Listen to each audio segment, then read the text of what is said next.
Looks good. We begin Okay, I'll the bring my dive rotator up in a to few 90, minutes. and then you'll be directly below me. I turn to port, you turn to starboard, meet up northbound. This is Amanda Sounds like a here. I don't know if you wanted me to say Right, anything tether's about above the me. midwater portion, or if you guys No have any danger of questions it on getting that. entangled as Amanda, give a plug looks for good. your portion of the dive right now. You have an Okay. open mic. All right. What was that? Let's meet northbound. Give a plug for the Northbound. midwater Starting Give a plug. transects right now. You've got an open Yeah. mic. So, anyone who is listening, we'll be doing something that we don't do on every dive at the end of this dive, where we have an extended dive time. We have a couple extra hours All right, to do almost some midwater work. northbound.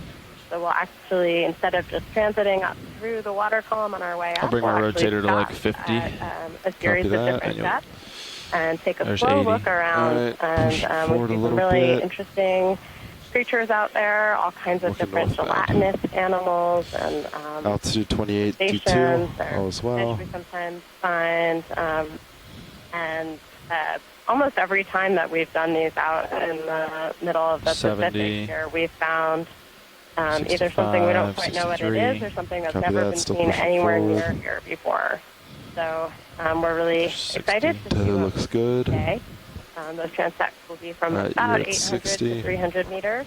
Yeah, there's We'll be taking a look at what there's the environmental 54. I'm properties fine are coming down of here the if you water are. column as I'm we go happy. down in it, coming down. Come down. in order to All right, come down kind of 15. guide what Sure. depth we can do that work at.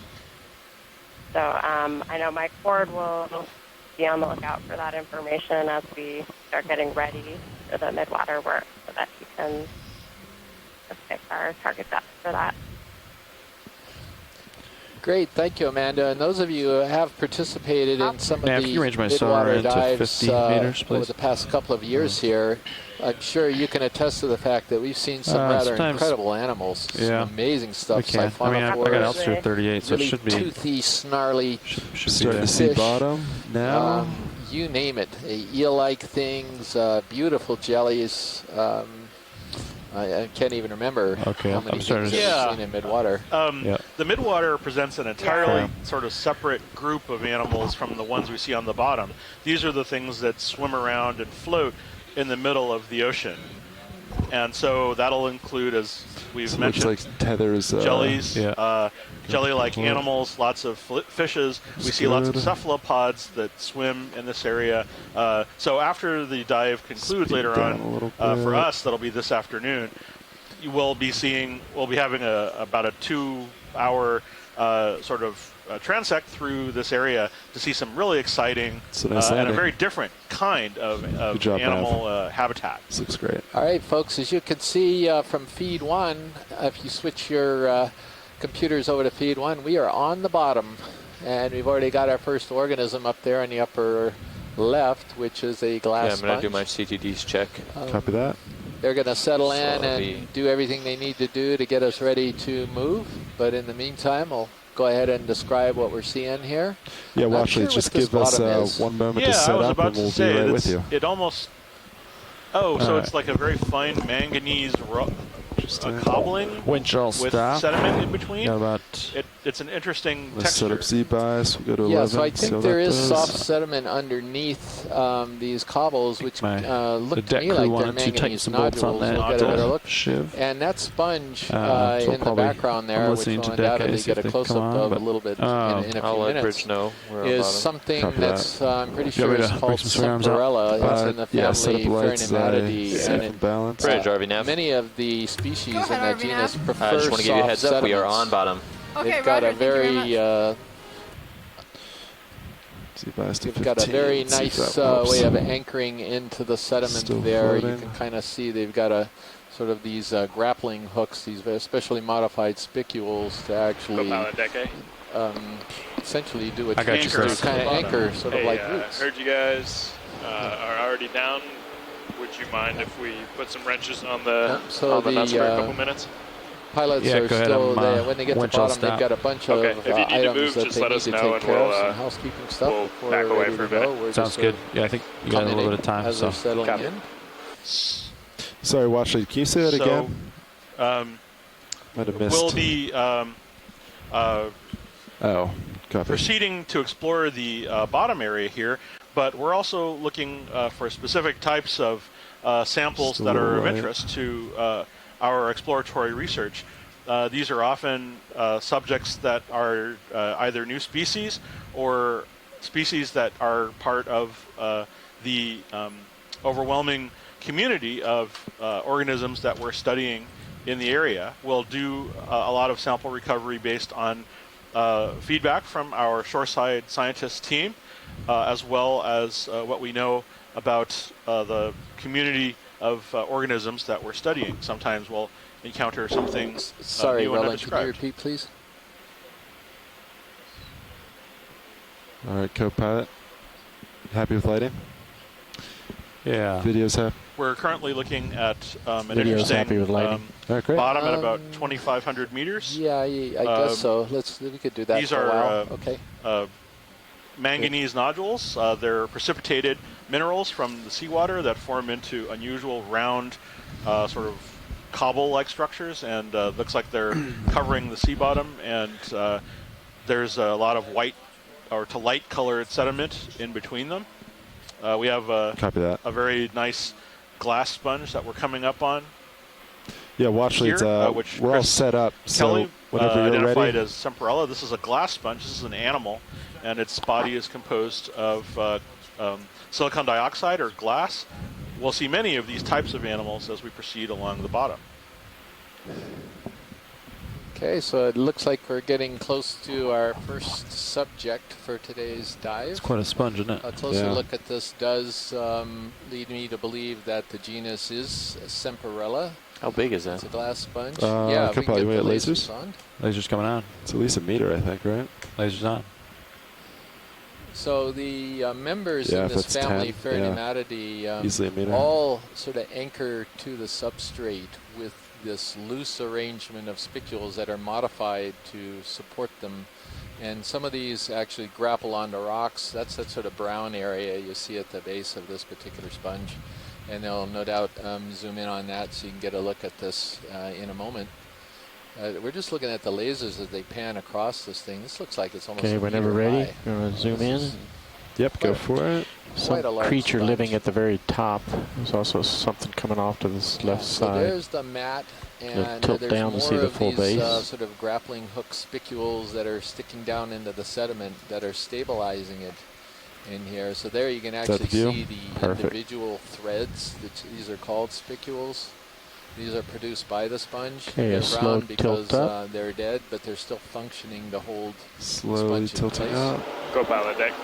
So all of the members I of gotcha. this family, Hey, Pherodimatidae, would you Do mind all rotating continuous either steps? way, Yeah, whichever it way is continues better like for you're you? going. We It's just going have to more stop do. when I see a thing Copy. poking out of the You left ready for me to side. come up? Copy that. Yeah, that'd be good. All right, coming up. Let me know when to stop. To the bottom Okay. with a siliceous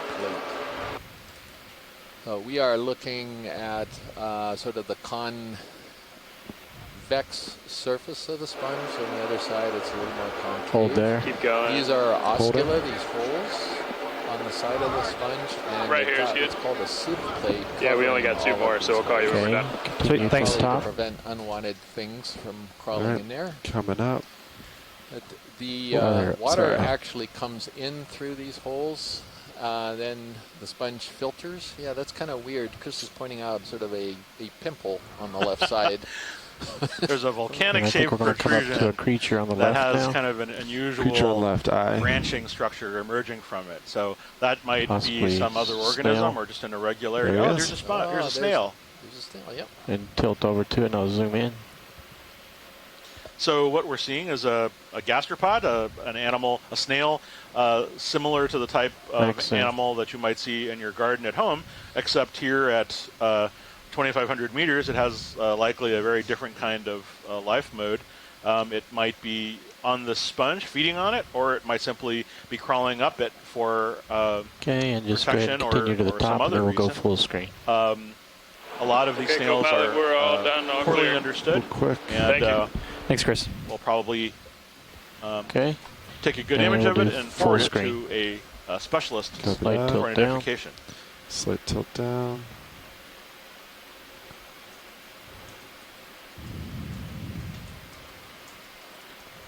All right, watch leads. Any other part of this you want another close-up of? No, thank you very much. I think we're good back here if video's good. All right, great. We're just going to go upslope. If you see anything, just shout out, and I'll do my best to get it. Can we make sure Thank that you the very much. lasers And cross who's over up the there? laser? You guys need to introduce yourselves. All we see is the top of your heads. Ah, that's correct. Sitting front row, we're all from Global Foundation for Ocean Exploration, GFOE. Sitting pilot right now is Sean Kennison. And I'll let everyone else introduce themselves. Sitting navigation right now is Andy Lister. Co-pilot Levi Unima. Video shading chair is Emily Narrow. And way off to the right, There's you that can guy see in the nothing but corner. a hand is Roland Bryan. All right, video, are you happy with this? Video's clear. Great. I'm not sure You're I off to my heard port, him, but pilot. that was Roland Bryant. Copy who's, that. I'll come video center. over in the corner, and Emily is right here next to us as well, who's doing the clipping. And let's today. And try we to go have upslope. intern Nicola, Looks who's pretty much helping just us north, log Nav confirm species northbound is the into direction. our annotation According to database. HiPAC, but let's use sonars instead. For those of pretty you who just flat. came on, we'll Have a- repeat our names. uh, I'm Chris Kelly. I'd say from the start with 30 University meters of north, see what Hawaii, and changes. next to me is This is Chris Ma. I'd forgotten my name. Smithsonian Museum of Natural History. I'm a sea star expert, yeah, it's among pretty, other things. it's pretty easy to forget the Smithsonian Institute. You guys right? ready It's for not that move? very well-known Actually, institution. it's is an it? yeah. institution, not an We're set up institution. pretty good. Excuse me. Deck's happy, right? Yeah, they're done working on the If way. I Great, forget my driving name that. next time, all I have to do is look at your Go ahead, Armstrong. We're ready to put in name a ship sheet. move. I just remember half of that. 30 meters, due north, 0.029 knots. For those of you who are interested, I also am on Twitter as Econoblog. You may know me as a screen grabber from before. Good copy. Some of you have noticed my Pan. absence. Very loud. I would like to comment that true, I'm not screen Like there's grabbing. some I'm growth actually on top of that sediment. helping Some yellow with growth. these dives. So bear with me, and Do we have any? next time around, I promise I'll help you out with the screen grabs and so forth. Like mine? I'm not sure. I think we should have backups, but I'm not. I'm going to snap on the sediment.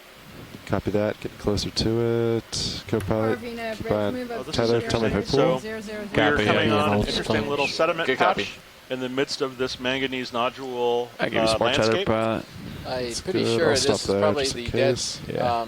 portion of one of these Semperella sponges, so the Yeah. sponge Video is if you long want gone, maybe quick blown zoom. off by currents. And that's what it is. Yep. All right, video when you're happy. At least from the sponge's perspective, there was a catastrophic event Okay, at some point clear. in the past. Indeed Alright. so. Not only did he lose his head, he lost all the rest of them too, except for Yes. his roots. This is the deep sea version of an abandoned house. Yes. It's very sad. We have a minute before But the in ship a starts moving. There might be Sad in something. a happy way. Yeah, I'm sort of. panning over that way. Yeah, okay. Just trying to maintain radius around you. Yeah. I heard somebody chime in. Who we got on the line right now?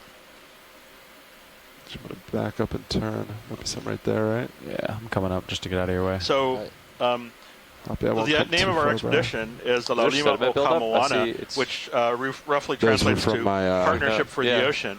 And Must be some nothing sediment could on be the bottom. truer Yeah. because we actually have on shore a number of scientists who are contributing their talents in Looks like the same assisting thing, right, to help video? us identify the many animals and organisms that is. we see Copy that. here at this deep sea Guyot.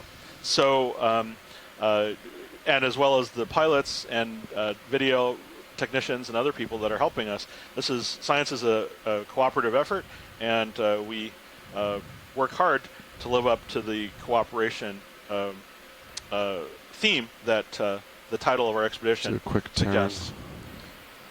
I thought it was just that we 20. needed a lot of help, rather than just pure collaborating. It's going Well, down. yes. We need lots. Yeah. Yeah, that's quick it. zoom. This is- Probably But, going to go collaboration as opposed to Yeah, That's no, true. just my telling all of you what to do, which would be Yeah. kind of fun, but, monotonous. Just So coming as at they're me, zooming video. in on this, Yeah. you can see the substrate here, and these are manganese nodules, and these are going to be targeted at some point in the future for deep sea mining, because these nodules actually are packed with all types of commercially valuable minerals, Yeah. such as cobalt and Too small. titanium, Very small. Yeah. All right, we'll leave. iron. Have you guys scrubbed the copper, ground to and see if those tellurium. nodules and move? tellurium. I So can go all back to types where I of sat. things. So I we definitely actually leave marks. did land in a little bit of a nodule Tips bed interest to on those the guys. ridge because there's a Yeah. little flat part That's of the good to know what ridge. we're sitting on. And we're going to transect through this bed, and then we'll be at the harder, more Yeah, I can see rugged in serious terrain speed coming in up a to a short couple time lines, which is probably the here. front But of your it's kind of skids. interesting Yeah. to see this transition. Is that what There's those are? not a whole Yeah. lot of larger animals Yeah. that we can video There's a easily nice mark. that live in these But nodule it doesn't kick up any beds. sediment, which is However, nice. there are studies in a area called the Clarion-Clipperton Fracture Zone to the southeast of Hawaii, where if you actually look closely, you can see all types of small animals that are living in there, and quite a thriving community. Yeah, watch these. If you want to see where we sat, Can you zoom into those? yeah. Yeah, so this clearly shows that underneath these nodules, it's not a hard substrate, it's sediment, and this is a nodule formation. So deep sea mining is, if they eventually wind up developing the technology to do this, most likely they would probably use some type of a suction device Urchin to get just these went off nodules screen up left in your scoopers, skid. because they are loose on the surface, as you can see. They're easily Copy that. We'll displaced get by this in the and we can look for it. It's there in your image. by the Very small. Very small. White. ROV Yeah. Yeah. when it moved around. Urchin. Oh yeah, look at that. You've got a little animal. This is what I'm talking about. If you look closely, you can actually see some things. Looks like either a small sponge or an urchin. It could be either one. That sort of white thing on the nodule. Yeah, it's Yeah, and Scott France actually And concurred. pulling There's out full probably a light. lot of really interesting Look at microfauna that. living in and amongst this Just run bed. lasers across. It's just a different community See how than small you it really see, is. On the rockier It's about terrain that we'll encounter Yeah. further upslope. Wouldn't even guess. yes. Laser whip. That's a good point. Even though it appears centimeter, relatively maybe? barren, there's probably a great deal of life that you see in and amongst these nodules, and even at smaller that move, scales, Nav? smaller microbial forms, as well as We appear to be a multitude done. of Done. micro So very close to it. invertebrates, worms, snails, sea urchins, and other things. For our purposes, we're done. There's very great. we don't know very much about the life in this kind of setting, and so that's what we're Copy, here to thank you. do, is to try to understand what's here and done on what that. kind of Deck is ecology done. might be Feel present. free. Yes, feel free.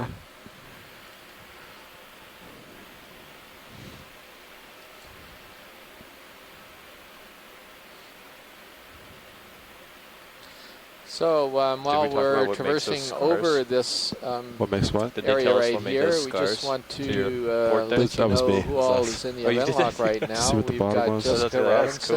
Robinson, Yeah. Amy Bowman, Andrew O'Brien, Didn't know if it was Asako Matsumoto. hard or of soft course, underneath. two of us, Derek Sutcliffe, John Smith, Les Watling, and we've got Nikolai Rodriguez, who's sitting next to us Alright, as I well. don't see Scott anything, France, Steve Auschwitz. Hello, Another Steve. sponge in the and Tim background, Shank. top right.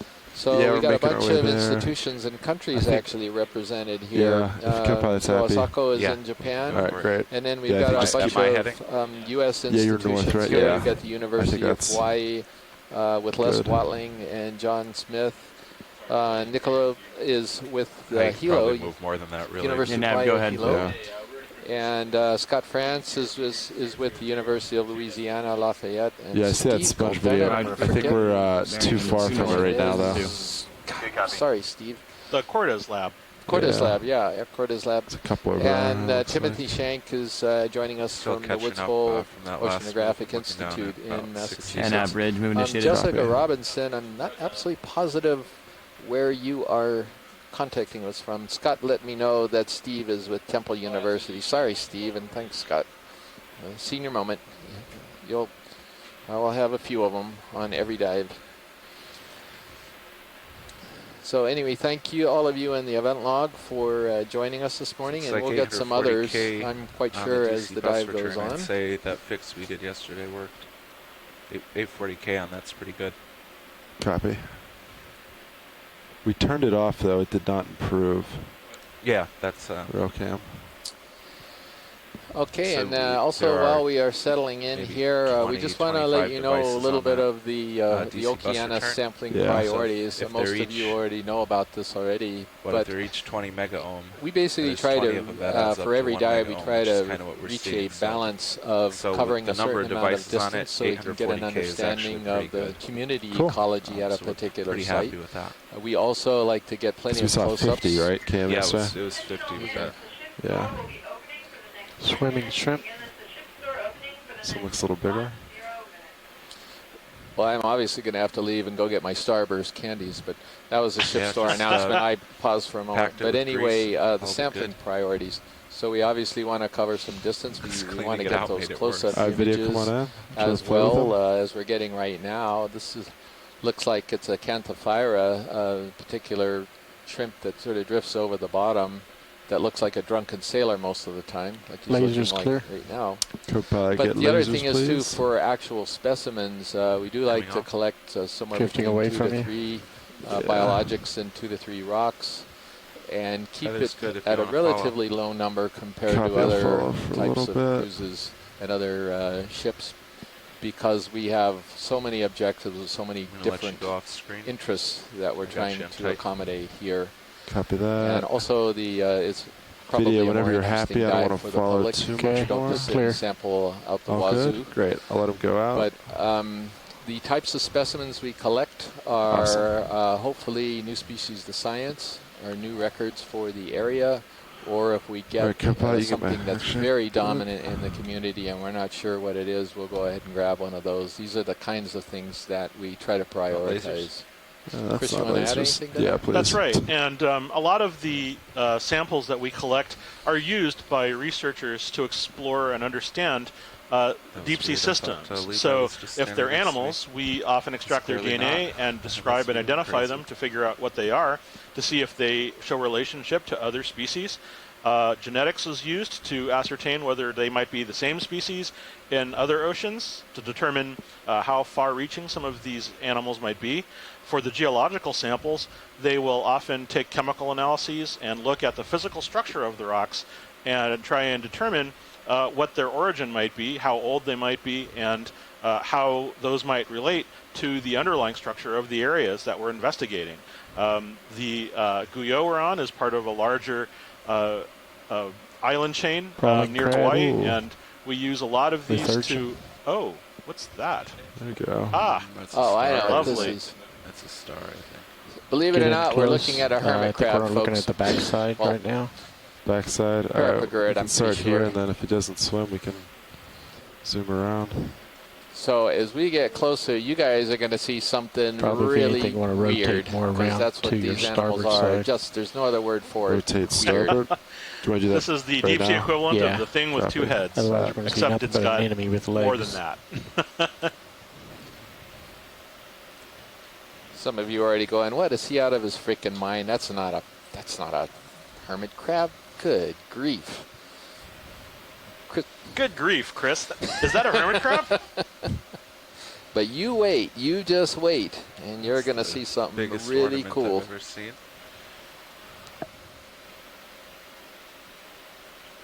Oops, sorry, video. You guys scraped. Yeah, my toe scraped some up, but let's see what we got. There he is. You see the crab sticking out. You can see his legs. But what on earth He is on the rotated top on of you. him, Chris? Gosh, Chris. Well, I don't know. Why don't you tell me? Well, I think it's a zoantherian, so it's not an enemy. Holy Instead smokes, it's- Batman. What's a zoantherian? I don't know. It's a type of cnidarian. Current's It's just in the gonna be group blowing called all this Hexacoralia One on because the other it's side would be better. Yeah, video. You want basically me to try has to arrays of look at his six face? instead of You can try. Opposite I went, but tentacles. Well, he around rotated its on mouth, you about but Yeah. 90 more than degrees. 6, but it's He's going to just walk the- on you now. Yeah, video, but if nothing The else, we'll get arrangement. the Bridge move complete. That's dust right. cleared So up if we move around to this the is a other hermit side. crab. For those of you at home who've perhaps never seen one, this is similar to the little crabs that I'm you gonna can buy at kill your pet lasers, shop. if that's all right. And the Sure. ones that you see in shallow waters and sometimes even on land, they carry a little snail shell around with them. These are different. You can see there's the claws and there's the legs, but these are different because they, instead of carrying a shell, they actually carry this kind of amalgam of sea anemone-like Sit down and get a animals called super stable one in here zoanthids. centered. And so what you're seeing there is I'm gonna sort rotate of to 1, 2, follow 3, you. 4, 5 of these Copy. polyps of these zoanthids that form this kind of pseudo shell. I believe I've been informed by other people that this varies by different groups, the kind of replacement that happens. This is actually something that is seen not uncommonly in the deep sea and in other places where the Ready shell for is tight? sort Yeah, go for of tight. replaced or Center him up. Centering. yeah, replaced by sea anemones or some other kind of cnidarian. And this is presumed to be some kind of relationship that is a win-win. Sediment's still coming in. I got the black super crush right sea now. anemones get transport I out think of it, it's- and the should clear the up. crab gets Yeah. some kind of defense because each of those It's clearing up on polyps my has a nips, number but of there's definitely some residual feeding left. tentacles with stinging Sean, do you wanna cells. break after this shot, or are we And good? so even some of the Good. food Thanks, that Al. either one of these See you eats later. might be beneficial to the other. So definitely, Okay, it looks we like get there might even be 20, another 30 polyp seconds of underneath this it. now. Copy that. Yeah, and by the way, I call this a Parapagurus. It's a Parapagurid. It's in the family Parapaguridae, but I think it's best ID'd to the genus Sympagurus, and it looks quite similar to something we call Sympagurus burkenrodii that has been identified from Hawaii, so not that far from here. But I think going to genus here, Sympagurus species, Okay, is video's a clear. pretty decent All right. ID for him. So Come that's on not out, I'll weird, is it? lift up. No, not at all. Off to my port No, side. Chris, not Yeah, weird. I'll center with you, co-pilot. Had some type of little sponges or something next to it. Do you want to zoom on those So- watch leads? Yeah, it's been a number of years since I've seen that hermit crab, so that's quite a treat. Watch lead, do you want zoom on those little sponges? Which little sponges? Oh, sorry. I thought I heard someone say little sponges. Yeah, I think we can just go on. Copy. With that. Yeah, thank you.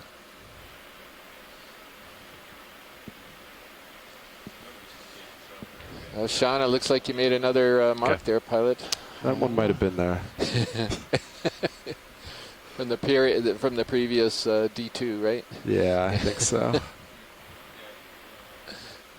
I'm coming in. Hey, It's a different little vase. Sean was just making his mark there. Sponge coming Sean center. Kennison was Can we here. snap I on think, it? just to Yeah, absolutely. Another one of these Semperella glass sponges that was off to the left, and here we've got something a little different. This is worth a zoom, if we could. Oh, this is This neat. is a different type of glass sponge. Again, it's a sediment specialist, and this is going to be in the family Hyalinimatidae, and I'm pretty sure. Well, for the moment, I think Should we do could lasers back on probably again. go Oh, yeah, to the cut genus by lasers, please. Hyalonema, excuse me. So it does have this fibrous anchoring system, but in this Lasers particular on. case, they're kind of interwoven into a stalk, and then they actually grapple down into the sediment at the bottom there. And so slightly different way of attaching. This enables the sponge to get up off the bottom a Slide bit up. more, since it's a smaller guy. Okay, video's and clear. We'll stripe it filter with the water lasers. column for You got hopefully it. all types of nice, tasty tidbits. Got lasers. Video's clear. Great. I turned to port, Sean, so Oh, copy that. a little bit. So I'm going to kind of work it back to north. Yeah, copy that. Just leave me.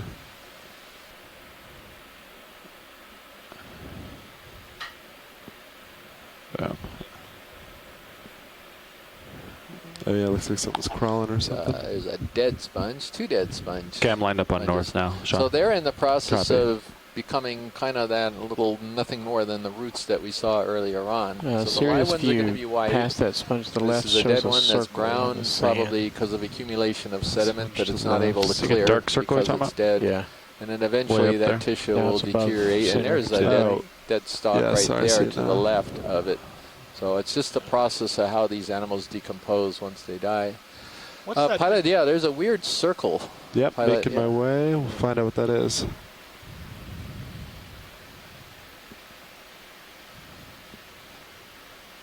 Huh.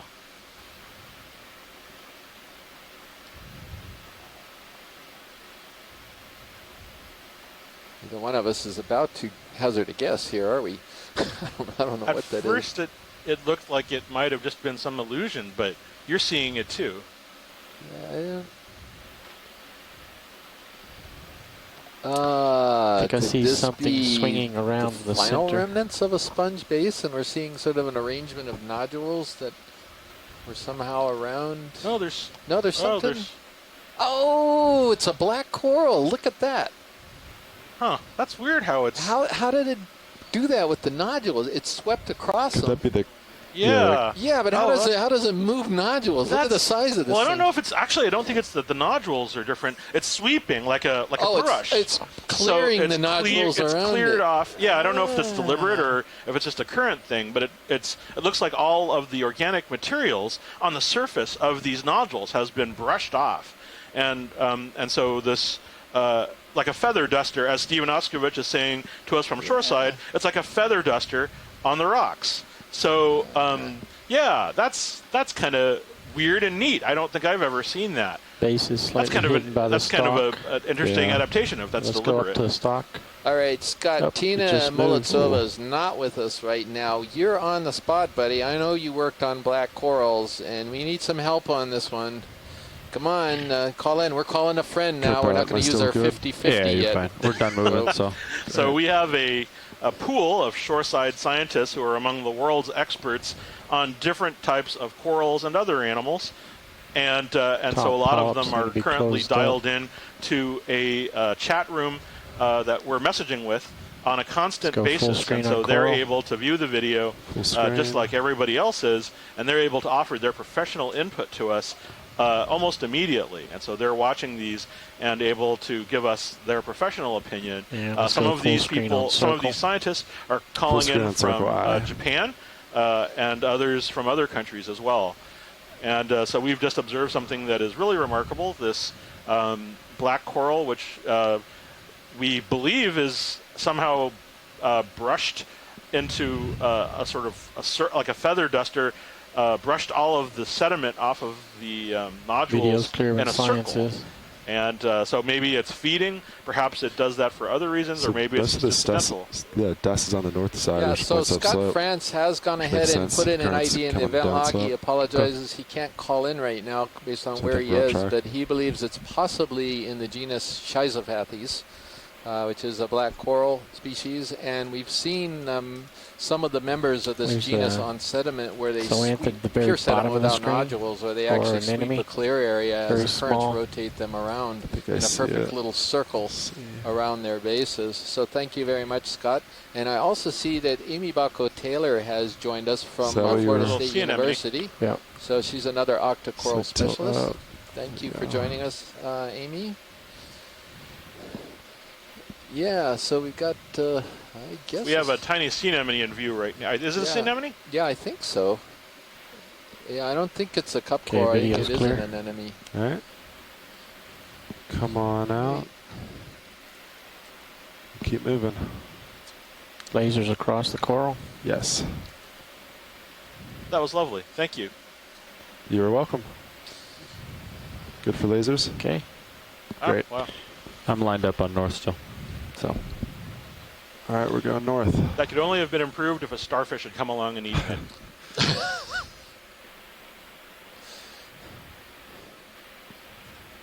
I bet the coral wouldn't say that. Yeah, I know that a lot of animals, Chris's favorite animals are evil beasts that like to eat them slowly over time.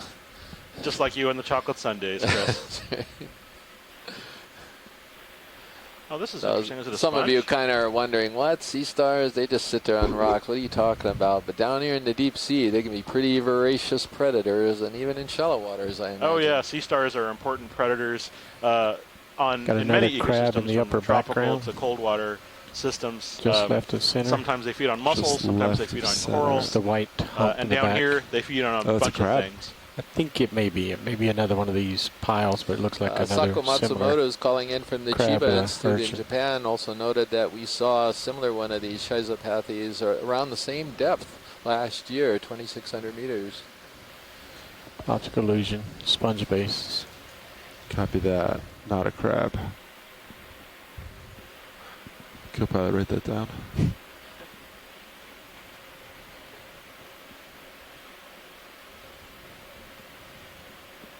So I think pretty soon we're going to start seeing some rocks. Just looking over the monitor at the navigator's screen there. So we can see the contour lines kind of forming up a bit. Yeah, the squiggles. Sirius, yeah. Squiggles. I haven't seen any subjects yet. They're obvious from Sirius view. Yeah. Kind of.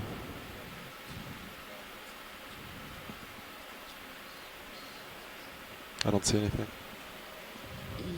Yeah, except I don't see. Must be. Sorry, I don't see stream 3 in front of me right now. Where is it? I could do it. So just for those of you out there watching on stream 3, we have what we call the quad split. On the upper left is the ROV primary camera. On the upper right, you have the ROV pilot's graphical user interface, or the GUI. Copy. The bottom left of that quad split is what we call our high packer. It's our map of the ocean bottom in relationship to the ship, the ROV, and Sirius. I think you can call it in now. We have a 5-minute delay. And on the bottom right of that quad split is the ROV sonar split screen, which left side is the ROV, the right side is the Sirius sonar. Yeah, thank you, Roland. Freeze your meters due north decimal 2.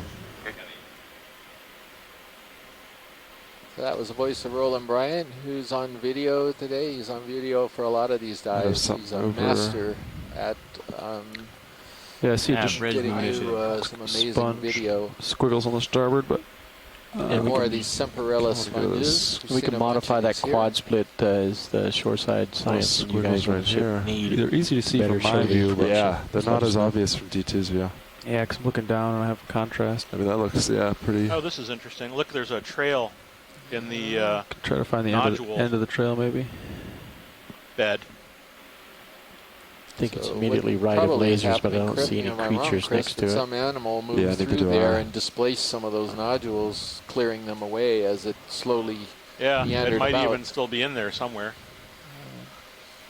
Probably one of your sea stars ate it, so it's no longer around.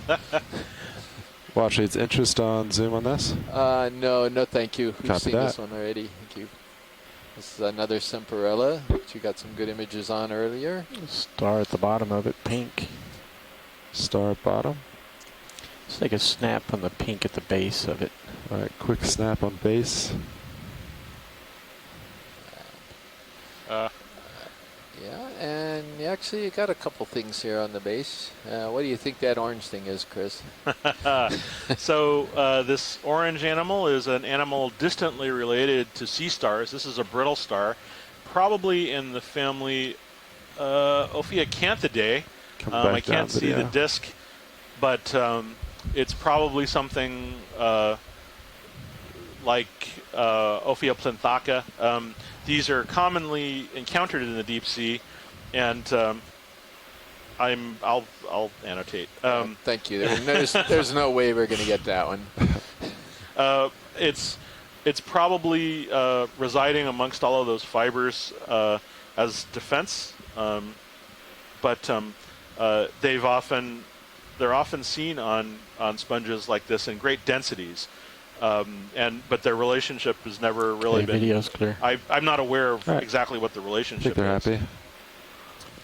Move on.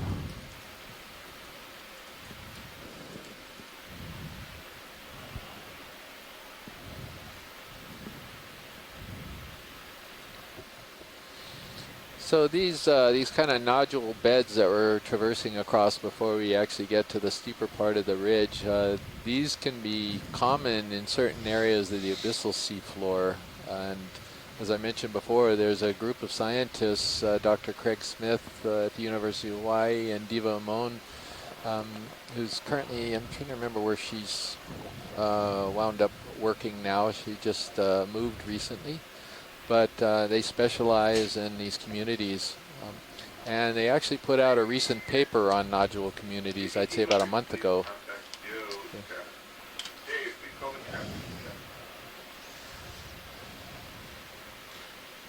That's right, and these types of habitats, these settings are found all over the world, and sometimes you see sea cucumbers on them and various types of filter-feeding sea stars, many different kinds of With a animals, slight tilt fairly up to look large more ones off as in the well. distance. And here, Make people but less seasick. occurrence of these types of animals is variable Copy. across the world. So here we're seeing sponges, but this could easily change into sea cucumber land or some other type of sort of species-rich area before too long. But again, just because we're not seeing it doesn't mean that there isn't something here. And if we had if we were physically able to transport down to the surface and pick up a sample and look through the nodules and all of the sediment, there's conceivably a huge diversity of worms and other microanimals, or even protists that are living in the sediment and amongst all of those nodules. Rail cam's out. I'm not sure. Co-pilot? I could cycle it. Maybe it's looking right into this. No? It's not looking into Sirius. I don't know. ROV nav, watch lead 1. I'm going to cycle power to starboard. Seeing any rocks out there? I kind of looked over your shoulder and it still looks kind of flat. Is that right, or am I missing it? Yeah, watch leads. We've been keeping the ship move steady to try to get through this. Yeah, I mean, this is interesting, but some rocks would be nice. Great, thank you very much. Yeah, you have been. I've noticed. Thank you. So one of the things that we're often looking for on settings like this are rocks and other large structures, because these often form habitats for animals in the deep sea. Taking into account These the are other previous move. animals that are extremely opportunistic, and so there's a lot of harsh environment to deal with in this setting. Let's have 5 minutes and so we're often looking for places lag. where these animals are either finding habitat or perhaps up to, what's that, 40 finding meters? Potential food items. But we might move another to prey 15. upon. Plus, if we do another 30, that's already 45. So Scott France suggested that we kind of mention to the public here about how cold it is. It is 1.69 degrees Celsius, and I can feel it in the cold room, in the control room right now. It is cold. Oh, wait, that's the AC. I'm sorry. Do 40 meters. But the actual water temperature down there is 1.69 degrees Celsius. I don't know what that is in Fahrenheit. So you specialize in math, Chris. Come on, do the conversion. Oh, you're looking at me. I specialize in math. 0 meters, bearing 000. It's cold. It's cold. It'll hurt your hand if you put your hand in it. Which we did yesterday to get the sponge out of the collection box. Starboard row cam came back. It is cold. I've put my hand into freezing water, both collected from the deeps and when I've been in Antarctica. And let me tell you, nothing's quite like putting your hand into just freezing water. It's not just a little uncomfortable. It's very, very, it's almost painful. No, it is painful. Yeah. It is after a long period. That's for sure. ROV bridge move of 40 meters, bearing 000, speed decimal 2 initiated. Copy.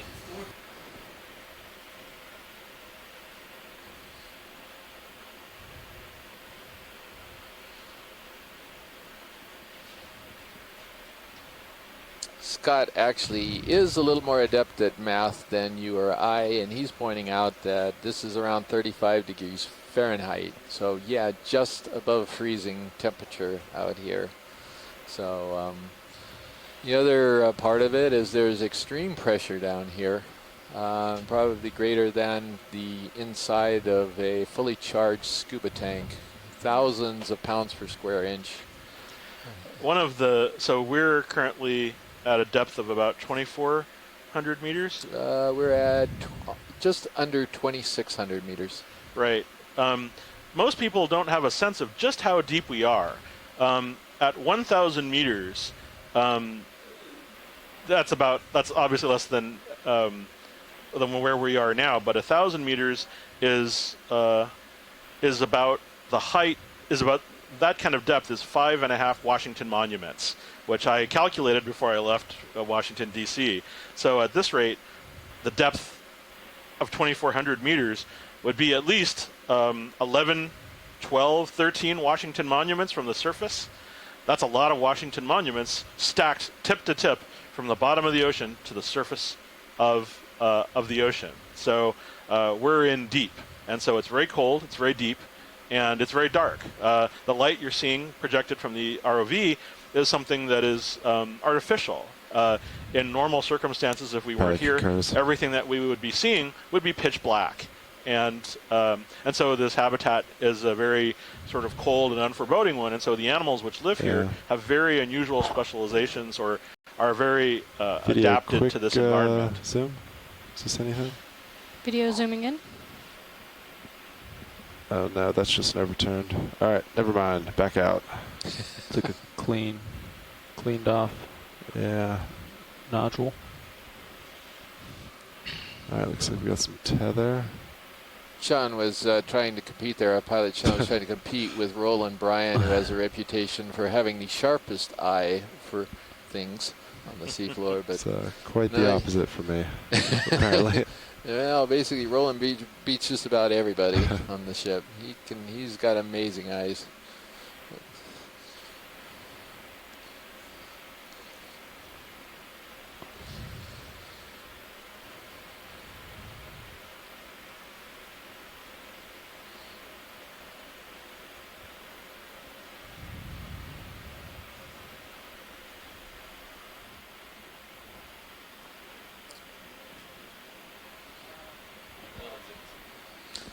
One thing I wanted to point out, since we've put out some information about this, is the oxygen levels that we have seen today as the ROV was descending through the water column, because Johnston Atoll area here essentially has a shallower oxygen minimum than the Hawaiian Islands, particularly the Northwest Hawaiian Islands in the monument up there. And so I'm looking at the CTD profile from this morning, and it looks like the O2 minimum was hit at around 600 meters.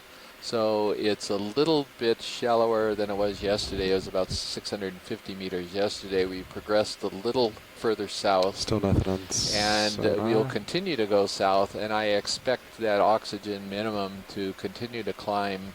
And it's probably going to get... Do the contour lines get closer together? Shallower than 500 meters, might even get to 400 meters at some of our more southerly seamounts on this cruise.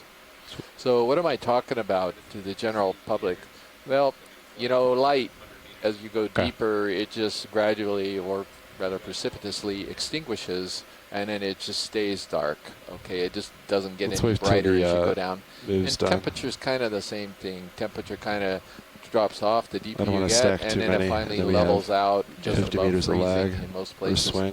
But oxygen does something weird down here. So it can actually take a little hike up, and then it starts dropping down, and then it reaches what's called a minima, if you will. And that's the lowest point of oxygen at a particular site, and it's usually can be anywhere between, on the continental shelves, it can get up around 200 meters or so is where you see the minimum. And up in the Northwest Hawaiian Islands, you see the minimum at 1,000 meters. And by minimum, I mean that once you go deeper than that, it starts going back up again. So it's a really cool thing. We pay attention to it because we think it's possibly affecting the development of communities down on these sites. So a really interesting phenomenon. That's right. All animals need to breathe, and so oxygen remains an important limiting factor for the different kinds of organisms that we see, even at depth. And so these are the things that deep sea biologists often look for, is patterns that affect the distributions, how these animals occur in these different areas. And we don't get to see them sort of firsthand and in the big picture. So we often look for sort of chemical or environmental factors that correlate with distributions in the hopes that that will show a correlation. We got a fish I think we might have a fish. Yeah, I see it. There. Yeah, thank you. Fish. Or something moving. Yeah. Yeah, I bet it's a... All right, video, as I get closer, feel free to come in. What have we got here? It is a fish. Oh, I think I know what you are. And Bruce Mundy is not here. Ken Sulak, are you there? No, I don't think so, but I think we're looking at something that is possibly a duckbill eel or a sorceress eel. I think it's a sorceress eel of some kind. A what? A sorceress eel. And this is a bit different than the ones we've seen elsewhere, and this is quite a sighting. These things are rare, and so this is a real treat. And I've got to actually go up and look at the specific scientific name on this thing. Keeping on my tether. Yeah. So it seems like we've lucked out and found an extremely rare sorceress eel. As a starfish expert, I don't know what that is exactly, but I'm sure Chris Kelly is about to tell us. I'm about to tell you if Bruce Mundy, who's our resident fish expert on most of these cruises, unfortunately Bruce is at a conference right now. Ironically, the ichthyological and herpetological conference. Right. But anyway, this is in the family Netostomatidae, which are the duck-billed eels family. Yeah. And this type of eel is probably in the genus Vinifica. And if I was Bruce, I could tell you why it's named the sorceress eel. It has something to do with its schnozola. There's some weird ornamentation, I think, going on the nose, which you can sort of see. Yeah, sorry, video. He's giving us a look. It's nice and fluid. This is something else. This is great. A fantastic find here. Wow. That's probably the third one of these eels we've seen in the 3 years that we've been doing capstone out here. So wow, I consider myself fortunate.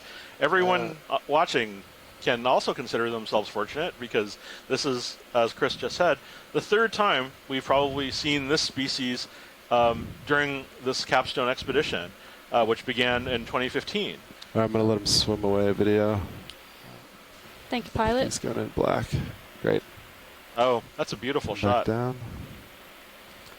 Yeah, so Kelly Elliott, for those of you in our event log, has actually put in a link where I'll try to line back up on northbound. And I think this was center up. in 2015 when we saw our first one. He actually did an update or a blog or something. I've forgotten what it was, the format, on this particular eel when he describes it. And I'm going to click on our link right now and see if I can find it.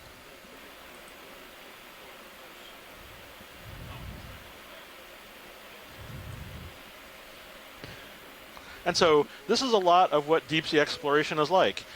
Sometimes you have, it's like waiting for the bus. Sometimes there's nothing for a while, and then suddenly you find really interesting things, or 3 of 4 of things at a single moment. So you never know what you're going to encounter. So it goes from 0 to 60 very quickly. Copy. How's move? Looks like ship is stopped. Do you know when it ended? Looks like, judging by USBL, got not too much left to swing. I think we could call another one in, Sean. Great. Yeah, put in. I think 50 is fine. Okay. Keep you out front then. Go ahead, RV Nav. Ready for shipment. Roger. 50 meters, 000, 0.29. That is 50 meters, bearing 000, speed decimal 2 knots. Good copy.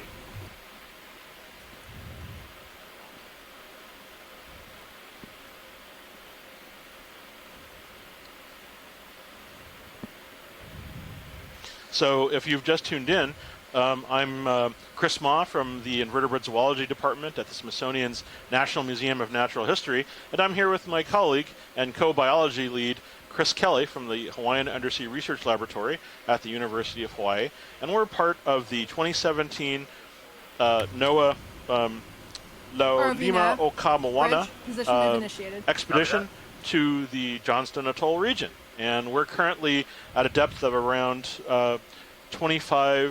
90 meters, and we're surveying a guyot that is currently unnamed and looking at an unexplored bottom surface. We just saw a very rare, rarely seen anyway, fish called a sorceress eel. We're currently traversing a field of manganese nodules, and what you're seeing off in the background are several glass sponges that are apparently the dominant large animal in this area. These are sponges that are made out of glass. They're probably also homes for other smaller animals, such as brittle stars. But a lot of the things that we're seeing in this kind of setting are probably very small, and so not immediately obvious. We've seen several tracks in the nodules on the bottom, suggesting that there might be snails or other kinds of animals residing amongst the texture that's on the bottom there. And so who knows what we'll see next. Stay tuned as we proceed along the bottom.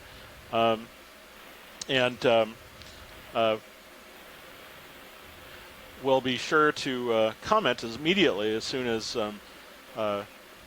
there's a new update. So we've moved beyond that particular eel, but I advise those of you who want to get some more information on this to go to the mission log from September 1st, 2015 on the Okeanos Expeditions website. Yeah. And Bruce Mundy has got a great little mission log that he posted. It's called The Sorceress and the Scientist. Shows them better and you can get some other information on it. And he actually went and researched this and determined how many species and so forth that are on here. Really nice piece here. So take a look if you want to find out some more about that really incredible eel.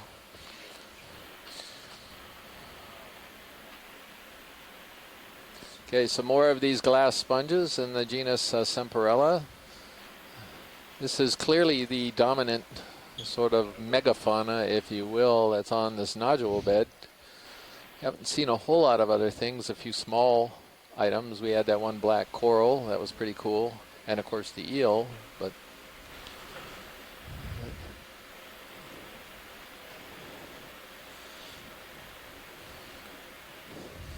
And I've actually taken the liberty of posting the link to that sorcerer seal from our recent observation on my Twitter at Echinoblog, so you can go and check that out on the hashtag Okeanos on Twitter. For those of you who are following us and taking screen grabs.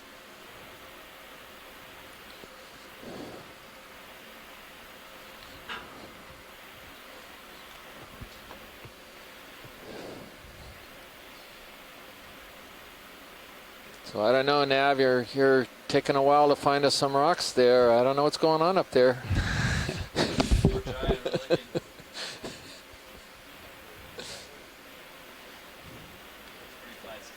Yeah, what distance has the ship moved since we landed? Is it 200 meters?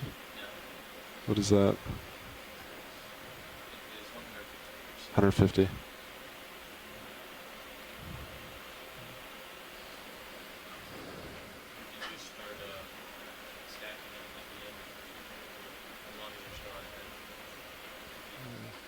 I'd like to keep a couple minutes in between moves. Can you move the map down so I can see what's ahead of us? Thanks. Okay. Gotcha.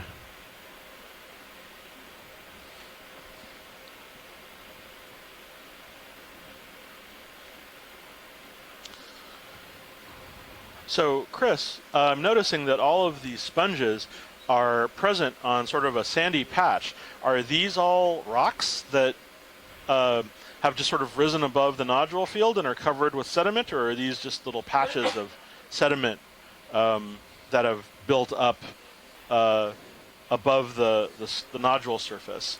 Yeah, I think this is the roots have accumulated more sediment and have created a mound. Even these areas where the dead roots are here, I think that's what you're sort of seeing. Right. The roots actually create kind of like a teepee effect, and then the sediment fills in whether the sponge is there or not. Oh, so you think this is created by the sponges? Yeah, the sponges. It just, it's. So that's interesting, because the sponges then create habitat for themselves in a way. Oh yeah, let's take. If we could look at.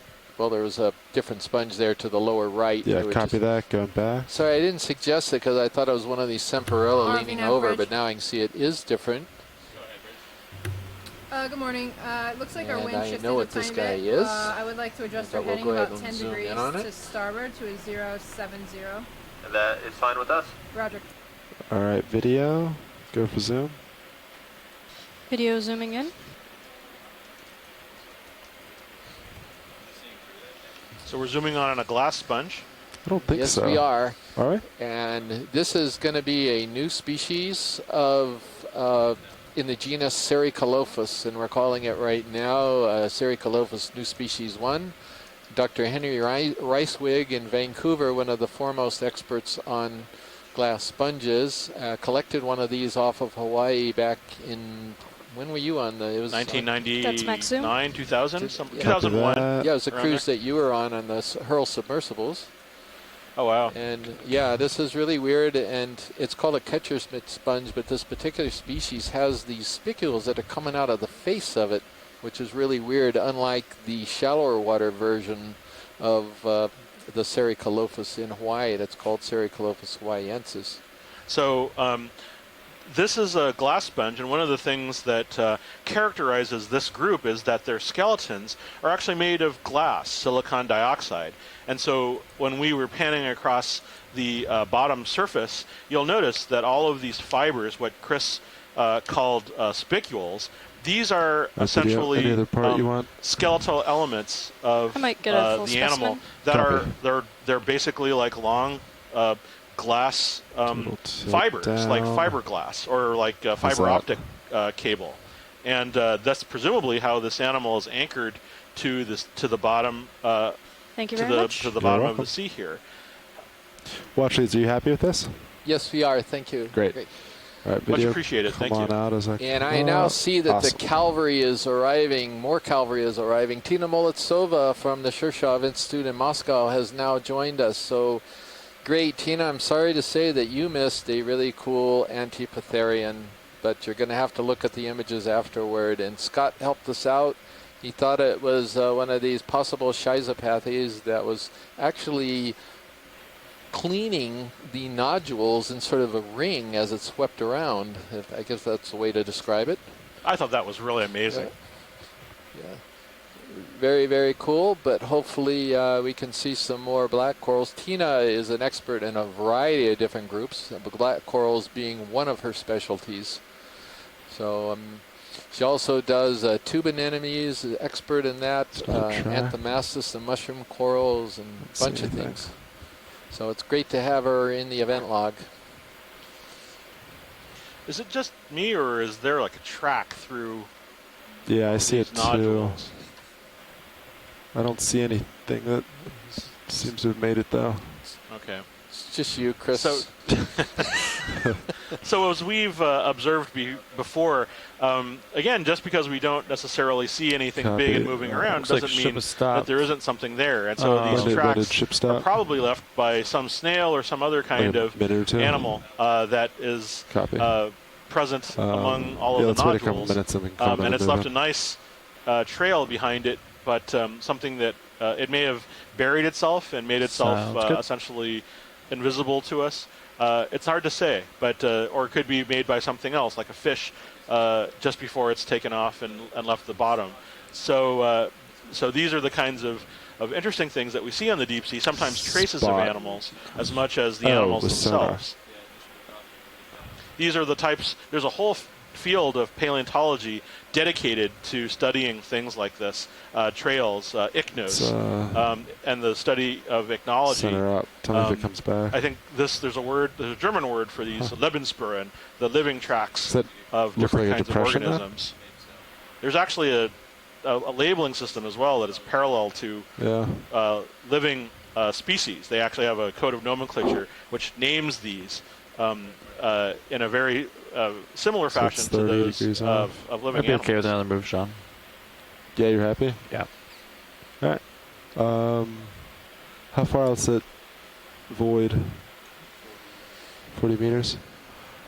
All right. Yeah, you would do 40 meters. We can go to the void. I think 40 is fine.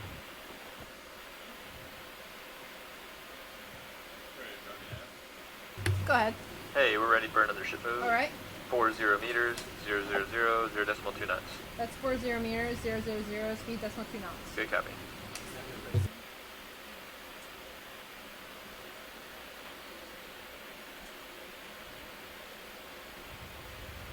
Ooh, what's that? Little. Oh, the red shrimp. It was a shrimp. Ah, okay. Yeah. Just RV off to my Bridge, move up starboard 0 meters, pilot. bearing 000, speed decimal 2 initiated. I think this is potentially another We'll do a quick zoom Ecanthophira. on shrimp video. I don't want to go too far over that way. Certainly looks like it. So there's some types of shrimp, and you'll probably see this as we continue this cruise, where their legs, All right, video, let's let it they go. tend to swim with their legs out lateral I don't from wanna their fall body. too far over there. Ecanthophira is one of these shrimps that actually paddles more right underneath its body, so you can tell it's Backing different up, on that basis. But co-pilot. also, I sort of refer to it as a drunken sailor shrimp. Sounds good. Because some of the shrimp, you see them moving, they're just kind of powering along in a nice even Yeah, I was path. And wondering this that guy too. is just upside down and curly cueing and do all types of weird Video, things. Like he quick doesn't know zoom where he's on- going. And so it's kind of sometimes the behavior of the Just animal like a- can help you to Oh, identify yeah. what it is. All right, come on out, video.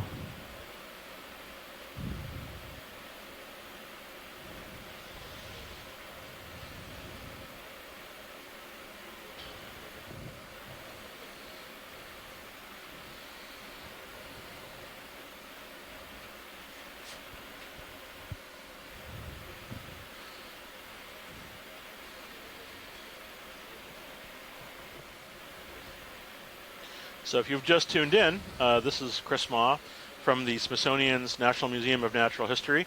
And next to me is Dr. Chris Kelly from the Hawaiian Undersea Research Laboratory at the University of Hawaii. And we're part of the 2017 NOAA Okeanos Explorer Expedition Laulima Okamawana. And we're surveying Johnston Atoll Yeah, you could probably just in the the games Central on that Pacific. sonar. We're currently at a depth of about 2588 I meters saw the below big the yellow surface, spot. Try to and we're looking decrease that a at little bit. a deep sea nodule field currently occupied by several Okay, glass yeah. sponges, as well as That's fine. several other interesting forms. We just saw a while ago a rare No, sorceress mine's eel, which hasn't been seen very frequently. This is the third sighting of this eel since what time is it? the Capstone expedition began in 2015. And there are a number of who other wants to come animals smaller Sand animals that spot we've to- seen in amongst the sponges Yeah. and on the sediment. I'll just set real quick. So stick with us if you're getting tired of nodules. I'm looking over to my monitor and I can see the contour lines are constricting just up ahead. We also saw what looked like our first rock, a very small one on there as well. So I think very shortly we're going to start getting into steeper terrain. So, as Chris said, get ready to rock. Oh, jeez.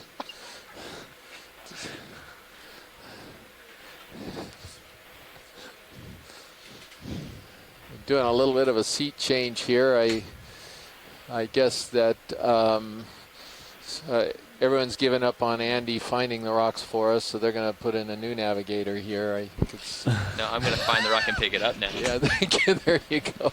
That's a good point. Actually, we are also here to study geology, and so at a certain point in our future expeditionary study, we will collect a rock.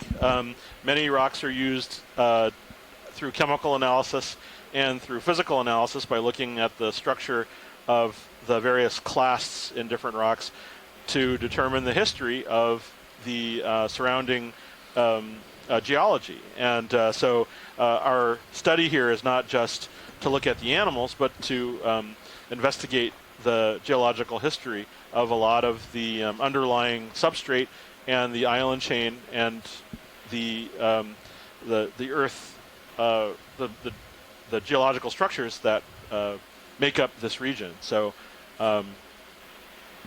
characterization of these new areas is a priority of our expedition. So Tina Molodtsova has apparently seen a picture of that black coral that we saw earlier that we thought could be a possible Schizopathes, and she actually thinks it's something that I have never heard of before. She thought it was an Alternatopathes, and Scott hasn't, I don't think he's heard of that as well, so this is something new. We're seeing if Tina can Yeah, let's see. Her latest comment in the event log, yes, we just invited. It used to be part of Umbellapathes. So very cool. Thank you, Tina. And thank you so much for correcting Scott. He gets me all the time. It's great to see someone get him back one of these days too. So that's terrific. Is that maybe something out there? Somewhere? It's a little divot. Yeah, maybe. I can see in Sirius's view a little bit change in sediment looks of it, but you're just off to my port, pilot. Copy that.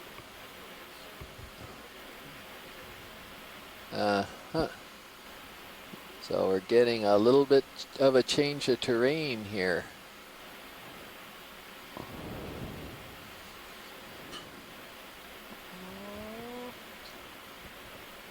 Oh yeah, if you folks look at stream 2, you can definitely see the transition we're hitting right now. A little more scattered.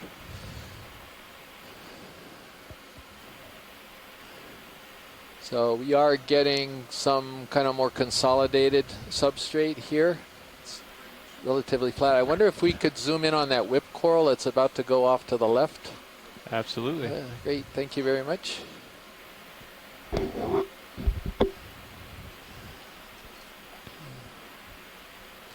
Looks like ship is still moving. Okay.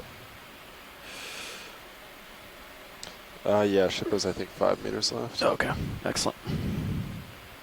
Yeah, 5 meters.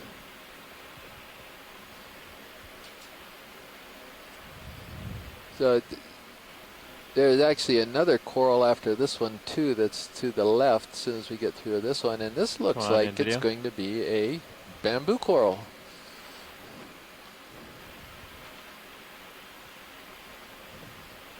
Oh, neat.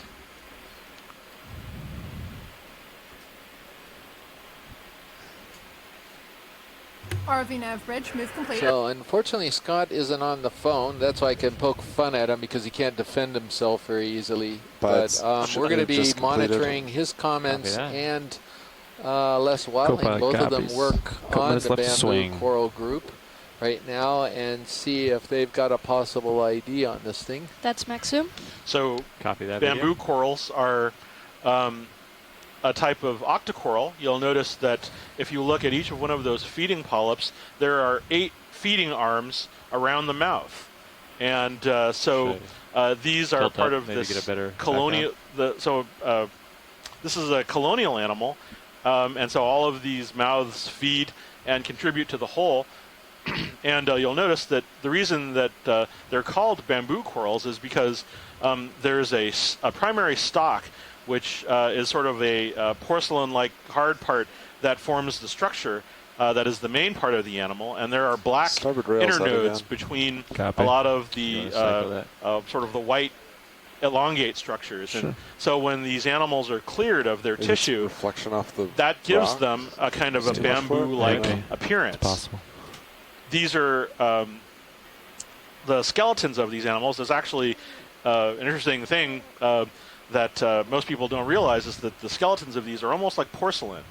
And so even though this is this seems like, and so these are very fragile animals, although probably a little more resistant than one thinks. But you can see the skeleton is translucent, and you can see the skeleton through the tissue that is present along the stalk. A little bit in of time. addition I got you to at all of 70 these very degrees hungry pilot. mouths Should just projecting be, into the water, trying to finishing find out food. the swing. So Again, 8 tentacles around the mouth. There are little sort of pinnate structures, sort of little fine hair-like structures that are coming off of each of those 8 arms around the mouth. Okay, a little comment reading to you some of the information that's coming in through our event log. So Scott and Les have been discussing this one, and they believe it's going to, once this new genus is fully described and published, they believe it's going to be in a genus called Taniostea, or Taniostea. I'm not sure how to pronounce this. So that's just as well. It's so not. It does not exist right now, so that's not a valid genus. We would normally, at this point, probably call it something like Lepidopsis, an older genus, but because of the very long spines between the tentacles. But it will be moved on the basis of genetic information that Scott and Les have been acquiring. Abby Laponte, who's a grad student right now for Les Watling, is working on these corals as well. So there's going to be some major revisions for this whole family in the near future. Watch leads, are we good on this one? We're good on this, thank you. Okay, come on out, you. So great. This is why it is a cooperative effort here. We needed a lot of help on that one, so we really appreciate people giving us their input, whether via audio or in the event log. So thank you very much to you two for the identification.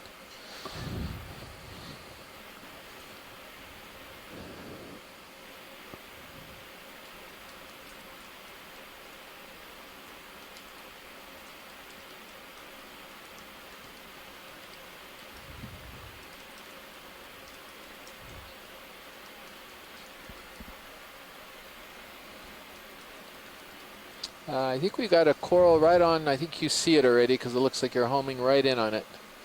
Right on the top of this little boulder feature. Dead ahead. It's like a truffula tree.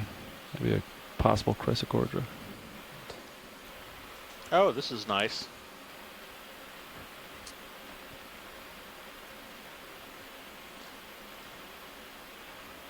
No, I'm pretty sure I know what it is, but we're going to get a little bit closer. And I believe there's also a shrimp on the on the side of the rock closest to us.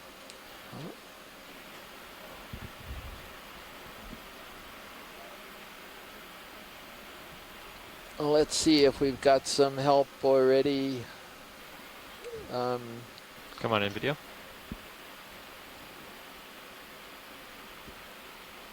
Ah, pretty. Yes, it is. So Scott France has already commented that the pilots had already identified this, whispering this as a Chrysogorgid octocoral. Next question. That's what it is. I don't know if we can go further than that, whether it's Chrysogorgia. I do not think it's Metallogorgia, but I'm waiting for Scott or Les in particular to comment, since this is another one of their specialty groups.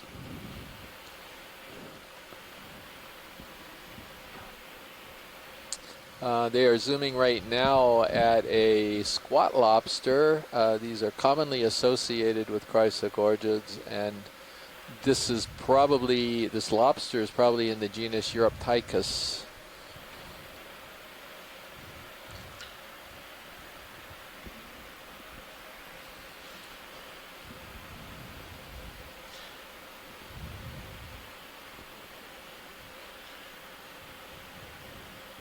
And so I add further detail. This is, again, a coral called Chrysogorgia. It's an animal, not a plant. And if you'll look closely for those looking in, there are 8 feeding tentacles around each of these little feeding polyps on the body. And so these polyps are much smaller than the one that we saw on that bamboo coral just a moment ago. And also you'll notice that the stalk differs in composition. It actually appears almost shiny, kind of golden, whereas the other one had a prominent sort of tissue-like covering over sort of a black and white porcelain-like stalk. And so it's characteristics like these which scientists use to distinguish between all of the different types of corals, and these are a subgroup of corals called octocorals that we observe here in the deep sea. Is Watchlead happy with this? Yes, we are. Thank you. Great.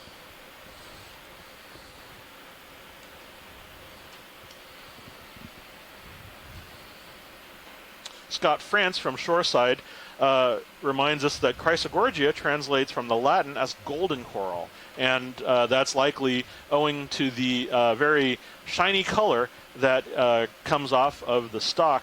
I'm sure there's a better word for it when one looks at them close up. So we've got a little bit tighter ID on that Chrysogorgia that we just came off of, and Les and Scott are suggesting that this could be something close to, if not Chrysogorgia averta. So thank you very much for that ID. We're going to go ahead and put that in our C-Scribe annotation logs. If any of those rocks are loose. Some of these might be. Some lasers. Sure. What is that brown tube? Well, there's a coral right there too. What brown? Oh, that's a dead sponge stock. Oh, okay. Yeah, we maybe. But there's a sort of a wispy coral behind it as well. Near or kind of? Near. It's almost center right now. If you keep going forward, you'll see it. Up, maybe up here. Yeah, it's about center right now. Oh. Right above the lasers. Okay, yeah, that's one. And there's a nice coral in the back there.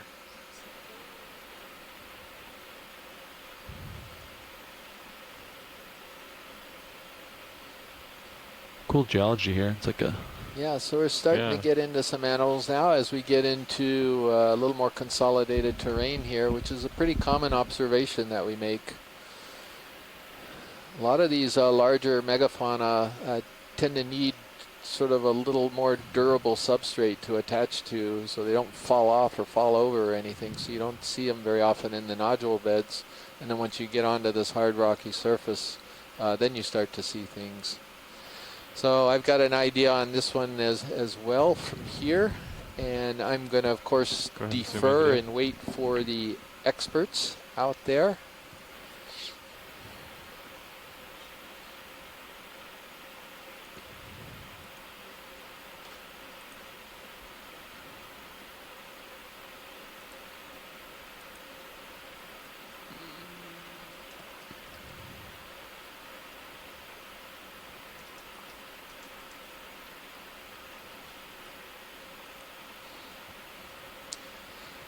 So Scott and Les, I concur, they're the ones who really know, but I concur with them that this is another type of Chrysogorgia coral, but in a different genus.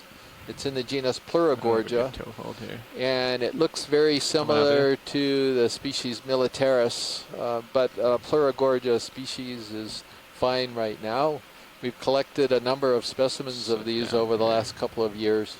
And we've seen them not only in the Hawaii and Johnston area, but also, if I'm not mistaken, down in American Samoa. I believe Santiago Herrera collected a couple of these down in American Samoa as well. That's at least in this genus, maybe not the same species. Okay, you can come back in video. So they seem to be fairly widespread. Oh, what's that thing that's further up on the branches? Ah, there we go. So it looks like on this, what was it? Pleurogorgia. Pleurogorgia. Yeah. We have a barnacle. Most people are familiar with barnacles as sort of shallow water fouling organisms, things that occur on the sides of rocks or on the sides of your boat.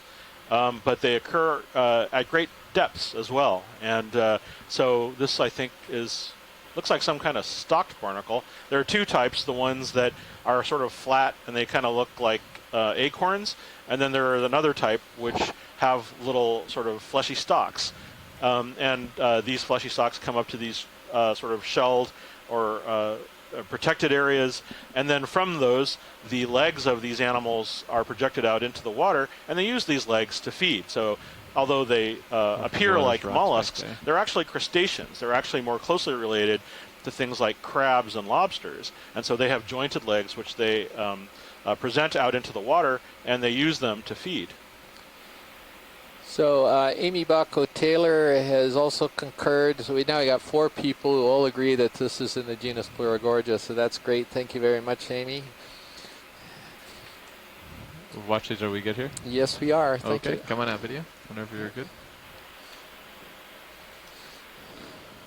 Can we just get a full specimen? Oh, sure. There was some interest in this bamboo coral to the right there. I wonder if you could do a quick zoom on that before you depart. Sure.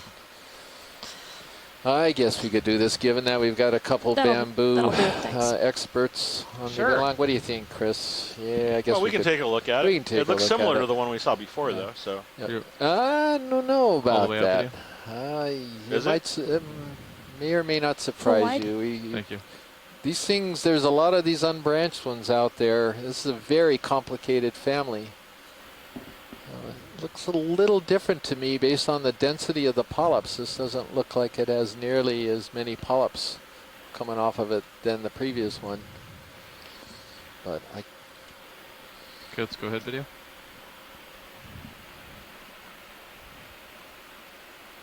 And you might be right. I might take a I mean, could have been different. Let's see what. So another bamboo coral could have been the same one before, but again, we're looking at a very interesting translucent kind of tissue. We're looking at these very cool 8 feeding arms around the mouth with fine hairs around them, and an interesting sort of orange pigment around the mouth as well. Very fascinating. Yeah, Pilot, that's good. I'm a little embarrassed right now, and so we can move on. Fine.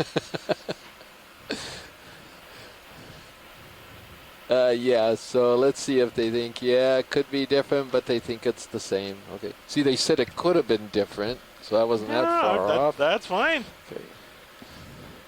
I mean, and that they being Scott, France, and Les Watling.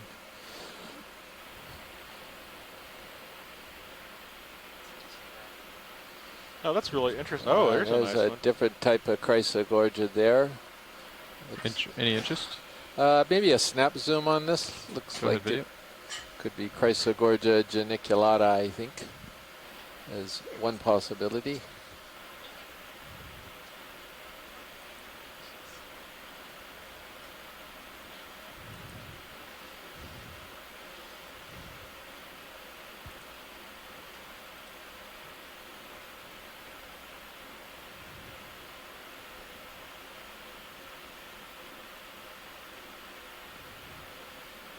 That's max zoom. Come on out. Oh, wow. So is this... Did you want a stationary zoom? Watch leads. Were we done with the Chrysogorgia? Yeah, I think we're okay with the Chrysogorgia. Okay. Thank you.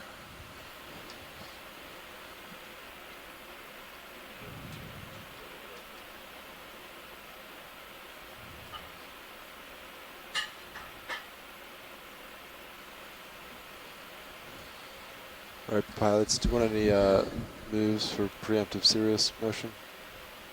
In just a minute. I was going to have them scope out. Push out a little bit first. Copy. Interesting terrain right here.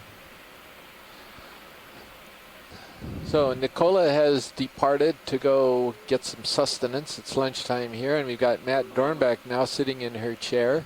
And Matt is serving, among other roles, as the data manager on the cruise and is helping out tremendously with specimens and the specimen database and imagery that we're taking and so forth.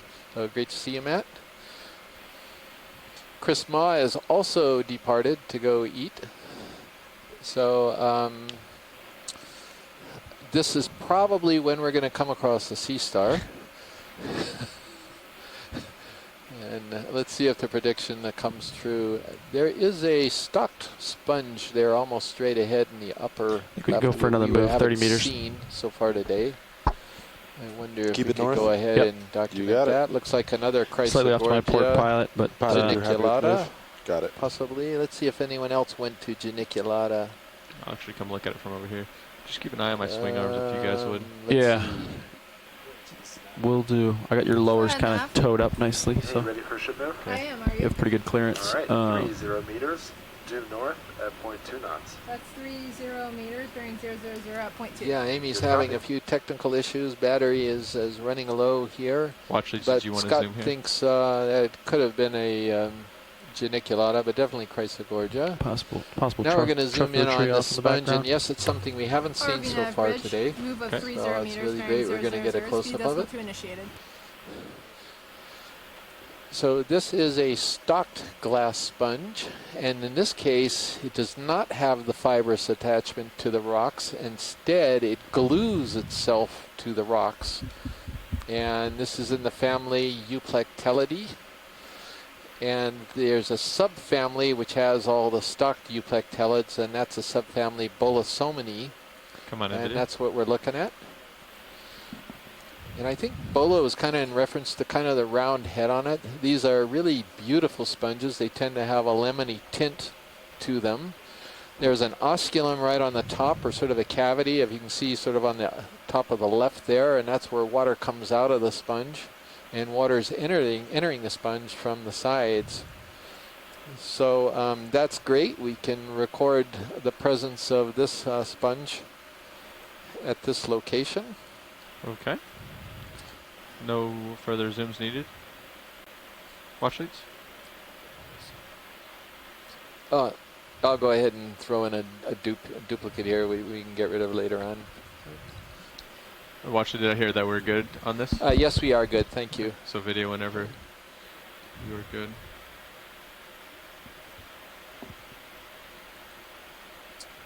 Gonna get a specimen view. Something big off to the left, but I think it's just another one of these larger stock sponges, the Bolosoma. I think it's in the genus Bolosoma. Okay, full wide. Great. But that might be slightly out of our range, but I can take I can turn to port. Sorry, pilot, could you repeat? I said it might be slightly out of range, but we can go take a quick look. Yeah, even the distant ones, but I think that's what it is. It's just the grandfather of the one we just imaged.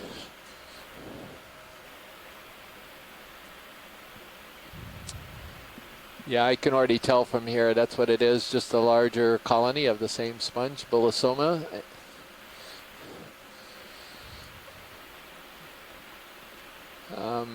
These can get very, very large. The first time I saw this particular sponge back in 2003, there was sort of a field of these, and this is up in the northwest Hawaiian Islands in the Papahanaumokuakea Marine National Monument. And it looked like there were giant yellow lollipops all over the seafloor. I was questioning what planet I was on at that time. It was really remarkable. So this is beautiful. We're getting a little better view of the head here, and see that big depression. It's called an osculum. And again, a lot of the glass sponges don't have color. This is one of the few species that does have color. It's really, really beautiful.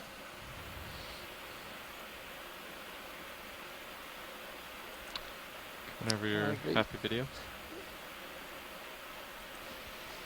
Video going full wide? Yes, let's go. Let's come out.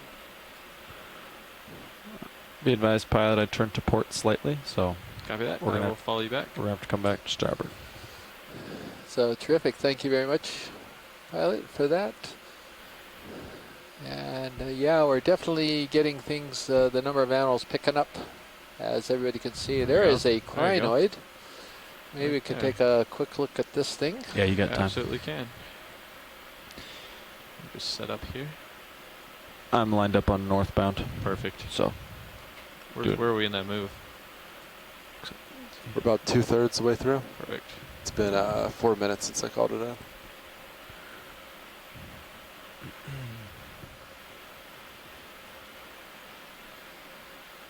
Come on in, video.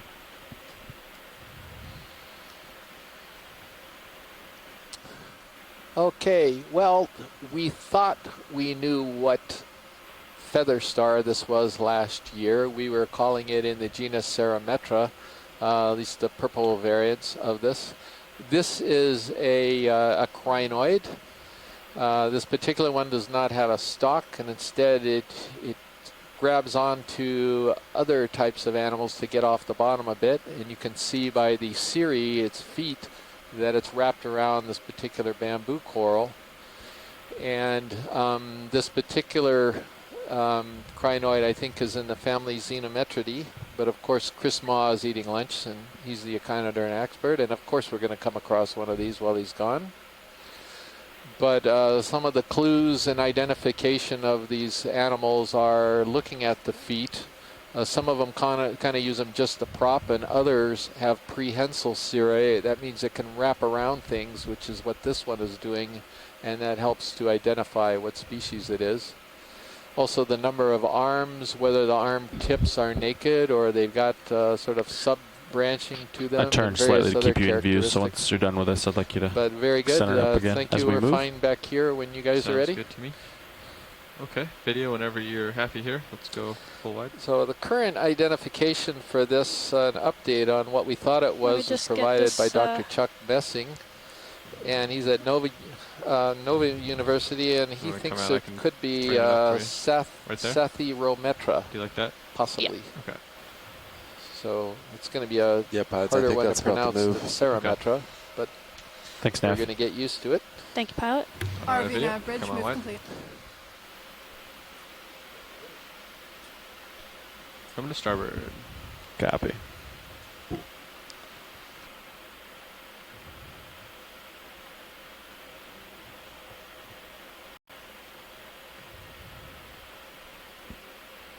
Rather smooth right here. Yeah. Okay, my set point is due north. Oh, look at all these sort of boulders we're coming up to now. Again, another kind of transition in the substrate, and we clearly are getting into some higher terrain. Now, it's not clear whether these are boulders or they could be pillow lava formations, and they actually look like pillows. They are. So we are actually seeing pillow lavas, I'm pretty sure. So, pilot, a lot of this looks really glued, but I think we're finally into some basalt, and as we move up slope, if you see a rock that's possibly collectible, okay, that would be great. I'll keep my eyes out. Like you said, this looks rather cemented here, but we will find something. Yeah, great. Well, I think we'll probably see this for the rest of the dive, so just if you see something that looks possible. So some of you might think it doesn't, you know, these just look like boulders or cobbles to you, but they're covered with this crust material, and believe me, they are glued into the seafloor. Yeah. Would love to. You can, even a vehicle that weighs 10 tons like this ROV does cannot wrench one of these things free from the seafloor. Sonar's into 30 meters. Yeah, that is clearly a pillow lava formation that's coming on screen right now in the upper right. In front of you. Those of you who have a slight delay, you'll see it in a moment. Would you go ahead and, actually I can do it.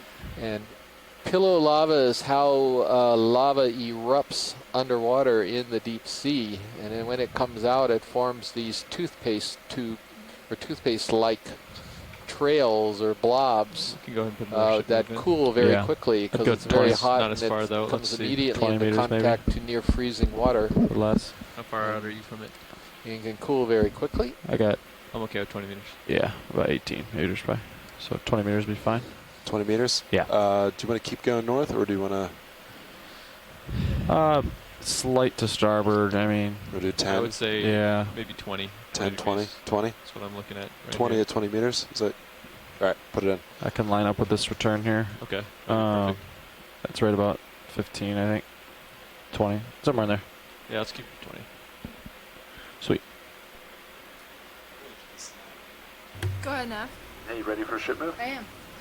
20 meters at 020 degrees at 0.2 knots. So that's 20 meters at 020 at 0.2 knots. Good copy. Couple more of these Bolosoma stock I'm lined sponges. up on 020 pilot. That's a copy.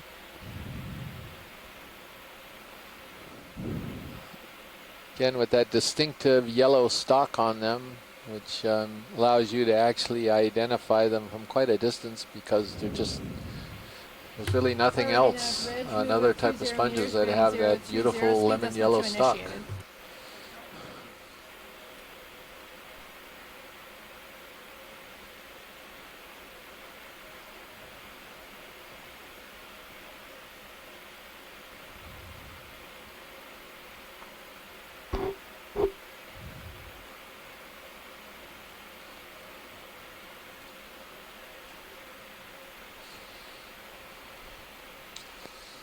I don't know, what do you think, pilot? Any of those possibles in that little sediment sort of We'll area take a there. look. Sometimes get fooled. They can really look like they're loose, but they're not underneath. These guys look pretty cemented. Yeah, I would agree. Now that we're getting up closer. Off to my port side pilot. That's copy. It's worth occasionally looking down and seeing if anything looks like it might work. There's a dead sponge stock laying in amongst the rocks.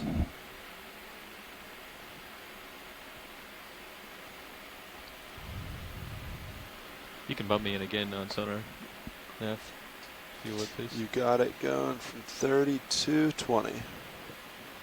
Or something could have fallen from here. There's a part of a pillow that kind of broke open probably shortly after it Co-pilot, formed, and then the manganese crust have coated the broken part of it. Sounds good. Thank you, video.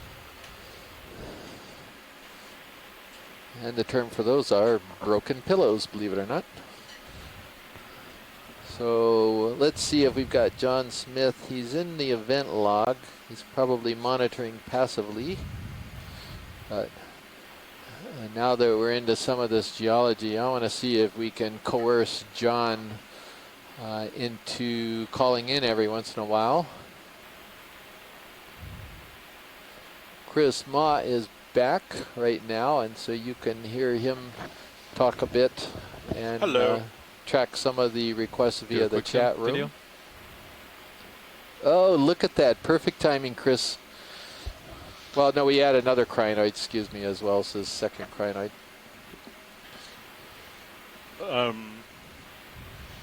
Okay.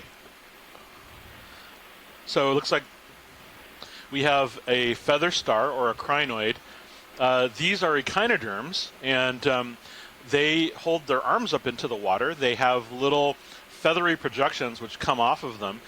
They're able to pick small organic food out of the water via these kind of filters that they use on their arms. That organic food is then processed and moved down to the mouth, which is located right in the center of... Holy cow, what's that? Was that a snail in the center? Or is that...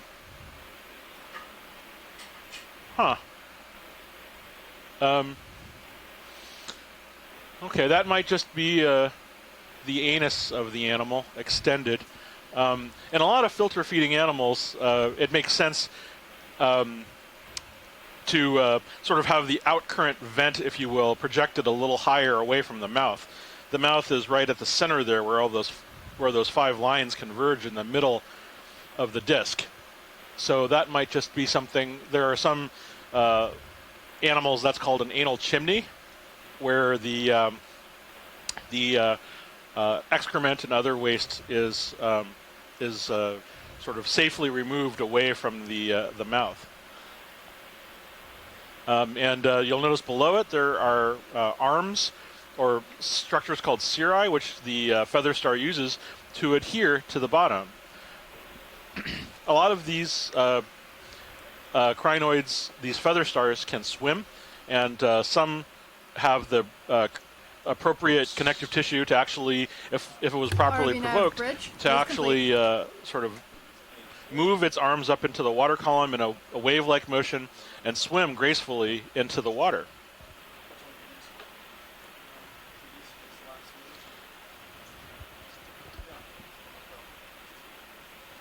Are we... Oh, and so yeah, thank you. We can move on. Okay. Come on out, video. I don't have a stable hold here.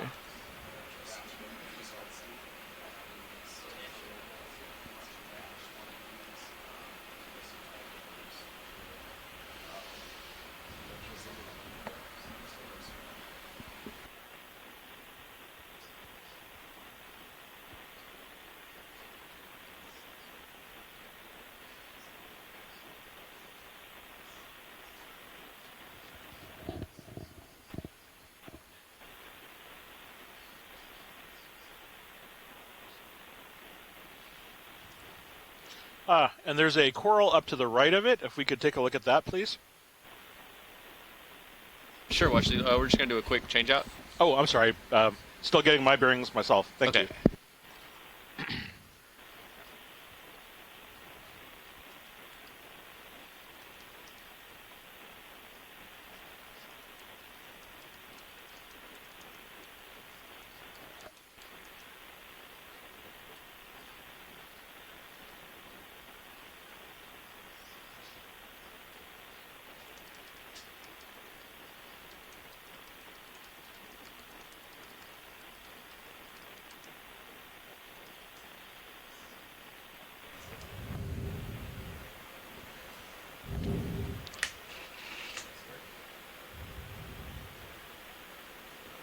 Hey, Josh.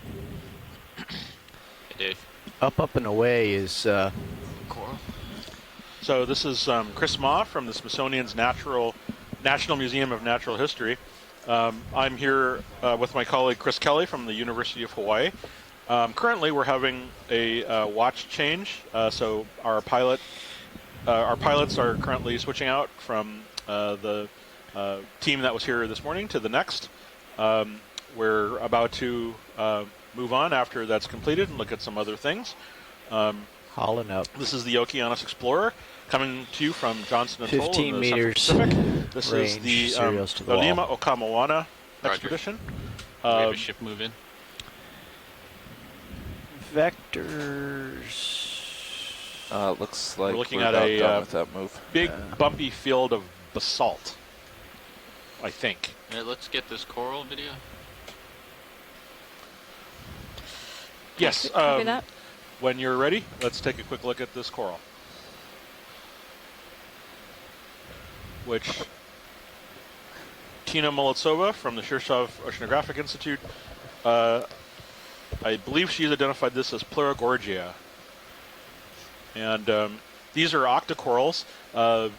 When we've looked at these more closely in the past, we've seen that the feeding polyps, all of the little flowery structures, have 8 feeding arms around the mouth. I'm going to try to creep in on it.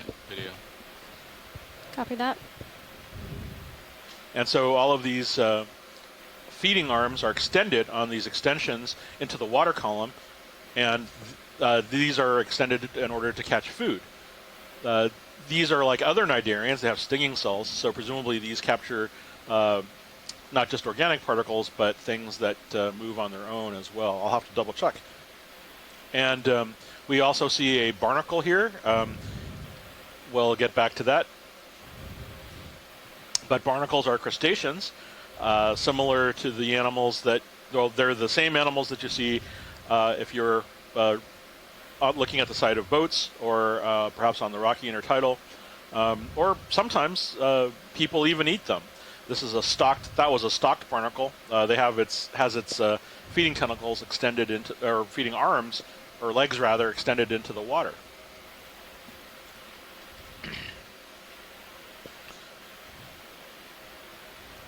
But I think we're satisfied with this, so whenever... Hey, come on out video. Thank you. And yeah, and I think we'll take a look at that coral on the upper side there as well. Come on in video.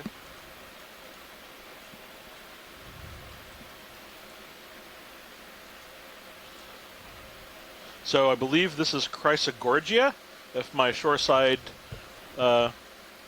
folks can chime in.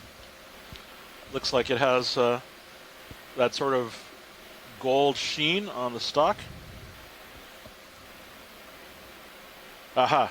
And so Scott France from the University of Louisiana has chimed in and confirmed that this is indeed Chrysogorgia. The name translates to gold coral, a name it earns very well because the stalks on these animals are gold colored. Is that somebody on the line?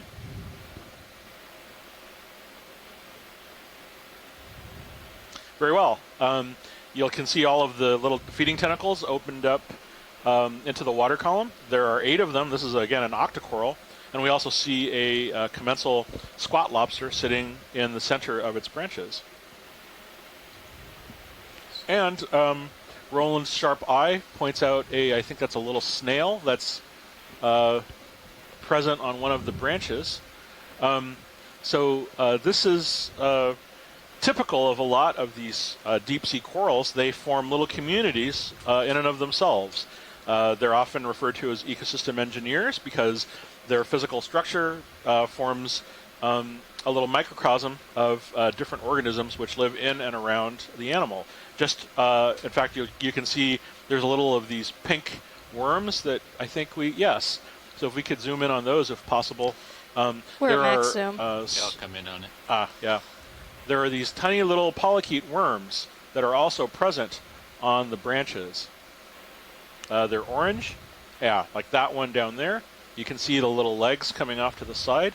These are segmented worms. Oh, wow.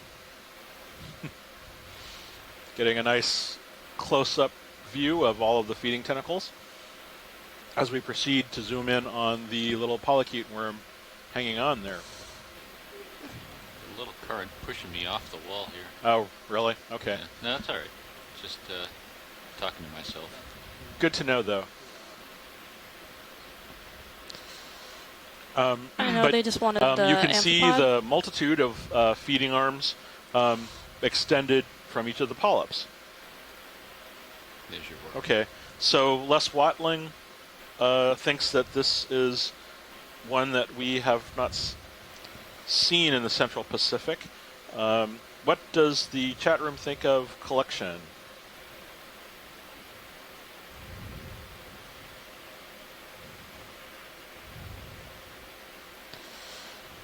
In the meantime, we're also seeing more Pilot, of if they have that the amphipod, I might pull multitudes out. of animals that live on the surface of this animal,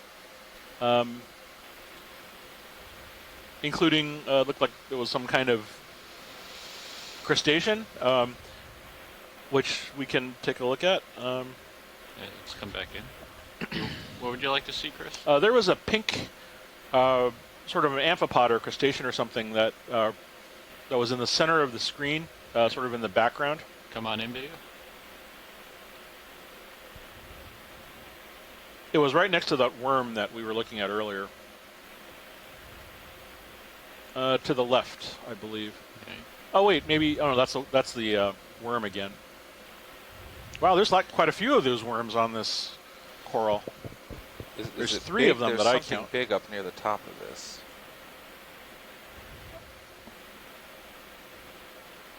Okay, so maybe wow, there's quite a few. Maybe I think the amphipod you were seeing were more of these polychaete worms living on the surface. Yeah, I think that's another one of these. Is that a polychaete worm or an amphipod? That's a polychaete. Yeah, okay.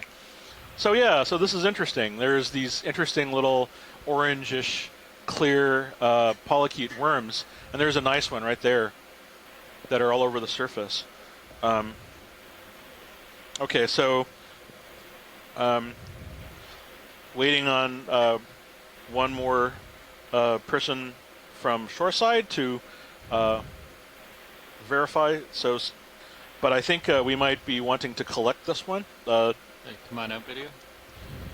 Co-pilot, how are you sitting if they want to go for this? We're good. Full wide. All right, great. We're good. Yeah, I think it would be inching ever so closer, but we're still 12 Full wide? meters off. Yep, waiting thank for you. Scott France to get some verification if they want to collect. So if we could get into position as a whatever You pre-preparation you need. All boxes available. Copy that. Thank you. And what's this thing on the left? We can take a look This at it. brown. Yes, please. I'm sorry. If we could. All right, let's get the guy on the left. Come on. That in, sort video. of. Oh wow. Okay. That's an unusual 5-armed crinoid. That's a feather star. I know that something that we've seen before, but I'll have to look it up. But it's very unusual for crinoids to have just 5 arms like that. This really shows off their pentameral symmetry. This is a kind of echinoderm. This is a group known for having 5-part symmetry. That is, they have exactly their body symmetry matches into exactly 5 parts. But the arms come off, and there are projections that they extend out into the water, which they use to capture organic particles as they float by. And it looks, again, like you can see that little bulb there. I think that's where the excrement is projected out from the disc after feeding happens. And then there's a mouth at the center point where all of the 5 lines converge hydraulic in the pressure center of the feedback disc. on D2. Is okay, so we have 2 votes from both Scott France and Les Watling Yeah, to I saw collect it turned the off. The data looks Chrysogorgia kinda that we were just junko. looking at. Yeah, So, it's, pilot, video? at your convenience I'm not sure and if it was at your entirely pleasure, removed, but if we it's, could ask you it's to useless. collect, please. Okay. So you Roger just that. Max for the RPM. craft, not necessarily max, but maybe 2,000 RPM, something like that, right? 2,000 might be about as all we've got. Okay, maybe I'm off on that number. Okay, well, we'll just, that should be good. 3/4 is probably good. Happy about that. Starboard valve. And so what's happening now, for those of you who are just tuning in, this is Chris Ma from the National Museum of Natural History at the Smithsonian. And I'm here with my colleague Chris Kelly, who's currently away at lunch. He's from the University of Hawaii. Hydraulics are up, and I'm assuming NOAA Okeanos Explorer Expedition. We're currently getting set up for a collection. We're going to sample this Chrysogorgia coral, this golden coral. Let me get you. With this many get interesting warmed up there. I'll get port bio different out. forms living on it. There's a there's a bunch of several polychaete worms living on it, as well as I believe that crab that was in the center, or squat lobster rather.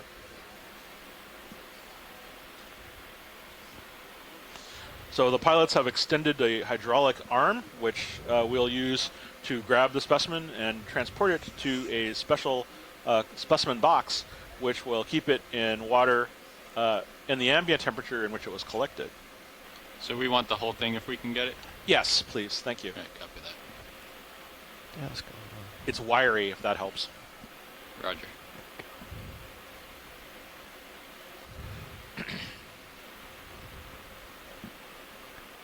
Drawer coming out. I'll leave you a little bit of room to maneuver there before I extend more. Yeah, copy that.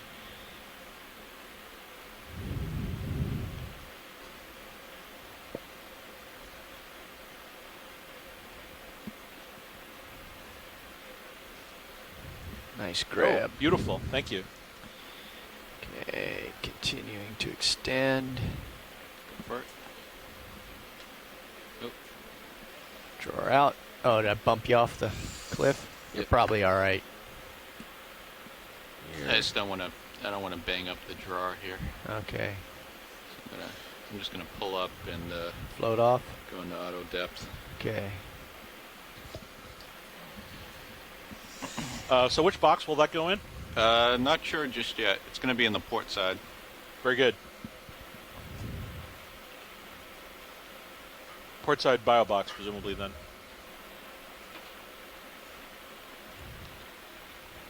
It's a little big. I'd have to pack So it for in. those who are watching, this is Okeanos Explorer. We're currently collecting a gold coral, which is potentially a new species. Our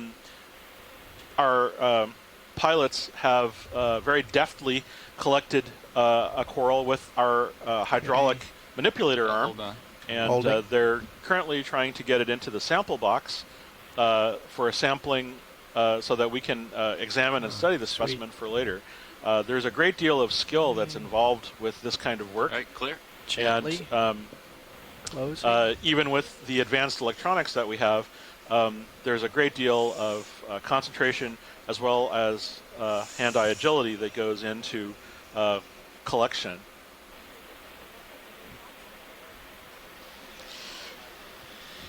Your track complete.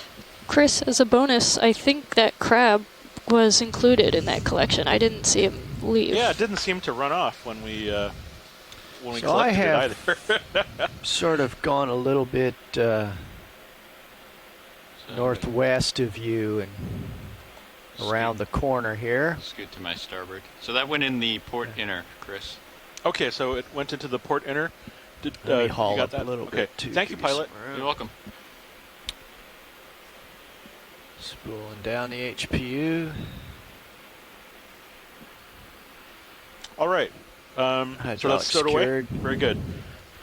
So so we've been moving. now is probably as good a time as any to also let the forward engineering crew introduce themselves after they've successfully completed this great specimen collection. So if you guys have a moment, if you could introduce yourselves. All right, so this is Joshua Carlson. I'm piloting D2 at the moment. And to my right is I'm Dave Wright. Dave Wright. He's piloting Sirius. To my left, Dave Casagrande, navigator. And on video, Tara video, Emily in the video clipping chair. And Tara is in the video clipping chair, and we're all engineers and videographers who work for the Global Foundation for Ocean Exploration. Thank you. And this is Chris Ma from the Smithsonian's National Museum of Natural History. This is the Okeanos Explorer. We're currently exploring an unnamed seamount in the Johnston Atoll region. We're currently at about 2563 meters, and we're currently surveying looking at sort of a basalt bottom. 75 degrees down. Roger. I'm going to push ahead. And we were moving at 0200, steer off a bit to port from there, unless we want to. So we can proceed as swung my head quite a bit to for whatever plan is established. Keep you in view. I'll follow you. The final waypoint. Yeah. Is just about due north from us now. There's a holothurian on the right. But I think we can follow local up. Oh, is that a sea cucumber on the right side? That purple thing? Yeah. So I'm thinking I see a loose rock here. I'm just going to poke it with my skid real quick. Yes, a loose rock would be good if we can get it. A lot of it looks like it might be ideal if it's the right kind. Oh, there's some loose rocks. Yeah, it moved. I can see it in bubble there. Spooling up HPU. So both of these are loose, which the lasers are on right now. Okay. I don't know if they're of the shape and size you want, but either of these are loose if we want to grab it. Sure. Let me take a look. I think. Sure, if these are pillow lavas, I think. Let's take a quick. Is there a quick way to just sample whether or not they're loose? Yeah, these two right here are definitely loose. Okay. Yep, I poked them with the ROV. Okay. Oh, well, all right. We might as well get one now then. Okay. Port rock box probably be simple, I guess. and I won't shove you off. So hydraulics are good. Thank you. Let me just sit down here.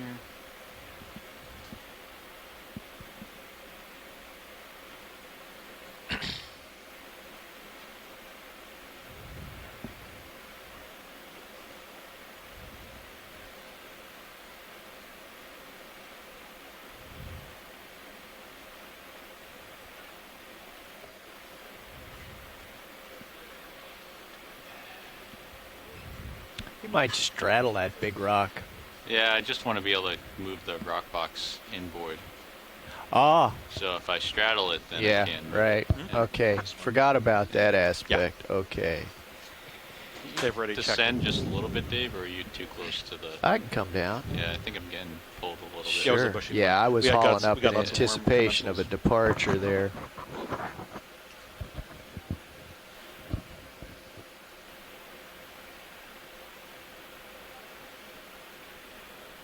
That should make you happy. Let's see. So we are now engaged in a geological collection.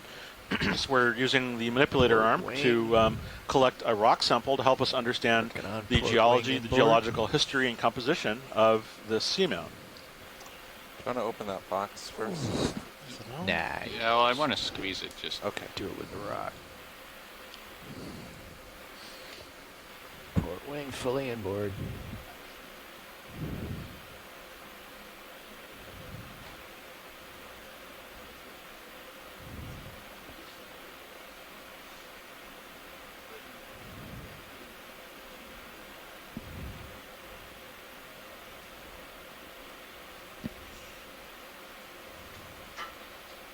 Is there a preference on which rock, or is either one fine, Chris? So, Chris, can you provide input as to which rock is generally preferred? That one looks a little skinny and flat. Maybe that thicker one would be better if it'll fit. I think it will.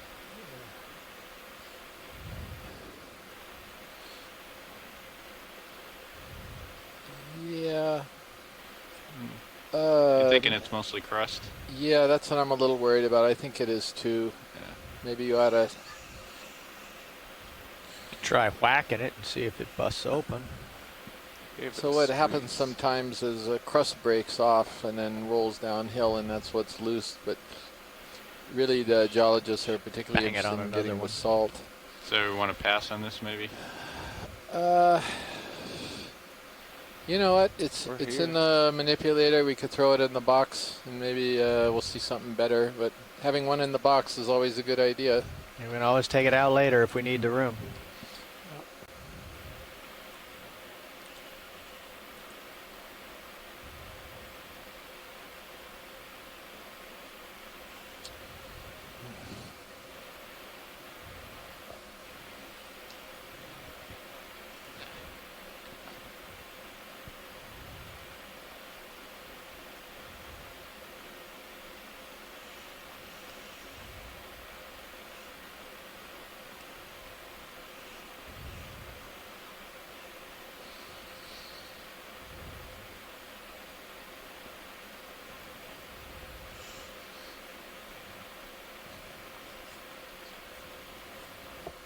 That's going to be port forward rock box. That's what he's putting it in right now.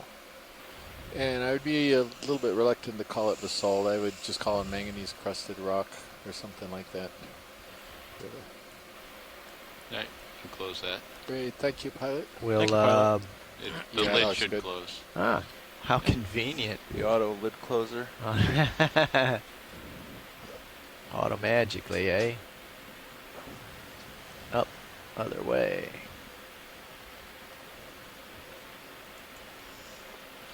Right. Bueno, bueno. Thank you. You got the waypoint? Yep, I got it. All right. Onwards and upwards. Onwards and upwards. HP secure. So the way these things work is now we'll see the perfect rock. That's fine, we'll get that one too.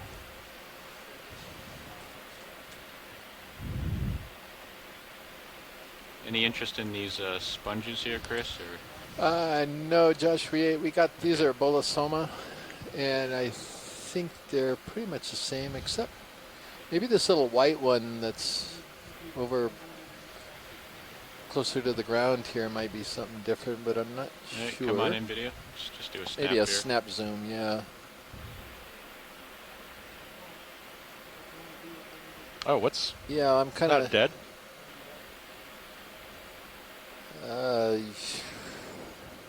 I don't know what we're looking at here. Was that Is that that a- sponge part of the? No, it's not, right? Or is it? I'm not sure. What is going on here? Could So that I be think the it's a bottom good where bet. it We're fell going to over? spend a few more moments looking at this, pilot. Thank you. There's also some rocks right here too that look loose. Oh yeah, these look better. In fact, the one right next to the sponge looks reasonable. I got it. So this is one of these big bolosoma. The base is to the right, and the top ball used to be to the left where the lasers are, and that's the remnants of the ball itself. Oh, interesting. But on the other hand, look at that rock. That one that's right is. So that one with the lasers is too big. Yeah. How about the one behind it? That one is too big. Oh. This guy is. That squarish one right by the stem? How about that one? Yeah, that one we can do. It's got angles like it could be. More recently Could be removed. okay. There's even one above the stem that looks almost looks like something got knocked loose from above. Back on hydraulics.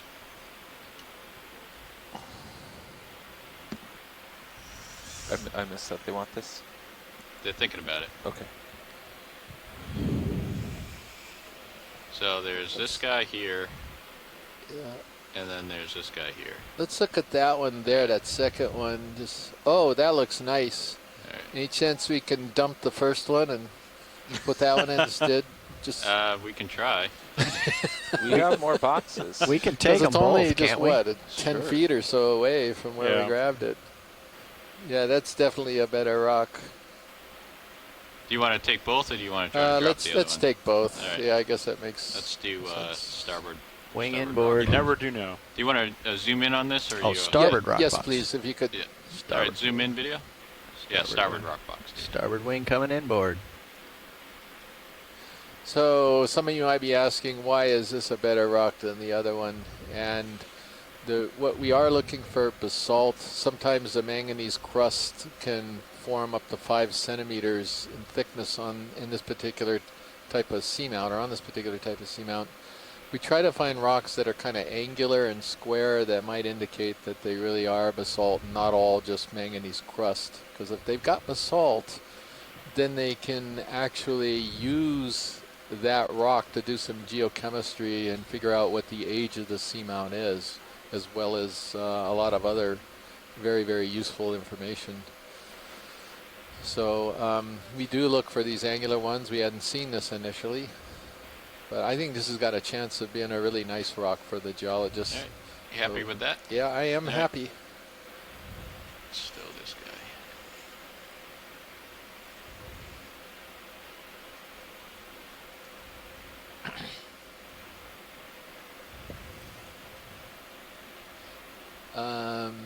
Yeah, for now, let's keep it as a generic. If you can swing the arm outboard when you stow it, That's going to make go in the less of a starboard shadow rock in the box, or sonar. rock box. That's it. No, copy. All right, we can still the starboard rock box. Starboard wing going outboard. What is going on here?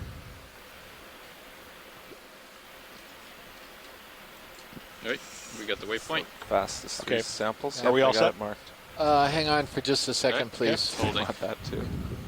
Both of us are having some computer issues here. My laptop is wigging out, and That never happens Nicola's up here. her own. Do you want to pull up the sample Nicola page? is actually punching in the collection I don't data, actually which know is how to do really that. crucial. Sorry. But I for could. sampling. You're good to go? Okay, we're good. All Thank right. you. Thank you, pilot. So if they ever need you to pull it up on one of these computers, it's 192.168.4.201/ROV sampling. ROV-sampling. All right. Helm ahead full. Onward and upward. Got 2 rocks. One of them could be really good. There's another, again, 4201 these / beautiful ROV sample. bolosomas. Yeah. ROV-sampling.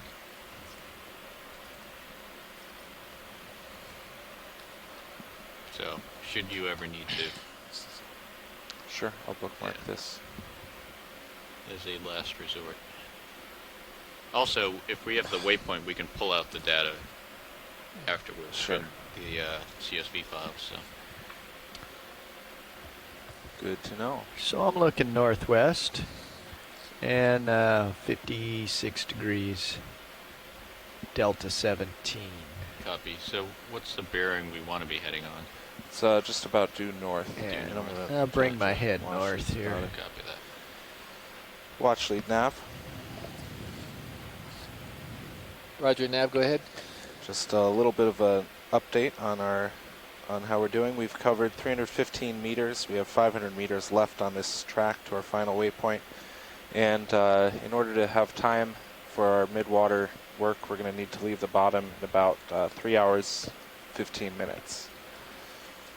Okay, thank you very much, Nav, for the update. So I guess we'll, I guess we'll just try to keep the pace up as we go along, and we'll try to, focus the close-ups on things we haven't yet imaged, if we can. Sure. All right, we're in a good arrangement here if we want to start moving. I always forget to adjust my Z-bias after I pick up rocks. It's kind of like the heavy feeling we get after lunch. Exactly. Can we adjust our Z bias?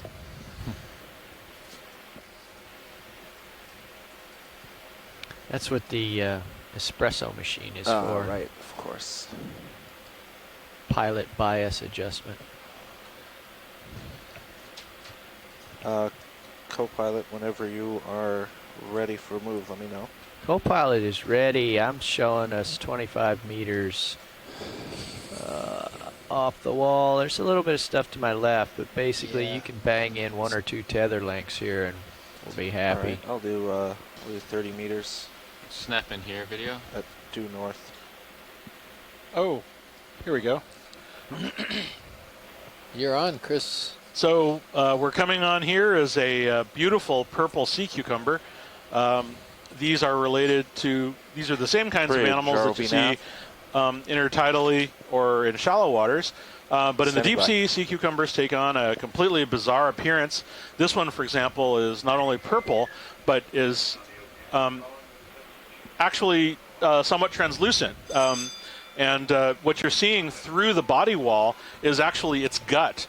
So what these animals eat are sediment and organic particles, and they digest that through a mouth, which is probably right around that deep purple fringe near the head.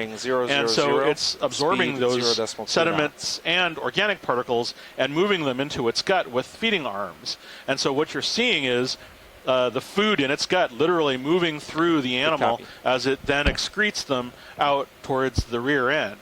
So it's sort of just a big mouth with the processing center in the middle and the exit point towards the end. This one looks like it might be a Senelectid in the genus Hansenothuria, possibly.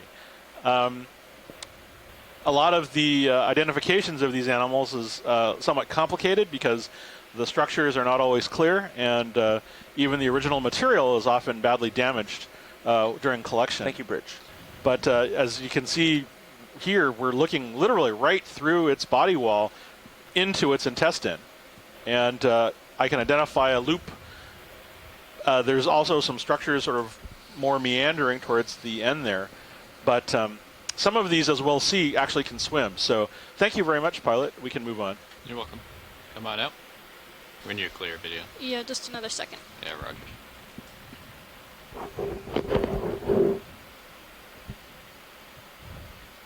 Specimen view. Roger.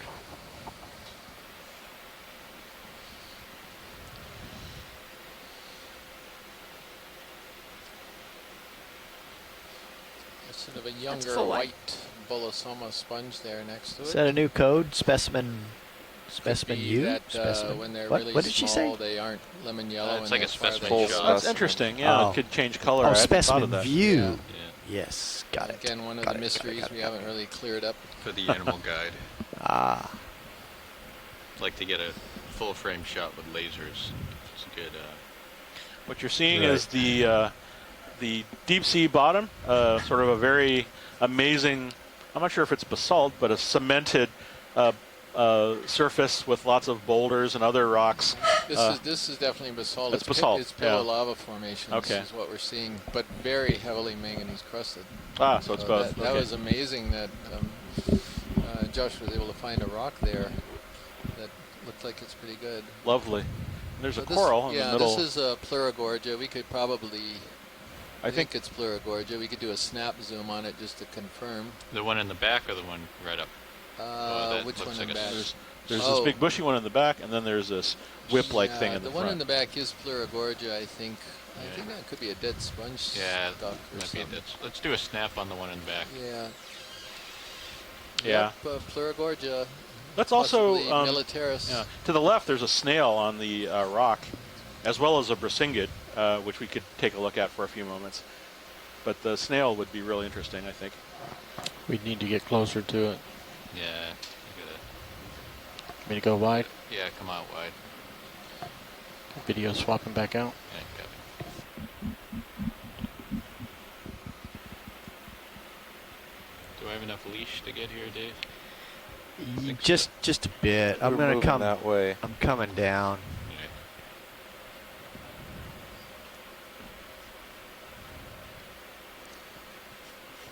Whoever picked the new chairs, the recline The recline is nice here. We It's need got a- footrests though. Yeah. I got a footrest I could slide down there for you. Well, it's there's Come on in, video. stuff in the rack in the way. You feel there's a little squeeze thing on the side? Yeah, I told them The about lumbars, that one. yeah. It's nice. Much better than the old ones. All right, I'm stable. You can go as tight as you want. Huh, Video. interesting. So this is a snail like the type of snail you would find in your backyard, but a very different, probably family, genus, and species. They are probably there are any number of things they could be feeding on, including the organics, or possibly even some of the corals or other animals around here. We don't see a lot of records for small animals like this, so I just wanted to grab this one just for that. So let's move on. Yeah, come on out, Mike. Yeah. We can actually skip the Brisingid in hindsight, so Yeah, copy. we can just move on from here. Thank you.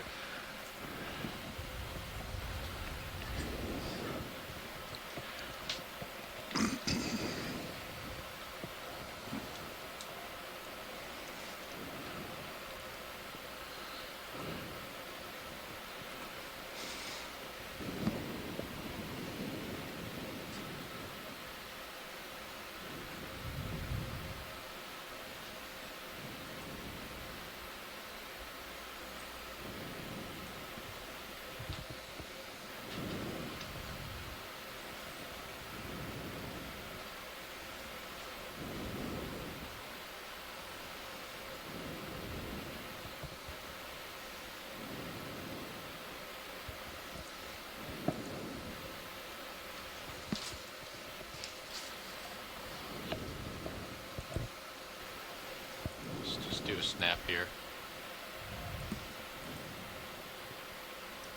Hold that.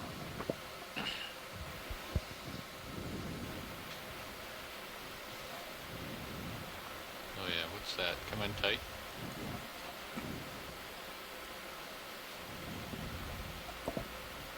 Sponge, I think. Oh, look at that. Sorry, I've been trying to get my laptop computer going again. I had a little technical issue. I was looking down after restarting the computer. This is, I believe it's a demo sponge. Thank you, Rich. In the genus Piloderma. These are like toothbrush sponges is what we called them in the past, and I think Is that we move first saw complete them already? in Yes, it just 2015 I put in on another Lake 4 one. in the Johnston I Atoll can area. look back at him if I Saw a overshoot him, field of but them, so we may see a lot more of these Okay. as we move up slope. Get us just get in us the going interest. again. Sure. Yeah. Let's get a tight shot. I'm gonna just double check the ID here in our Okeanos animal log. That way, there's an online Bridge, version nav. of that animal log. There's an online version. Those of you who are interested, it's being improved every single year, trying to make it more user-friendly. We'd like to repeat that Yeah, last so move. That's I'm pretty 30 sure this meters, is bearing 000, a demo speed 0 sponge. decimal It's 2 not a knots. glass sponge. It's a little bit different group of sponges.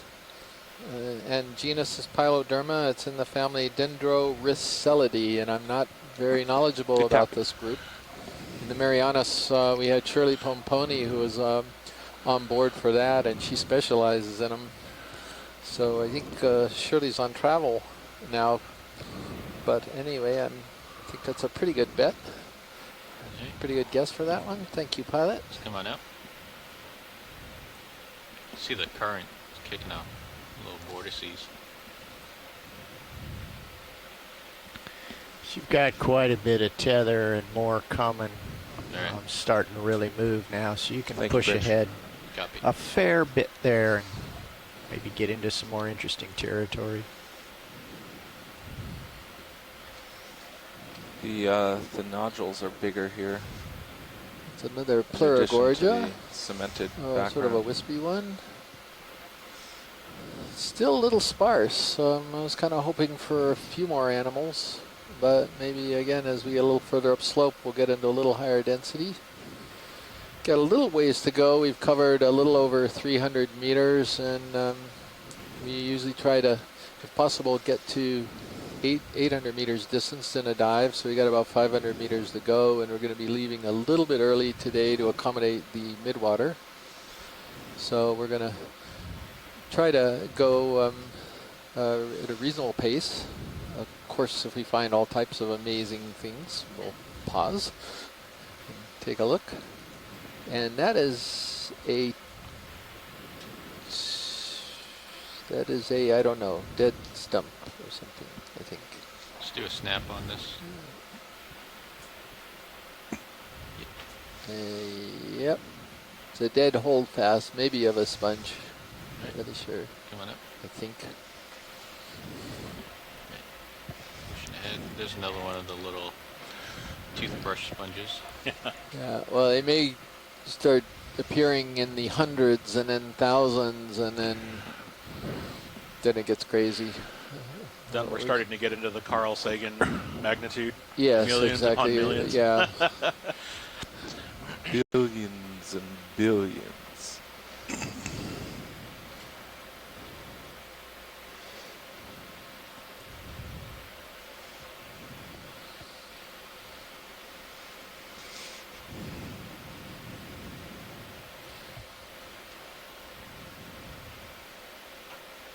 Okay, I'm back on the event log finally. I see Scott concurs. Scott France of University of Louisiana at Lafayette. He was on that cruise in 2015 down here to Johnston, and he concurs that that's when we did see a lot of these toothbrush sponges. So that's great. All right, we've got quite a lot of people now in the event log. We've got a bunch of the midwater guys who are joining early as well. Dougal Lindsay, who's from Jamstec, he's here eagerly awaiting the midwater portion of the dive, which will occur a little while later. And Mike Vecchione, they're at the Smithsonian and also NOAA OER. He's another midwater specialist. And maybe we'll see some jellies or some things floating by for those guys. We've also got Tracy Sutton joining us as well. And so we've got a lot of specialists online. Give us a hand today. Let's do a snap right here. Yeah, another of these toothbrush sponges, the Piloderma. We've got a little gap in the middle of it. If something was munching on it, maybe one of your evil beasts, Chris. I don't know. I would love to see one at this point. Yeah, come on up. Yeah, we have not seen, except for that Brazingid, right? Yeah. That was it. What's that white thing? So, co-pilot, that center? DC bus return is up to 850K. All right, come on in, They're working on that camera, so I think pretty happy with that. Okay. Yeah. So I had, oh wow, this is kind of neat. Oh, okay, there's like a bunch of different things here. So this is a feather star, which is perched on, I think it's a dead Chrysogorgia stalk. So crinoids, as I'd mentioned earlier, also called feather stars, hold their arms up into the water and can pick food out with the little projections on the arms. Also taking advantage of whatever current is flowing at this height above the bottom is this really attractive looking barnacle. This is a stocked barnacle, so barnacles that you might be familiar with in shallow water are more like acorn barnacles. They're kind of like a flat cup of plates. But there are other types that have these thick, fleshy stalks. And in the deep sea, there are these very big and sort of ancient-looking barnacles that this one has its feeding legs extended, very handsome ones, I might add. And it looks like it even has a little barnacle growing off of its stalk, off of the stalk itself. So most people don't realize that not only are there barnacles, looks like we scared it a little. Most people don't realize that not only are there barnacles, commonly on shore near rocks and on boats, but also in the deep sea, as this one is at about 2,500 meters. As we skim down the surface of this dead coral stalk, we also see lots of little animals growing on the surface, so those might be hydroids or other types of things. So every kind of substratum, every kind of surface that presents itself in this habitat becomes the home for something else. In this case, it's these animals are able to exploit the currents as well as the space. Plenty of time. That is present. So anyway, thank you, pilot. Let's continue. Left in that Come on that video. Yeah. Well, it looks like the ship's starting to. Yeah, it is. Just get the little hook there at the end. It's that's the direction the wind and currents are moving us, but looks like it's stopped. Okay. But it comes back. So you got about 20 meters of leash in front of you there, Josh. Copy that. Is this something new? No, I believe that's the Chrysogorgia we collected earlier. We can move on. Copy that. Thank you. And that's another Pleurogorgia, just noting that for the record. Looks like another crinoid or something. Maybe is that a Brisingid? We can move on. Let's do a snap. I think the crinoids I think that's the same crinoid as we saw before. Thank you, Bridge. Oh, it's one of those weird little. Yeah. No, but there's this little yellow stalk thing that looks like one of your bizarre bryozoa things.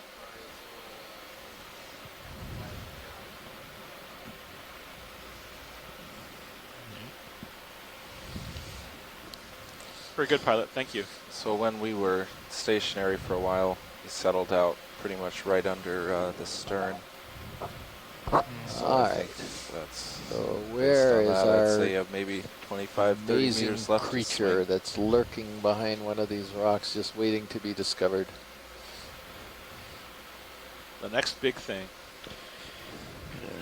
Look up ahead of me just to make sure there's nothing scary. A little close, but. Oh, look at how Is there a round. little white thing on the I rock operate just in lower closer center to screen you there? than others Not the do. coral, but to the left.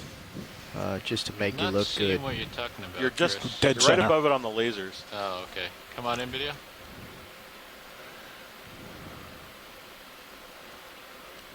Oh, it's a little bit of junky stuff. Yeah. Right. Sorry. No, that's all right. Snap zooms take no time, and they give you guys a better idea of what we're seeing. So thank you. I got to push ahead a little bit, getting a little bit behind yeah. Cerios.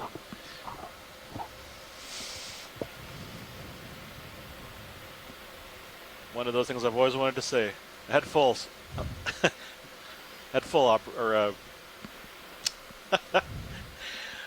helm about a head full. That's certainly not one of the things I always wanted to say. What I always wanted to say is, woohoo, won the lottery. Well, but, yes, well. but different kind of dream, I guess. I guess so.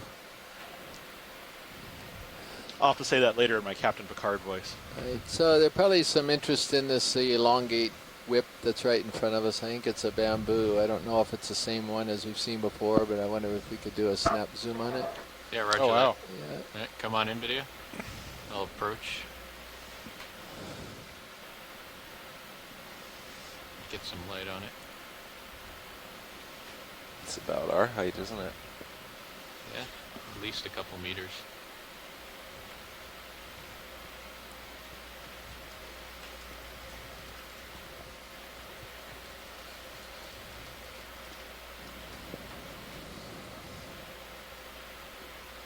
So what we're looking at is a bamboo coral, and it's an kind of octocoral. And so what we're looking at here are the various feeding polyps, the part of this colonial animal which feeds. And so off of each mouth that you're seeing, each one of these sort of orange dots are 8 feeding arms. Each one of those arms has a small projection that's coming off of it, which is what helps us to identify what they are. But the animal's colonial, and so the tissue that you're seeing is all part of essentially one animal, and then they're held by a structural support down the center of that stalk, and that structural component is both white and with dark bands, and that's what earns the animal its common name, bamboo coral, because they look just like bamboo. All right, so I'm waiting to get some commentary on this species. This is not the same bamboo coral as we imaged earlier, at least before I went to lunch. Does not have those very long spines coming between the tentacles. This is a different beast. And I know that Scott's on. I don't see Les at the moment. So Scott, can you give us a hand on the idea in this one? At least going to clade. If you can go that far, hardly any of the sclerites that are in the column itself, which is definitely informative. I don't see really hardly any intertentacular spines also.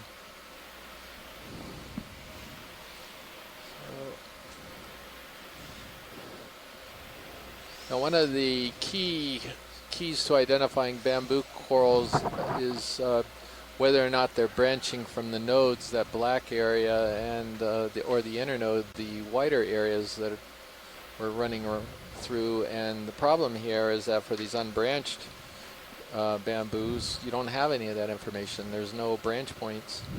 So Scott believes that this could be in the Jasonisis clade, so it just shows you the variability that he and Les and the others working in this group, Abby, are having to deal with. The Jasonisis that we saw yesterday was this beautiful fan, and today we're seeing an unbranched form.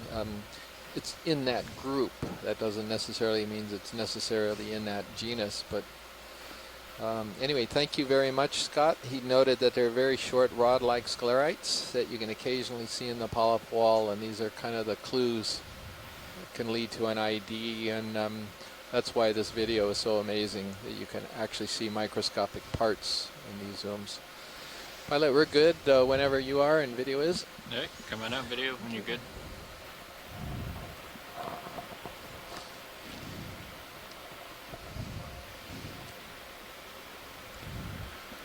So now we're looking at 6 minutes since the move ended, and I'm just slowing down now. Well, Scott sort of also followed up and basically say for Jasonisis, the genus itself, he would have expected more scales and a little bit milkier looking tissue. So could be something related, but not necessarily in that genus. Thanks, Scott. Quick snap here. It's a sponge. Looks like we've got a small ferronematid sponge. I'm not sure it's Poliopogon or not, but I believe it's in the family Ferronematidae. It's a glass sponge. And again, what I'm looking at is how it's attached to the rock, which is it's got a fibrous attachment. So that helps a lot, and it's got sort of a thicker columnar stalk on it, which some of the ferronematids have. So that's great. Thank you very much. Okay, come on up, video.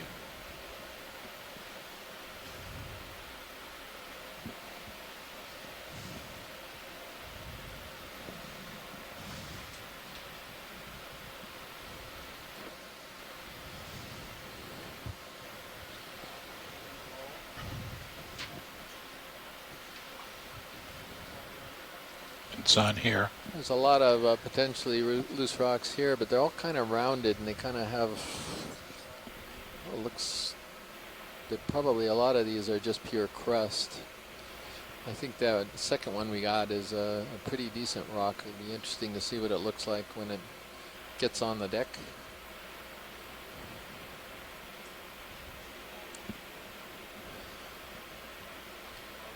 Let's do a snap right here. Any interest in this shrimp? Sure. I think it's going to be a nematocarcinus. I think it's the first one we've seen. Video, can we get a zoom on the shrimp? We don't need tons of time on it since these are pretty common. We've imaged them before, but yes, it is. A long-legged shrimp, named that for obvious reasons. This is in the family Nematocarcinidae and probably in the genus Nematocarcinus.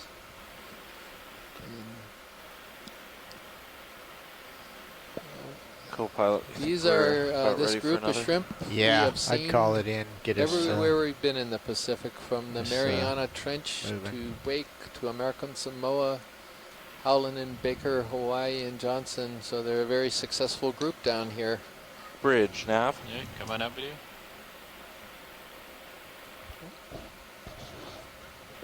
Another ship move, please.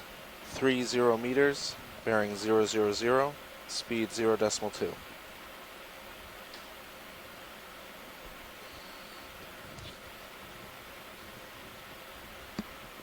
Good copy.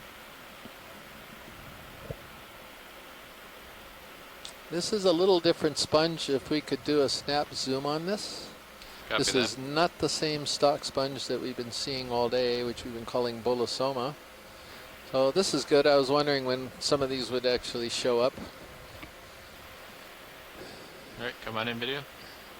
So this is yet another form of glass sponge. So we're seeing a variety of forms here. In this case, it's in the family Rosellidae.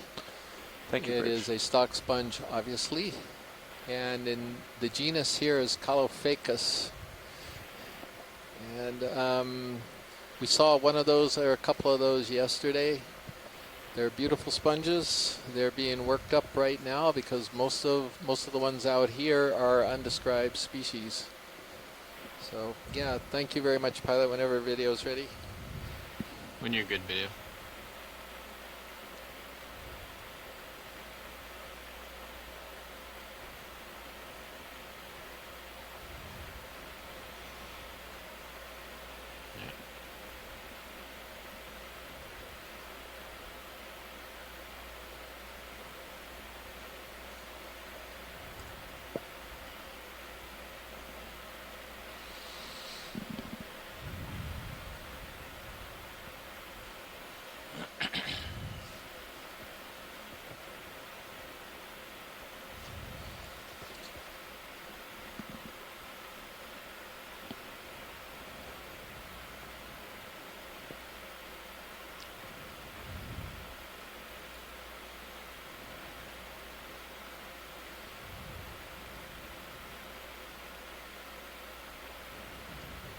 Quick snap zoom here.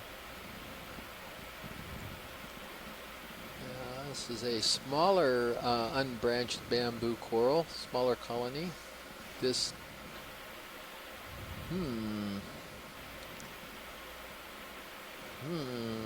I think this is yet another different one. All right, Scott, if you're making dinner or you're doing something, you got to get to your TV or your computer and need some help here. The Scott France spotlight shining up against the clouds right now. Yeah, if you have any more zoom.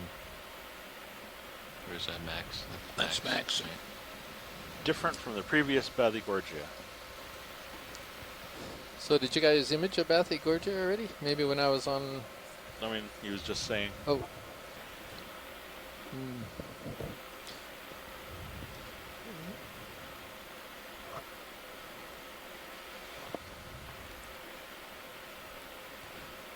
So yeah, he thinks it's different than the first whip he saw, and he thinks it's potentially in the genus Bathygorgia. We've seen a number of those during the cruise that are suspected in that genus. I think we've collected a few as well. Great, thank you very much, pilot. Hey, when you're good, video. Stocked crinoid or? Yeah, let's take a quick look at the stock crinoid. Come just on in, video. Snap zoom. Yeah, there we are. Yeah. Okay. So this is a. So we've seen other crinoids. This is those are feather stars. This one is a stocked crinoid. It has a full stock, and look at that. There's a snail on the. Wait, Chris, you're missing the thing here. It's got I know. 4 arms. Yes, I see that. That's probably just an aberrant number of arms because one's damaged, but there's a snail on the anal vent. That could be a eulimid practicing coprophagy, or it could be like a sort of a vampire snail feeding on its bodily fluids. So you think the snail is on the broken arm, and maybe the snail, is that what? Is that oh, where it's on the broken arm. It's not on the vent, on the anal vent. Yeah, it might be on the arm. We actually saw a snail like this on the other crinoid we saw the other day. So that might be why that might be what it's doing, is feeding on the fluids coming off of the body. So is this a mutant crinoid? I mean, No, the fact that the 4 branches are coming out opposite each other rather than like, as though there's a fifth and one, there's a gap where one's missing. So there's actually, I think there are 5 arms here. 1, 2, 3, 4 that are completely formed, but that fifth one, the one the snail is on, it looks like it's damaged. So either a fish took it off, or some other kind of predator took it off, or it's possible that the snail might actually be contributing to the fact that the arm isn't completely grown. Either way, it's a fairly interesting observation, because the effect of these parasites or these commensals on these crinoids is really poorly known. So this might contribute to the number of arm variation, the amount of arm variation that we see in them. The ecology of these things and their habitats also really poorly known. So this is very novel for that reason alone. But the snail and the on the crinoid, I think that's been observed before, but this association with the damaged arm might be more interesting. All right, so we've got a question from shore here from Darrett Sutcliffe, who's at the Interspace Center. And this is for the pilot. So Josh, you want to take this one? He basically wants to know from his audience there, how are you able to keep the camera steady and take such good video? So in this case, I set the vehicle down on the bottom. So I'm giving a downward thrust and a forward thrust in my toe. We call it the toes, but there's 2 parts of the frame that stick out, and I'm just, putting my toes down, and that helps stabilize everything. And then as I rotate up and down, this motion here there's a rotator on the actual camera. So I can give it just a little bit of an adjustment to keep it in view, and just adjust my my rotation just a little bit to keep it centered. So this is one technique we use, which is to just set down on the bottom, and then you don't have to worry about currents going around. The other technique is when you don't have the opportunity to set down on the bottom, when say there's a lot of coral or a lot of delicate old pretty things you don't want to crush, you have the opportunity to set down on the bottom. You can either try to be your own control loop and keep it perfectly centered, or what some pilots will do is let the vehicle drift in such a way that it creates a nice picture and keeps the creature in zoom. So for example, right now I'm not on the bottom, I'm just floating, and the vehicle's so big that it's not going to move very quickly. So I'm just putting in small little adjustments, a little pulse of a thruster here or there, just to keep it nice and centered.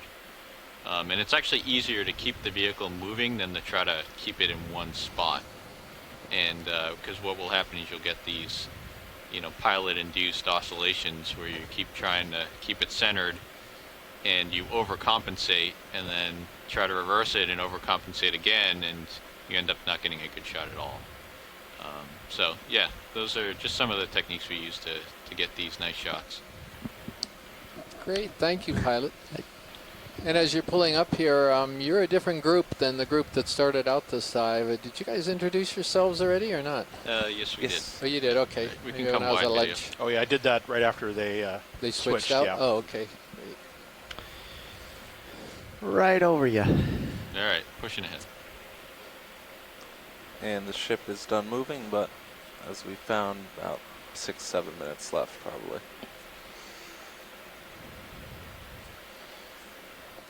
So our current depth is 2,537 meters. If you're just joining us, we are on a seamount that's a little ways north, probably about 125 miles north of Johnston Atoll, in the Johnston Atoll unit of the Pacific Remote Islands Marine National Monument, one of the marvelous marine monuments we have out here in the Pacific.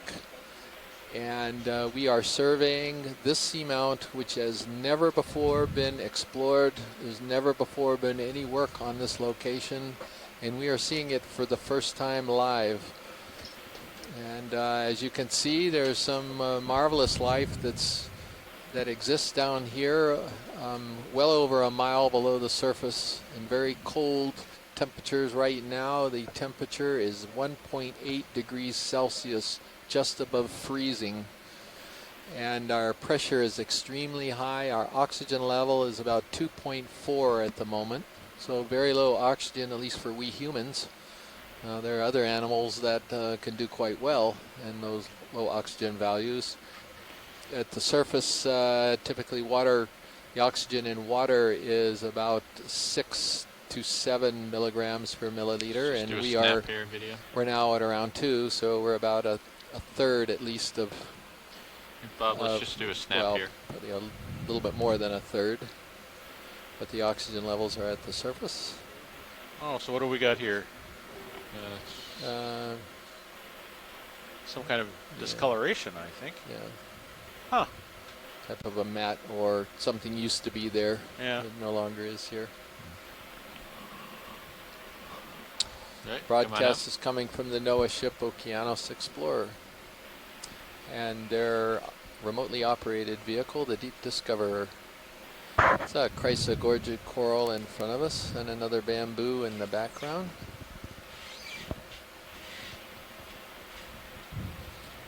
Looks similar to the one we imaged, that really tall one, a few minutes ago.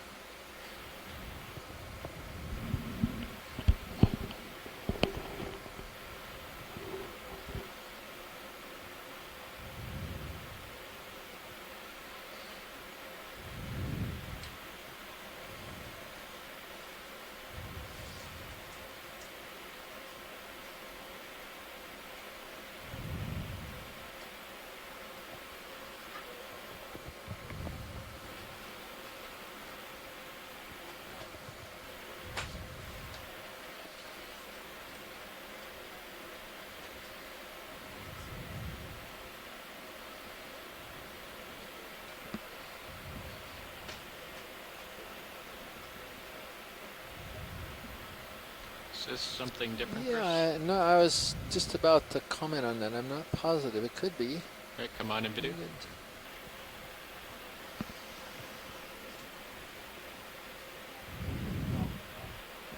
Could be just a thicker version of those toothbrush sponges. I'm not sure. Just come on in video. Okeanos. Interesting texture. Yeah, so. Well, I think it's a demosponge for sure, and it's either a kind of a slightly not quite columnar piloderma, or it could be something that we call Stellodorix, a different demosponge, but I think we'll just stick with demosponge right now. Yeah, thank you, pilot. All right, come on out, video.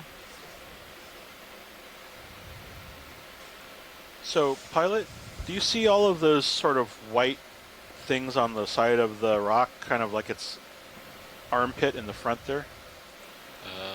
Up by the lasers? There's a curve in the rock, a convexity, and it's really, there's all these little white, they look like pods. Down here. Yeah. Yeah. I think it's just flocculence, but maybe it's something more. All right, copy that. Come on in video.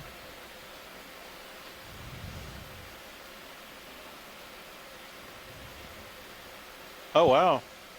There's all these little forams or something, aren't they? Are they? Well, I think we've defaulted to that in the past when we see these little bushy structures. Huh, interesting. Yeah, let's see if so anybody, they're a mystery. Yeah, I'm waiting to see if anybody in the event log can take a stab at these things. Come on, be brave out there. Scott France was brave. He rose to the challenge. He's suggesting they're arborescent forams, which I think is what we've been guessing they are. So sometimes what we see in the deep isn't even an animal. Sometimes they're single-celled animals or single-celled organisms, and sometimes they create these interesting structures. this looks like ready for some another kind day? of, when they say arborescent, they mean tree-like, so this has formed this kind of skeleton that looks like a branching tree. And we have agreement from Mike Vecchione, but yeah, Bridge, sometimes Nav. forams, little shelled amoebas can create these large hard part type structures. Mothership move, please. Looks like they're exploiting the Range habitat on the 30 underside of meters, this bearing basaltic 000 rock. degrees, speed Anyway, 0.2 we can move on. knots. Thank you. All right, come on out, video.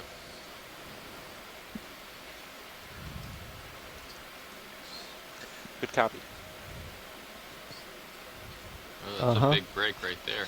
Yeah, look at the size of that. It's a broken pillow, I big think. Chunk of broken lava rock. Yeah, pillow lava. You could probably date that. Will if that we fit could in bring the that box, one back. Josh? Yeah. I guess not. I mean, we could try. Could we just kind of attach it to the top with a bungee cord or something? We'd have to pull D2 up. I don't think we would float. Yeah. But it's definitely basalt, so that would be a great sample. Did we bring Thank the you, ratchet Rich. straps with us on this trip? I don't think so. Another unfortunately. two more Pleurogorgias. We've already imaged those today. Should put a claw on Sirius. Might be hard to do the ship motion. We don't have a lift through tether No, attachment. you need to lift through, yeah. So, Josh, I don't know if you remember this, but in 2015, we collected a rock that weighed in at 154 pounds. 154 pounds? Yeah, I'm pretty sure that's right. And Wow. And I can't remember if that's the one that Daniel and I put in this big heavy-duty bin and muscled upstairs to the lab together. I will double-check that figure, but let's put it this way. It was big, and it was very heavy. That was probably the biggest rock we've ever grabbed. It was a monster. We couldn't find, it was almost loose in the bin when we shipped it to the Oregon State University because we couldn't find any bag or anything big enough to hold it. I bet D2 was heavy. It was. Yeah, when it came up. All right, come on in, video. Have a nice mushroom coral here. You answered the question. That was probably the biggest rock you've ever collected. Oh, that's so beautiful. Yeah. Is Tina on? I think she is. Right, Tina? So we draw upon the considerable skills of Tina Molosova from the Shirshov Oceanological Institute. This is her forte, various deep-sea cnidarians, animals with stinging cells related to jellyfish, sea anemones, and the like.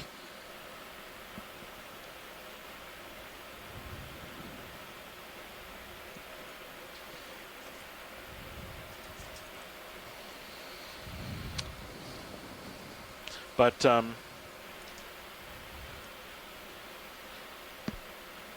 in the meantime, this is what's called a soft coral. And as with many of the corals that we've been seeing, it's an octocoral. It has 8 feeding arms. It has this it's a colonial animal, has this very unusual shape. Come in tight if you have any more video. That'll help, Tina.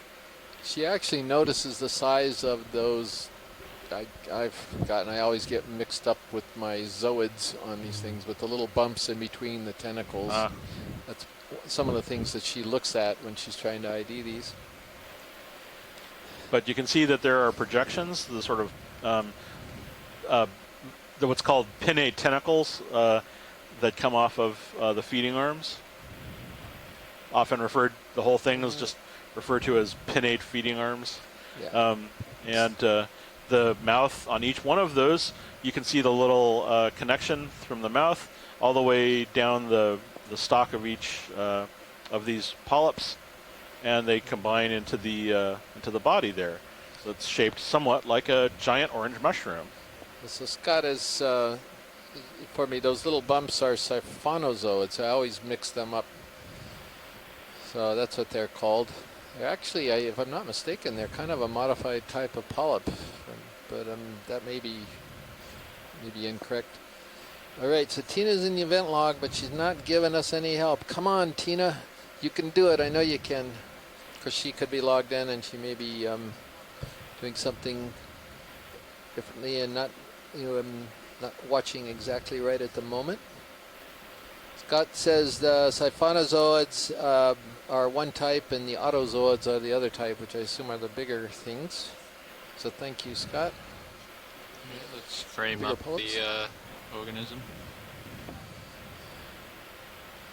Okay, and he's providing more information. The autozoids are the typical feeding polyps. Siphonozoids are reduced polyps that lack tentacles. And that's clearly what we were seeing. Very reduced polyps that were lacking the tentacles versus these beautiful ones coming off of it. I've been seeing these for over, I think, 15, 20 years, and every time I see a new one, it's beautiful. It never gets old. All right, Tina, you can have some fun. I'm going to go ahead and ID it, and then you can have fun correcting me. I think it's Pseudanthomastus. That's my best guess. But we will wait and see what you have to say. A lot of times it's whether this is Pseudanthomastus or Anthomastus. Pseudanthomastus, of course, the name is sort of referring to false Anthomastus versus true ones. That's a type of soft mushroom coral.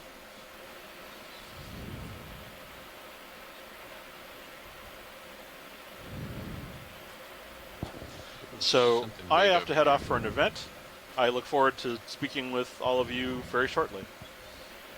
No, I'm wondering whether I got that right. Could be Pseudanthomastus, or could be Anthomastus. Could we take a look at this coral, Pilot? If we have Absolutely. A chance? Coming on in. Yeah, this looks new. Okay, hold that.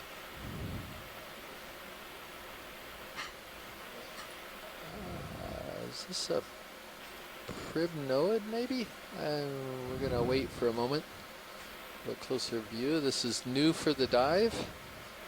Yes, this is a primnoid. It's in the family Primnoidae. It's another type of octocoral. I think this is the first one we've seen. I think there's a mysid that's hanging on to it, that little red crustacean-like thing. Now, which genus of primnoid? I'm not... Boy.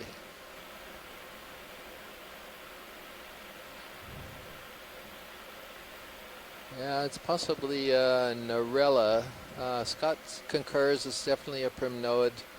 It's hard to go a little bit more further than that.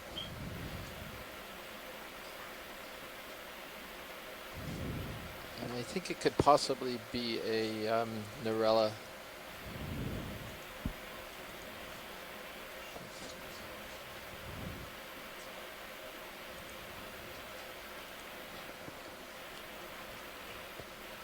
Thank you, Pritch.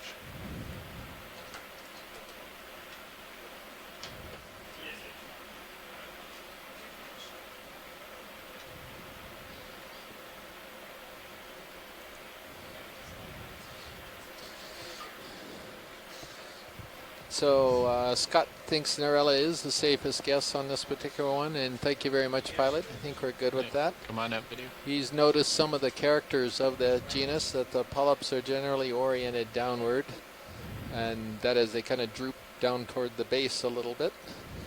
And scales are large and overlapping with, and then Asako Matsumoto also commented it as three polyps per whorl. So I think we're certainly in agreement on it being a primnoid, and I think we're in reasonable agreement it was perhaps in the genus Narella. Just do a snap here. Yeah, looks like it's a brittle star. Yep.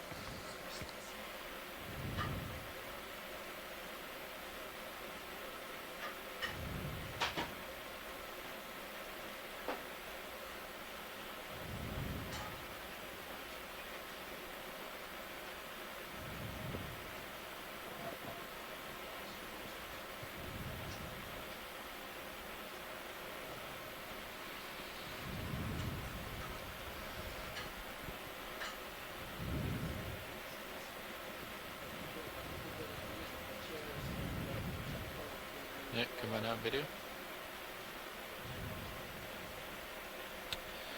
Up and over, Josh. Up and over.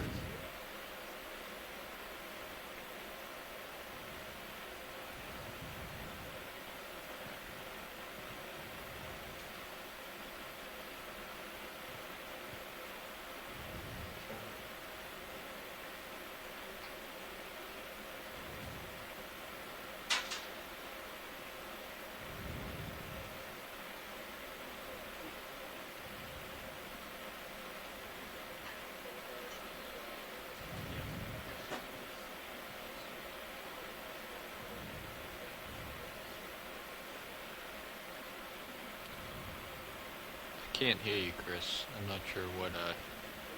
We switched headsets. They've okay. got themselves need to get reorganized back there.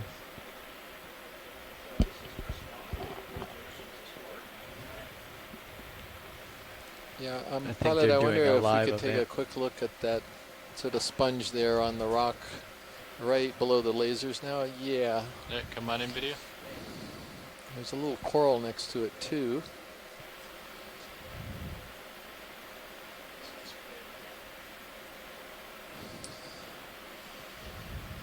Yeah, this is another one of these things that I was a little shaky about. It's a demasponge though, for sure. It could be Stellodorix.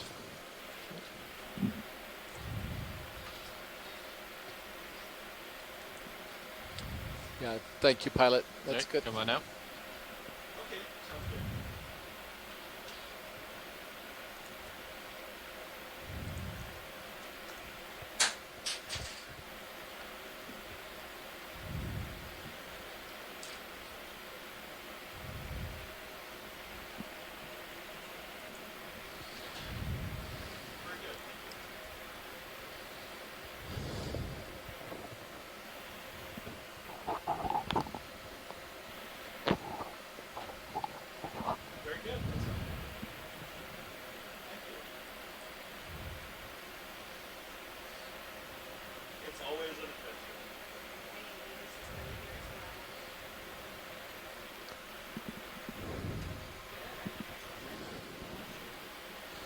You could sort of see how the rock here looks very, very consolidated, almost like it's a sheet. But I think what's happened is there were pillow basalt formations that are when the seamount was being created originally, and it's so old, probably on the order of 70 to 80 million years old, that a lot of manganese crust is kind of glued in all in around the pillow lava formations, making it look like it's one single surface when it's probably more. Get the opioid. Yeah, let's Come go on ahead in. and Come on in take video. a look at the Ophi. This is a brittle star. Oh, it's brittle. And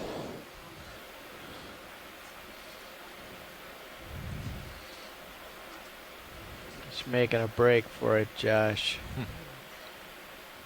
Gotta cut him off there.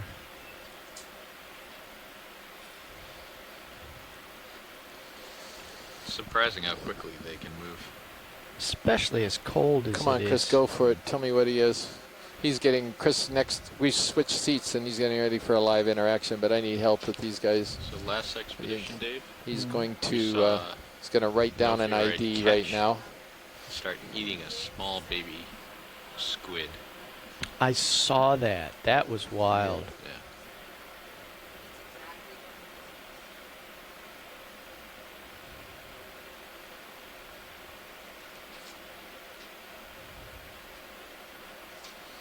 All right, he believes it's in the family Okeanos. So thank you very much, Chris. He's definitely multitasking at the moment. I'll try not to bother him too much.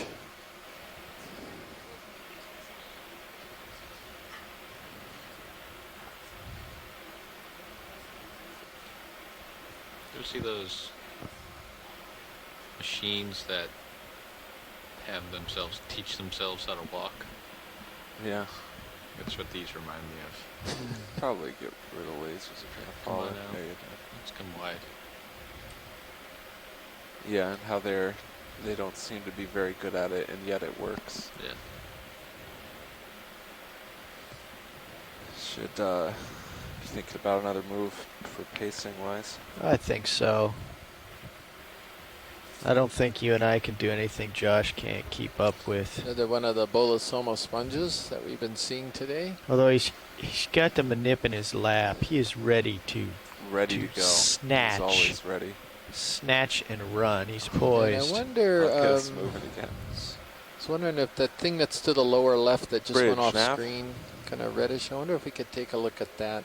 Sure. Could be a Should black move, coral, please. actually. Range 30 on in meters, video. bearing 000 degrees, speed 0.29 Yes, it is. knots. Black sponge. Black coral. Yeah. So this is an Antipatherian, a Good black copy. coral. And again, I'm going to call on maybe Scott or Tina to help with the ID. I'm going to look in my guide as well that they've helped us develop. See if I can find a match for this one.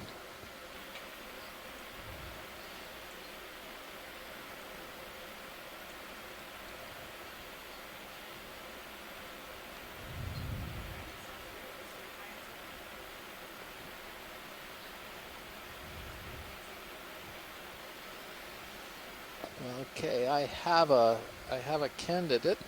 Scott thinks it's heteropathes, and that's exactly what photo I've got up on my guide right now. I think Tina might have been going to heteropathes CF or close to Pacifica. So thank you very much, Scott. Thank you, Bridge. All right, let's frame it up. Let's come out video and frame it up. Go ahead.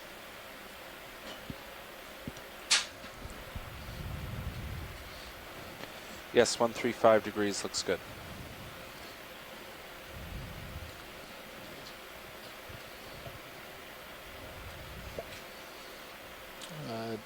Couple dead sponge stalks. A little brittle star on the top of that one, kind of similar to what we just imaged a few minutes ago.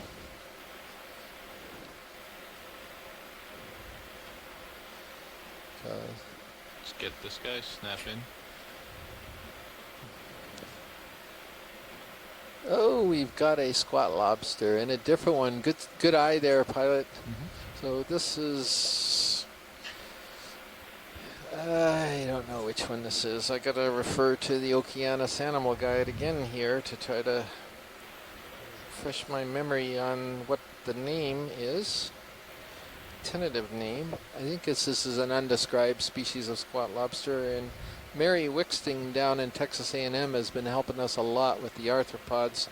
She and her colleagues. You can come in any tighter. Go for it.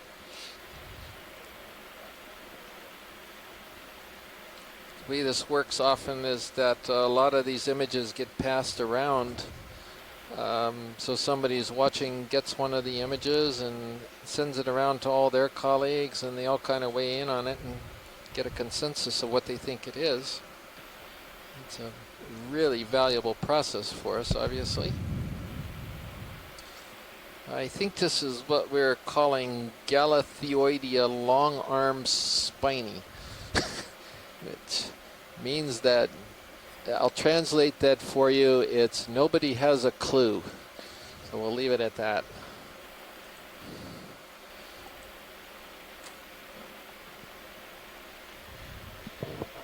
Alright, we need a good video.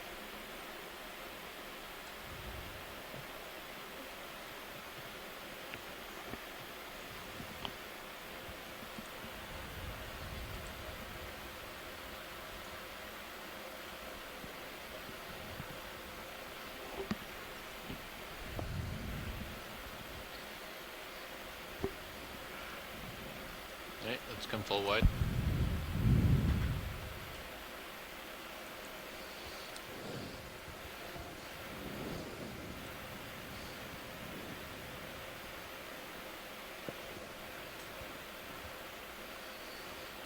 We got a swimmer. Let's get the swimmer if we can. It's a speedy bugger.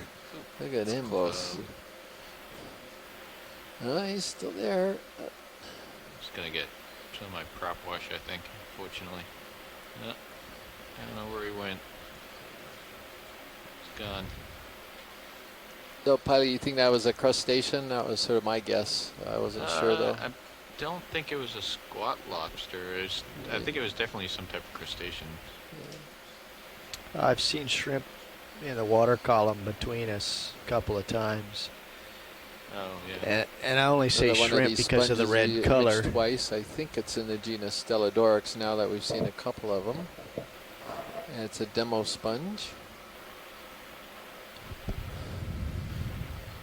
Demo sponges are distinguished, at least in one way, from the hexactinellids, is that hexactinellids have got microscopic skeletal parts that are referred to as hexactins because their basic structure is a 6-rayed sort of star, if we use star-like structure. The demosponges do not have hexactins. They can have other types of spicules like triactins and monactins, single-rayed things, but they don't have the hexactins, and that's why they're put in a very different group. Just a little bit of trivia for any of you spongophiles out here.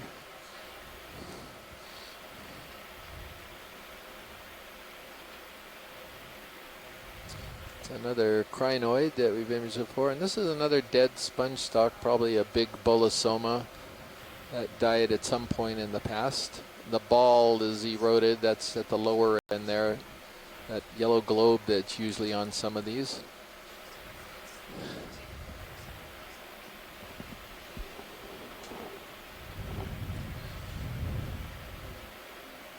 Another Chrysogorgia, I guess similar to what we collected. Some more toothbrush sponges.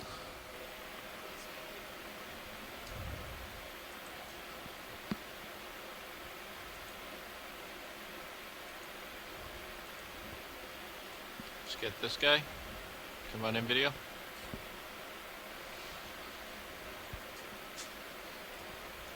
Aha. Okay, so I think it's something called a late megonid. It's a sea cucumber, but now I gotta look this up again because Chris Ma is now quite occupied. Boy, give me 1 second. I recognize very it. Complex gut shape. Probably, there you are. Yeah, so this is actually not well known. The Dave Posson at the Smithsonian and Andre Gebruck at the Kirchhoff Institute in Moscow have both suggested this is a possible late mogonid in the family late mogonidae, but they're not really sure.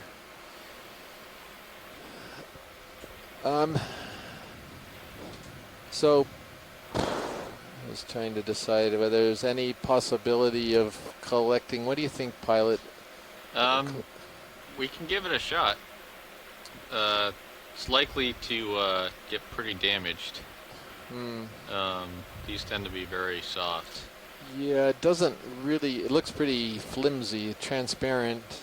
I mean, I can give it a shot and make an attempt.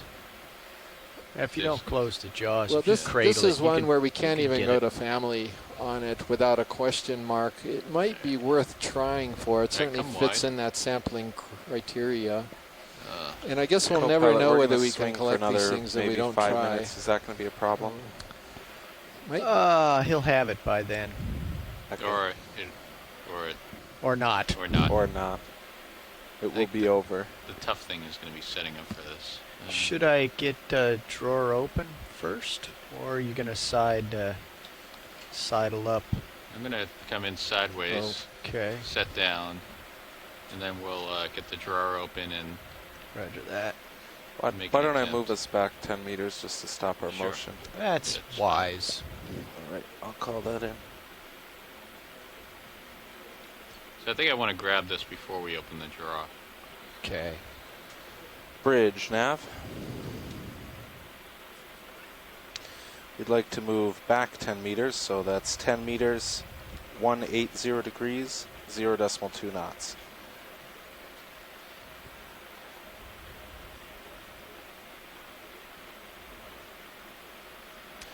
Good copy. Might be too low for me to get. Let's get down a little bit.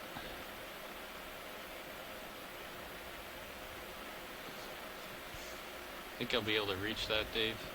I don't know. Maybe a bit of a stretch. It's almost like maybe you should put your other toe down. Although that's a bit awkward as well.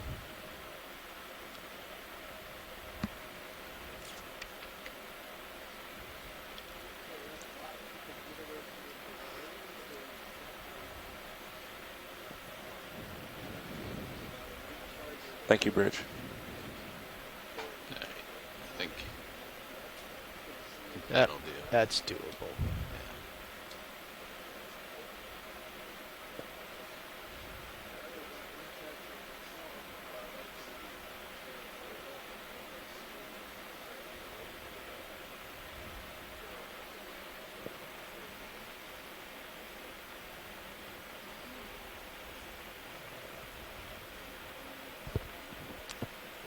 Well, I could try to scoop this.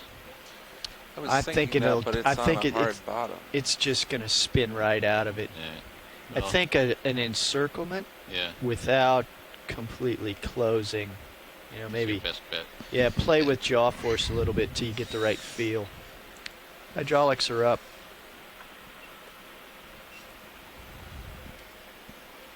It's always harder to set up than to actually get the sample.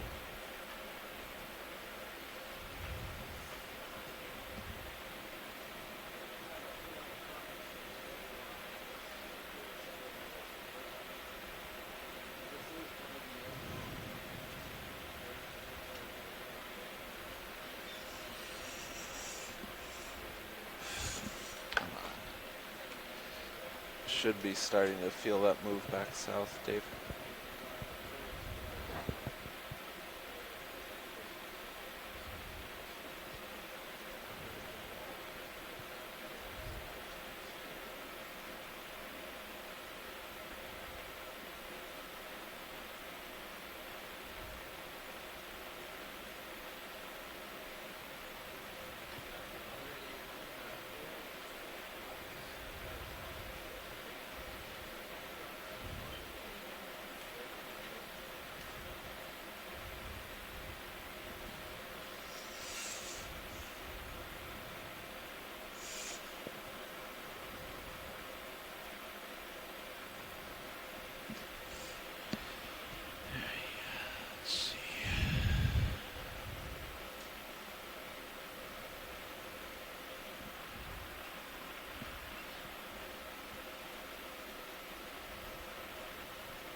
All right, so which side do you think, Dave?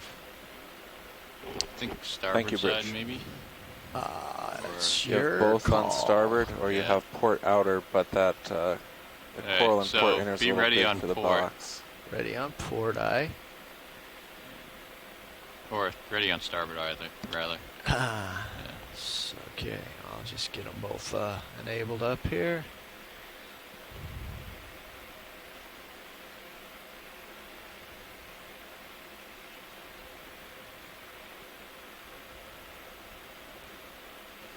Who's set?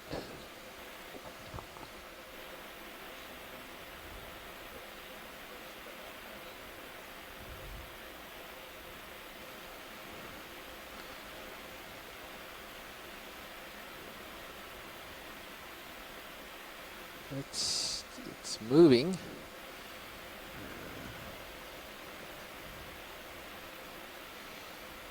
Guys, got it almost. Give him a little nudge so he floats off, and then close around him a little bit.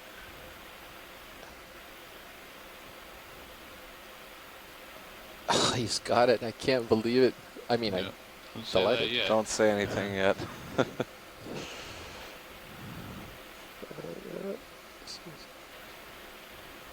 That is amazing. These are notoriously hard to collect. Okay, Come the on. gentle It's caresses. not in the box yet, but Starboard that peak got it bio. off the walls. Port bio, roger that. Port bio extending. And outer, if you can. Port bio extending. I don't see motion. Go ahead, dry lap. Well, you have to extend the pin and then open the draw. Right. Unknown. Where is pin? Port bio. Said on. Oh, that's the other valve pack. You should be on starboard valve pack. Yeah, starboard. Extend the starboard pin, or the port pin. I see bio. I don't see pin. Yep. Bio. So Oh. retract and then extend. Ah, retract. Extend. Yeah. And now open the drawer.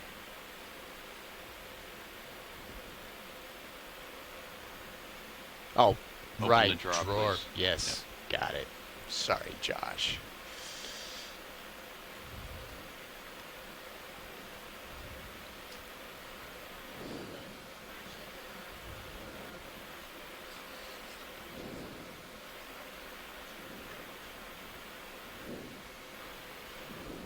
Go. All right, Nice retract. work. Fantastic. That is a tremendous job, pilot. Josh, that's just great. That was a long time to hold my breath. I was holding it with you. Dry lab nav, that was oh port my outer. goodness, that's great. All right.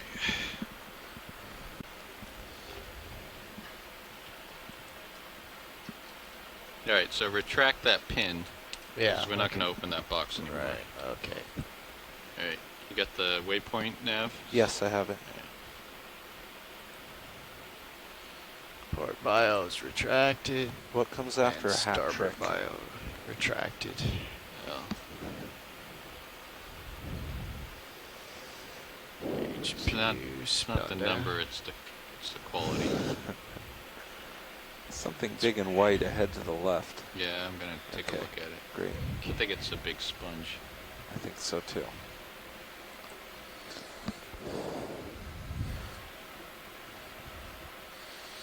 Oh, yep, that's what it is. Yep, it's another one of these big bolosoma with the yellow bases. No idea why it's got a yellow base on it and why this one variety has got yellow tones in the base. Sometimes you can get the ball on top to have a yellowish tint as well.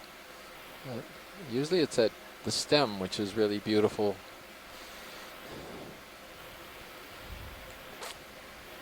We once saw one of those as big as Little Hercules in Indonesia. Something that we call Bolosoma new species 2. Again, for spongophiles out there, like me. Okay, I'm getting straightened out here. Brought my head around north. Okay, want to get going north again? Chrysogorgia that we just passed by.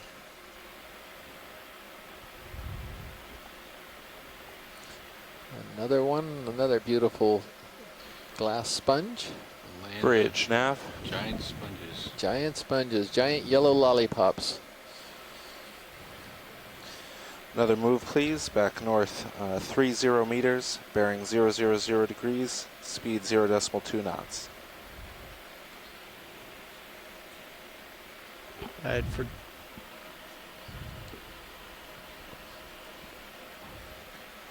Good copy. I had forgotten about the pin engage, disengage routine with the bio box. Yep.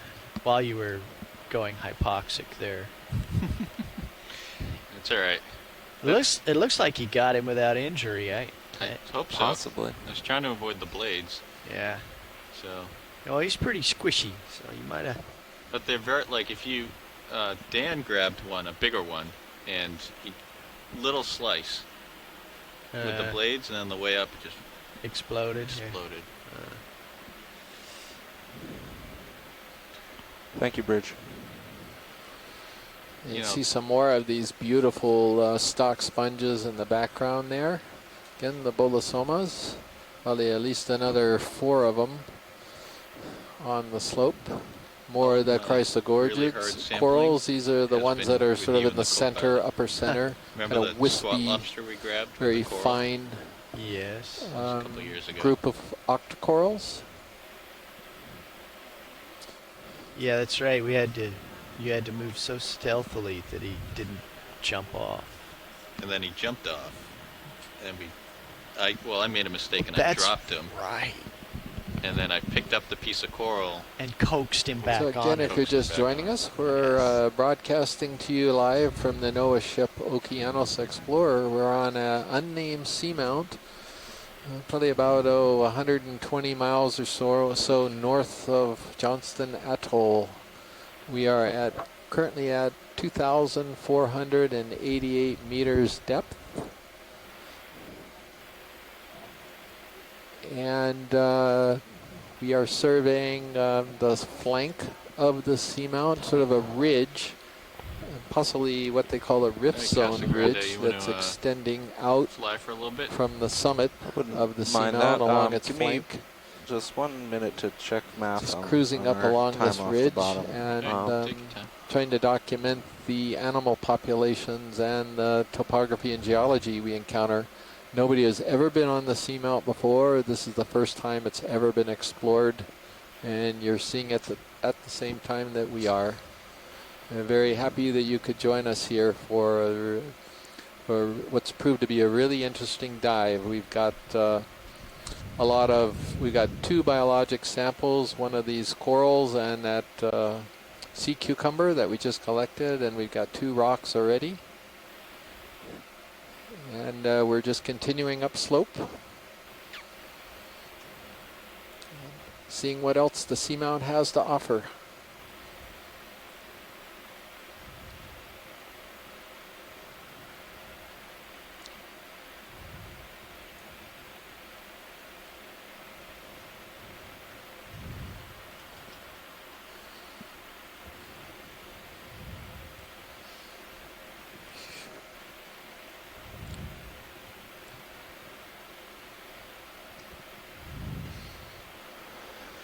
Yeah, I'm satisfied. Brief moment of panic. What's our off bottom time? 15:20 we'll leave the bottom, and 15:20 local. Local, yes. So about 2 hours left. What are you trying to average? 0.1? 0.08 will get us to our final. Let me target. Oh, these are chrysogorgid corals in front of us as well. We've been seeing these all day. 325 meters from the waypoint. One variety that's sort of columnar that's in the lower right, and then there's one that's on a sort of a stalk that's going off in the upper right as well. A little less than that. This is a very diverse family. It's also one that's being actively worked on to try to improve its taxonomy. And hopefully in a short period of time we'll see some significant significant number of new species in the family. It's already pretty speciose, but I think the Okeanos has collected a whole bunch more new ones over the course of 3 years working here in the Pacific.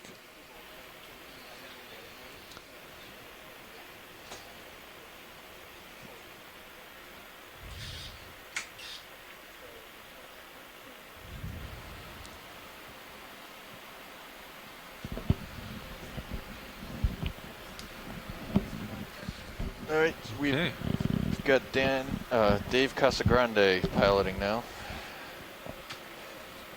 We're pausing for a moment. We had a bunch of musical chairs in the front row here.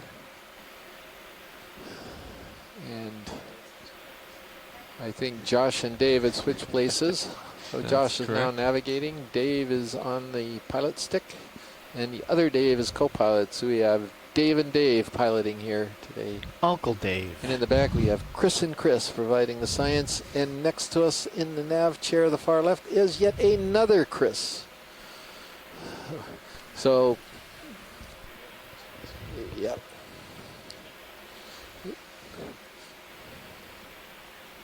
Would that be a triumvirate? And then we have Chris's? Tara, not Chris to my right. So we only have 3 Chris's, but oh well. We can't all be Chris's. I know you're a little sad about that, but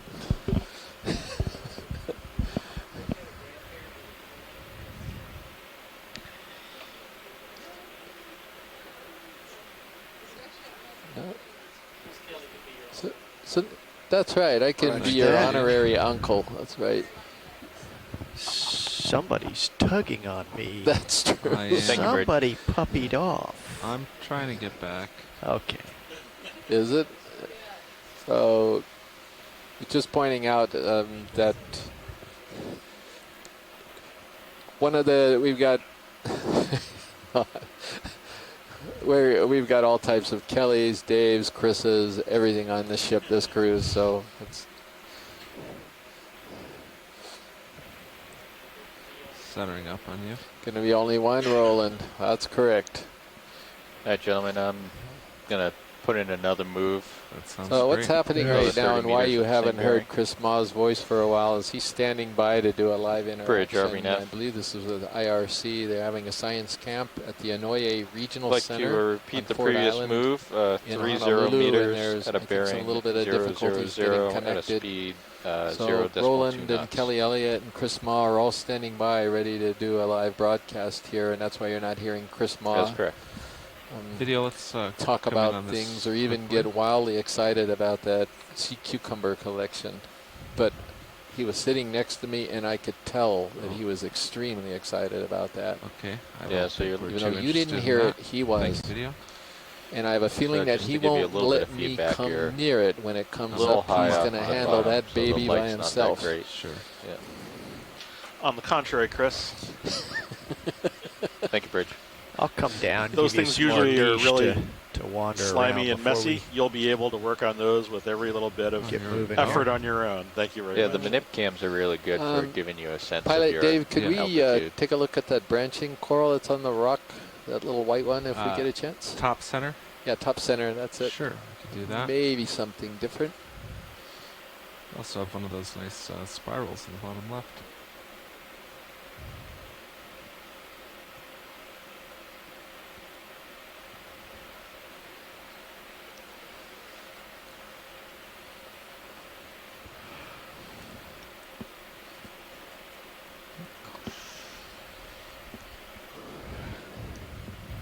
Okay, video, you can come in on this.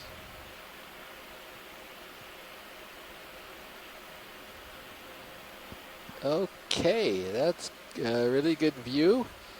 So this is going to be a coral in the family Primnoidae. It's an octocoral. And I'm pretty sure we can go to genus on this one. I'm very certain it's Narella, and it could actually be something that we call Narella macrocalyx. But a Narella, I think, is very comfortable. The polyps are all kind of drooping down toward the base, and that's sort of one of the characteristics of Narella that helps identify it. And also, believe it or not, the number of sort of ridges or body scales on each of the polyps. Narella tends to have 3 or more, and I think we can see sort of 3 as well along these particular polyps. So I'm going to see if anyone from the event log can weigh in on this as well, but I think it's a reasonable idea. To your port is another sea cucumber. Okay. You look in your port rail cam, you can see it. Yes. I think it's the same. Might be the same one we just saw.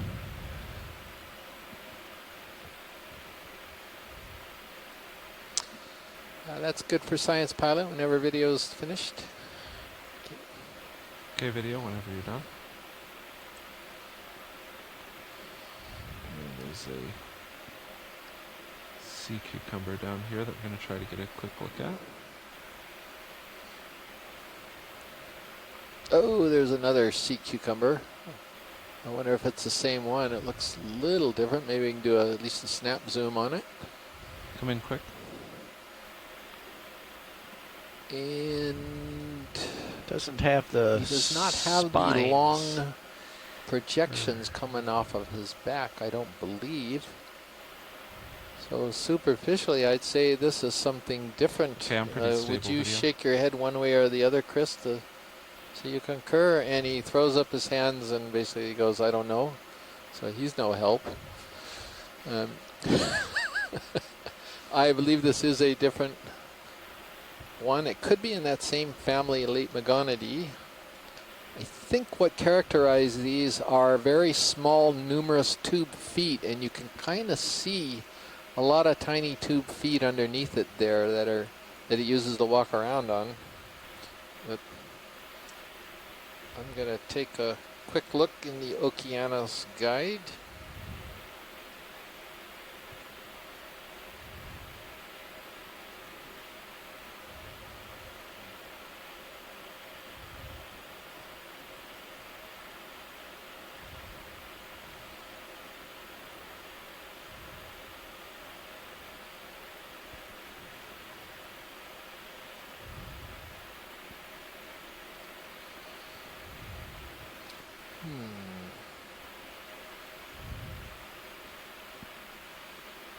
Yeah, I think that's characteristic. I think this is what Dave Pawson at the Smithsonian told me about this family.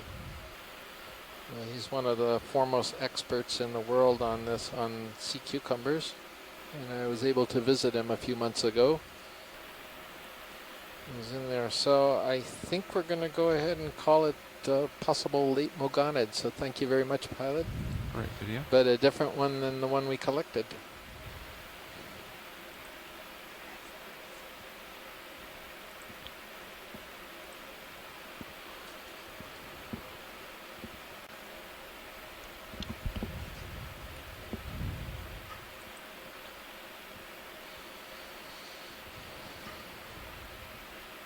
Are these sponges getting larger?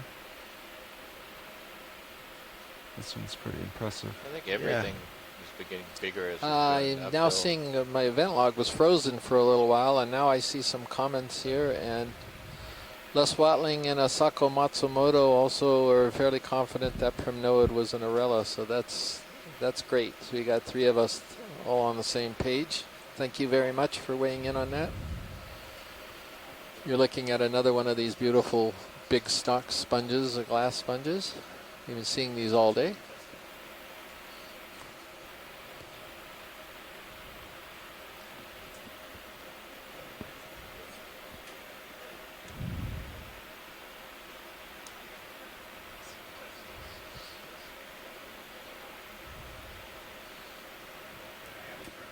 Thank you, Bridge.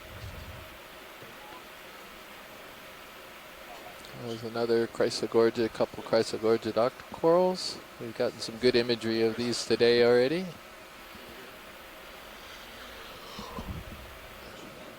There's a bamboo coral in the back. It looks like one of the ones we've also got some close-ups of.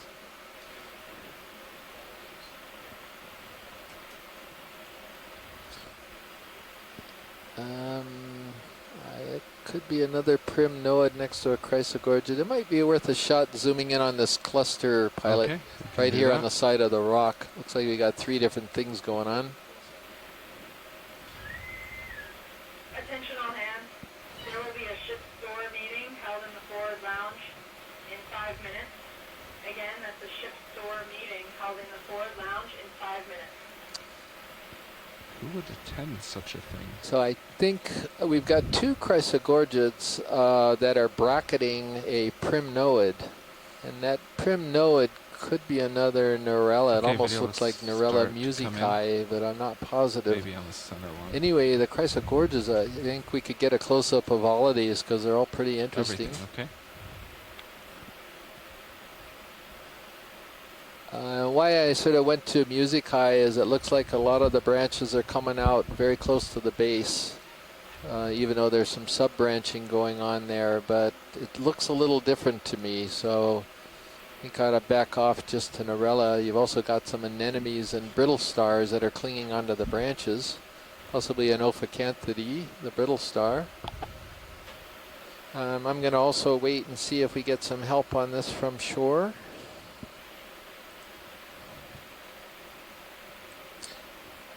But I think it's an Arella. Let's see what others have to say.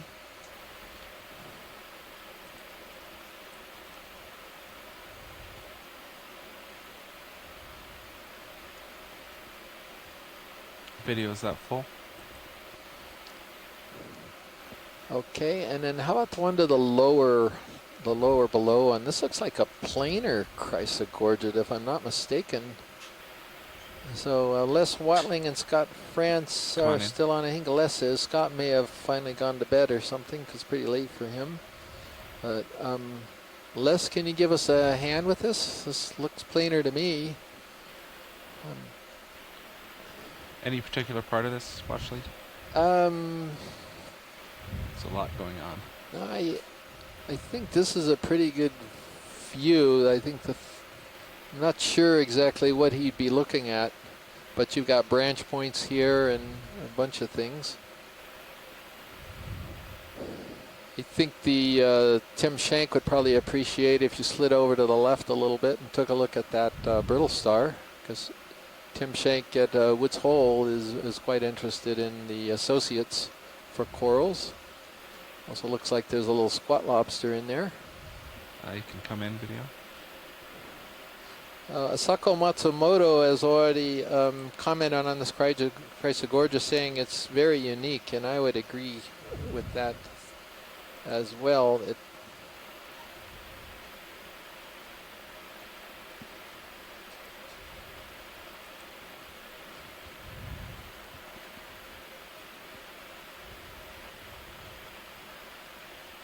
I would also add Chris Ritter.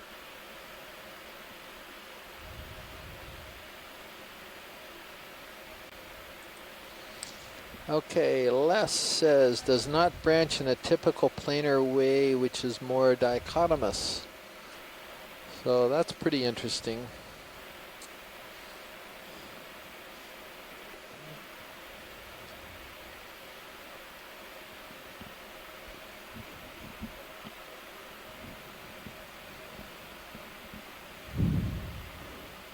Yeah, that's good for science. Thank you, pilot. Okay.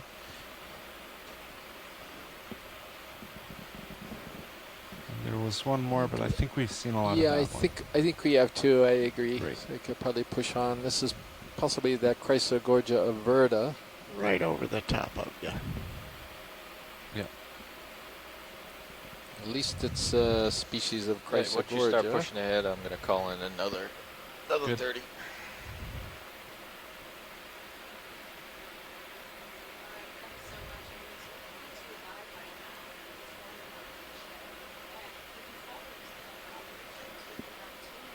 Bridge, RVNAV. We'd like to repeat our last move, 30 meters, bearing 000, speed 0.2 knots. Let's see what this swimmer is. Yeah, we've got a little something here in the water, don't we? Come in, video. Try That's to correct. chase this Thank a you, little Bridge. bit. He's distracted. You can speak up. Video, let's try to see what this is in the water column. It's starting to lose it. Just go up with it. Or some type of crustacean, possibly. Yeah. I don't know these very well. Maybe some type of a mysid, maybe, I'm not sure. Thank you, Bridge. Good job, Dave. Stayed with him pretty good there.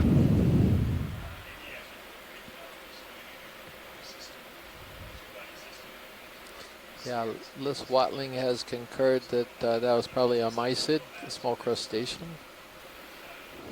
Pilot, can we get another look at this Chrysogorgia coral? It may be the same as that planar one we saw on the rock a moment ago. Sure. Both Asako and Les were quite interested in this thing.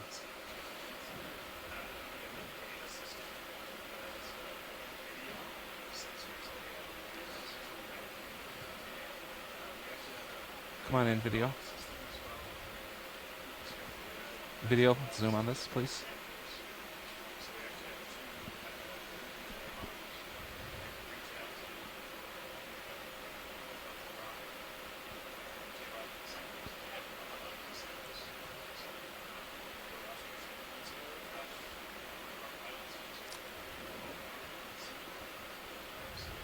I think this is the same thing, but I was going to see if Lesser Asako or somebody else had an opinion on this.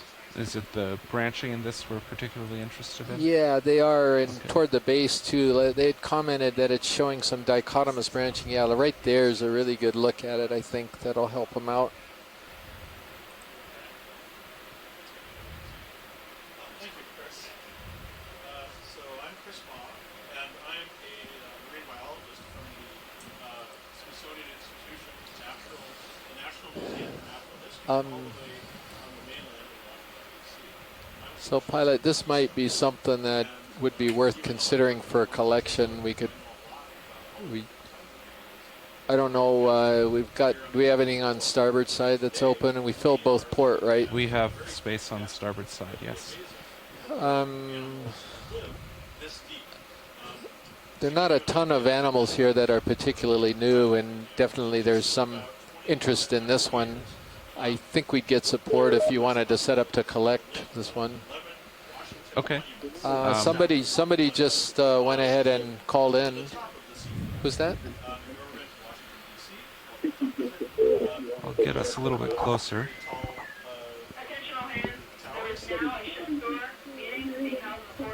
Yeah, Chris, this was Les in Hawaii.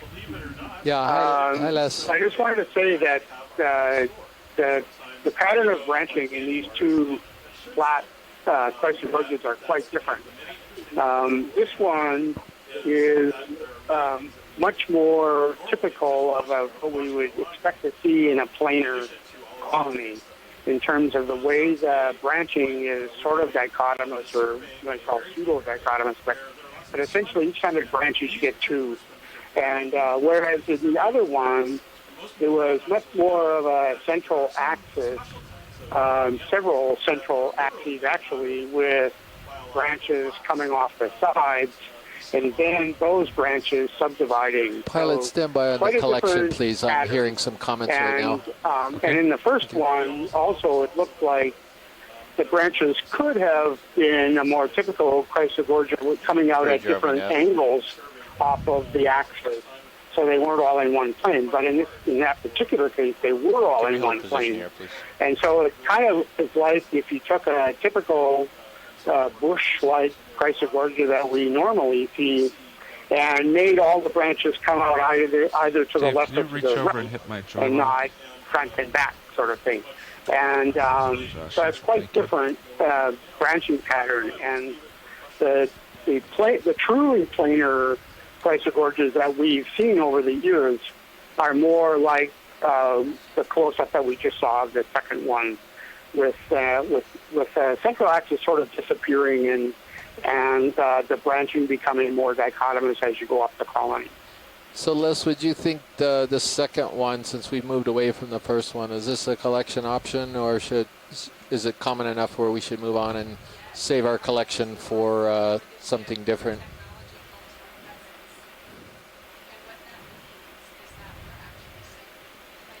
Did you catch that question, Les? I can't hear you. I was asking whether or not this would be worth collecting, or is this just something like Chrysogorgia crises or one of these other planar ones, and we ought to skip it? There's a bit of a delay, yeah. It seems like. But my guess would be that the first one would have been more interesting to collect than this one. But either one would be good, but I think the first one would have been a better choice. Yeah, we passed that by. Is it of interest to collect the second one? Because we're sort of standing by to see whether or not this is worth grabbing, or whether we should save that final collection for something else.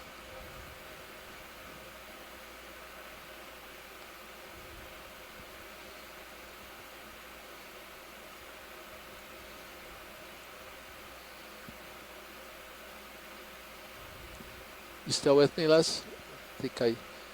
I tell you what, Pilot, let's go ahead and move on. Maybe we'll find another one that's similar to that first one he was talking about. He was more interested in. Okay, moving on. Yeah, thank you. Just a wee bit past you, not much. Yep. No panic.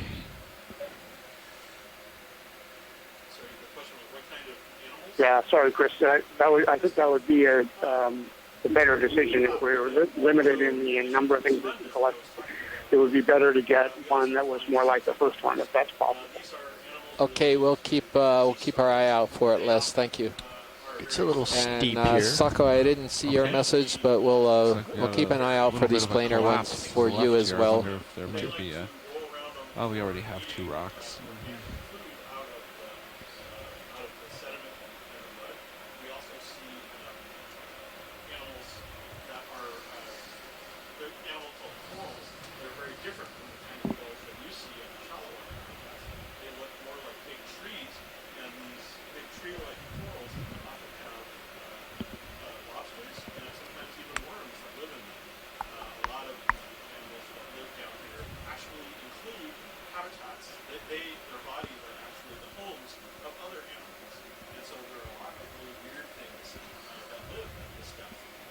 So ship stationary right now, waiting for you to push out a little bit. Okay.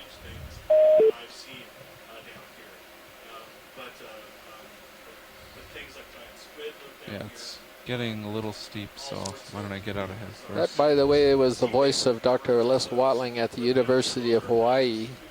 And he's one of the foremost octocoral experts on the planet, as well as a lot of other things. Does a lot of trawl damage studies and involved in some nodule work and all types of things. He works both the Atlantic and the Pacific, so he's a very broad, experienced resource for the Okeanos Explorer cruises. So thank you, Les. Okay, so the question is, why don't we see plants down here? The reason for that's fairly simple. So we are at 2,500 meters, and sunlight only penetrates maybe the top 200 meters of the ocean. For plants to live, Maybe we could take a look at this crinoid pilot if we get a chance. Okay. Thank you. Could do a snap zoom. I think we've seen it before, but I'm not sure. into the ocean. It's also very, very cold down here. I believe Yeah. earlier on they said that the water temperature was about 35 degrees Fahrenheit. I think that'll do it. Thanks whenever video's ready. Thank you. So, pilot, the terrain has steepened, and you should get up quickly. Okay. And get a look, and then be ready for whatever is coming. Oh, pilot, there's a spirally coral to the left. I think it's the first one of these we've seen. We could get a snap zoom on this one too. It's a pretty common one. This is a I think we saw one more earlier. But, oh, you did? Oh, then we can. No, we didn't get a good view of it. Oh, okay. Yeah, just. Do I have time for this? Yeah, you can yeah, get just over a snap zoom is fine. This is pretty common. The Iridogorgia, possibly Iridogorgia magnispiralis. Come in. I'm still approaching it. These are real pretty, since there's some people watching the video right now too. Sure. Video, you can come in on this. Except that animals make it. And it's a little cleaner than the glass that humans make, apparently, because there are people who are studying the glass made by animals so that they can imitate it and use it for electronics. Next question. Sorry, trying to get back to it.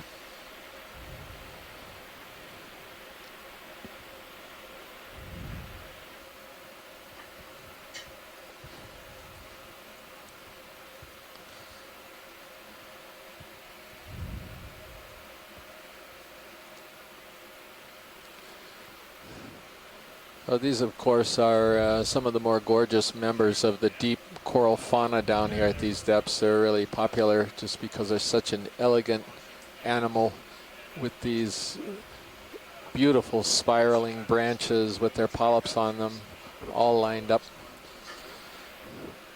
So thus the name, it's called Iridogorgia magnispiralis, and that's referring to the fact that I think that the spiraling video, come on out. We gotta go. Tends to be a little bit larger turns in the spiral. Some of there are other species that have much tighter turns in the way they spiral and how the branches come off of them.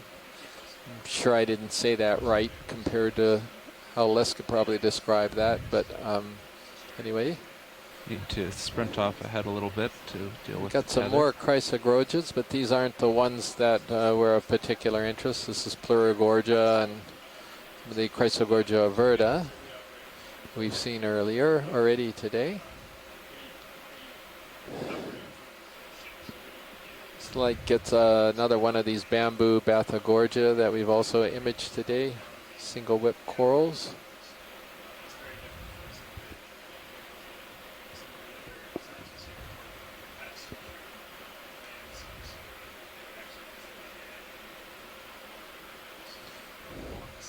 We are currently at 2,461 meters, and we're still climbing up the crest of this ridge that we're on.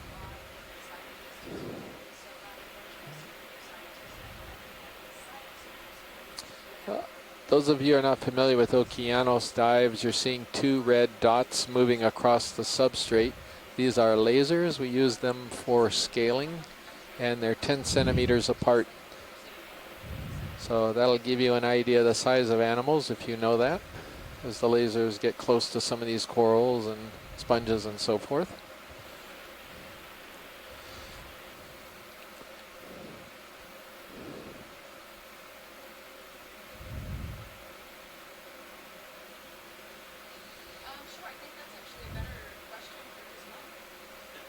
So we're diving currently on an area, an unnamed. So this is what's called a seamount, or this is like an underwater. So, That used to be to Sirios view.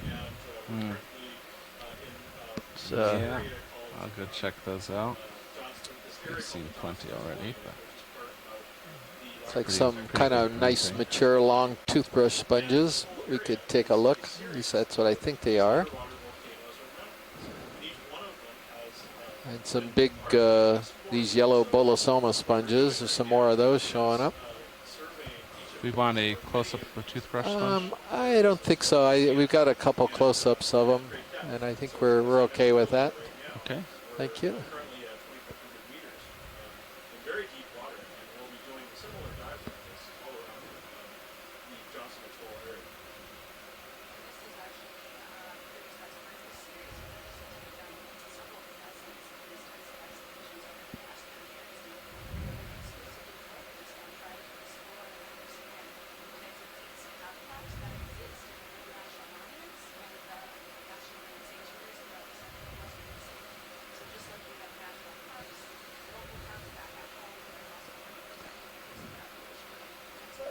Pilot, I guess that's something pretty bushy on the top center there. I wonder if we could zoom on that. This may be one of these planar corals that there was interest in. Sure, I'll get closer first.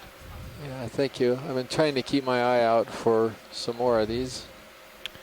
Yeah, we're okay now. We got up over the Really nose sure of it's this the same thing, thing, so but could be. got time. Okay.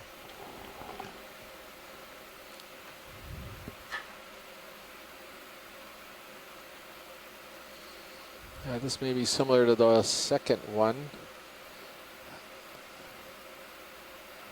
Les was saying it has a more typical branching pattern than the first one, but we'll find out when we get a little closer. Okay, video, come in. Well, because it's very. I'm still moving, sorry. Wow. All right, Les and Asako, could use some help with this one. Working at great depth, and so we don't have any solid ice at the moment. Yeah, it's actually.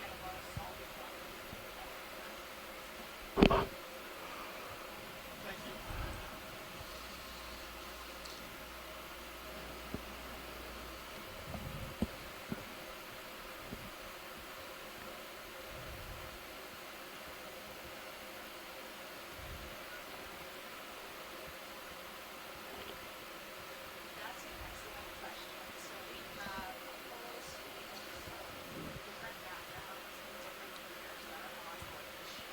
So I'm going to throw out Chrysogorgia crises for this one, but Les and Asako, do you guys have a different opinion? And it may not be crises, but it looks, these kind of thicker branches look a bit like crises. Is that you, Les? It may not be crises, but it looks, kind of thicker branches look a bit like crises. I don't think it's him. I think that's good, pilot. Thank you. Okay. Video come out.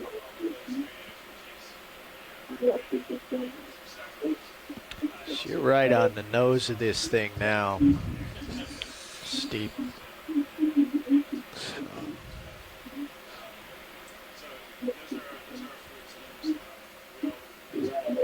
Go up and over.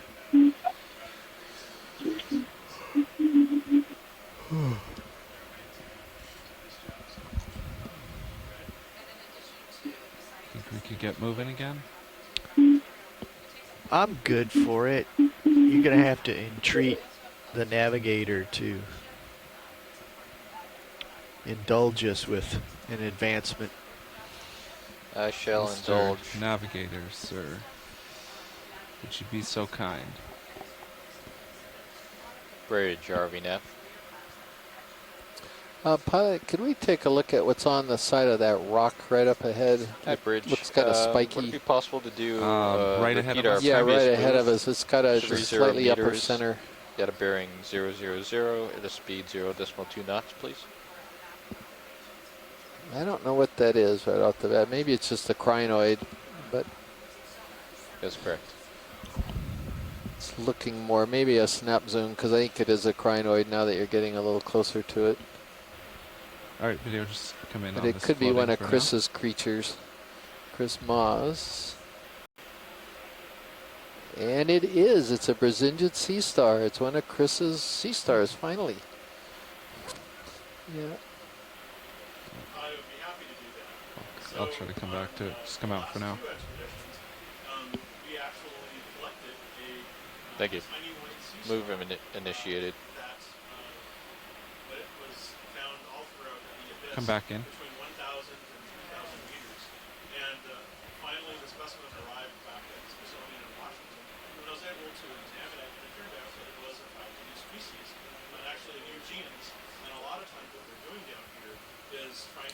You could get even tighter after video gets their whole colony shot. That would be great.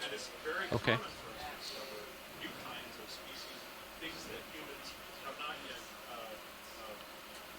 Video, do you have any more? Yeah, so I'm going to take a wild stab at this because Chris is engaged in the live interaction. I think this is in the family Freyelidae. It's in the order Brazingid, but I think it's and possibly Freyastera, I guess, but I'll check on that. But it's a deep water specialist. And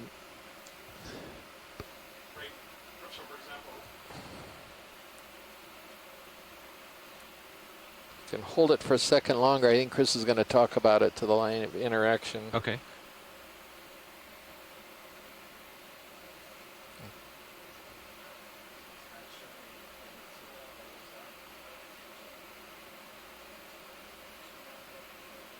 Squid with long arms. Is that right? Well, on this expedition, I don't believe we've seen any squid yet, but certainly. Yes. There are many species of squid that live in the deep sea, and usually what happens is you have sort of. I think that's good, pilot. I've got an ID on it, a tentative ID. Okay, video, you can come out. Thank you.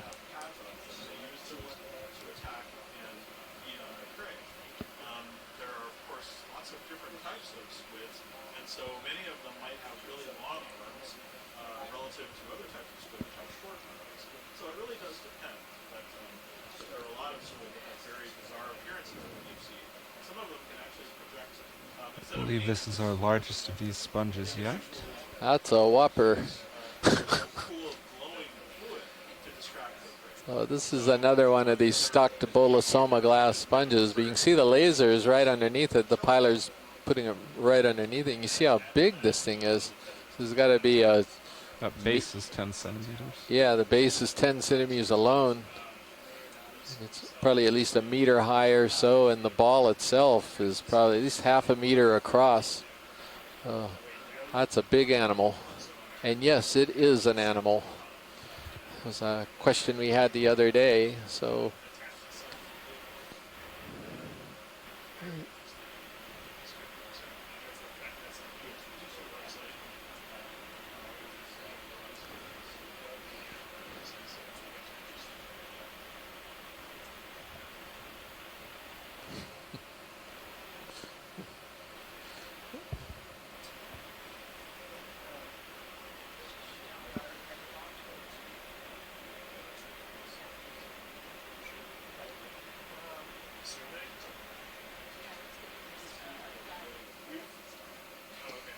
Nav, are we moving?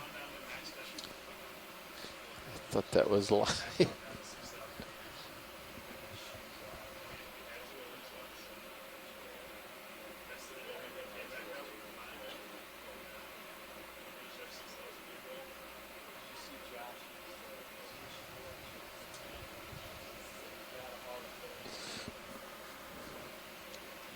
Nav copies. Thank you, Bridge.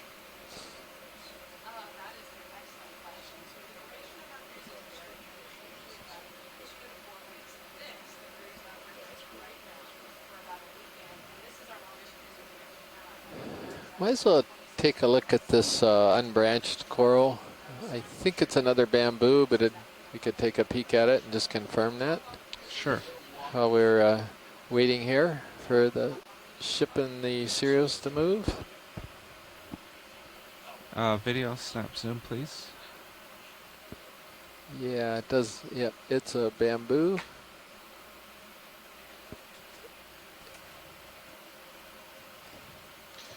Hey Dan, just an that'll FYI. give Les we have a light squall going chance over to the look ship at right this now. and perhaps come up with a better idea. Good to know. Okay. Do you want to get any better views of this? Excuse me? Do you want to get any better views of this one? I think we're pretty good, thank you. There's Come on out, video. So ship moving? I believe it's just stopped or about to stop. Okay. But you should still be swinging.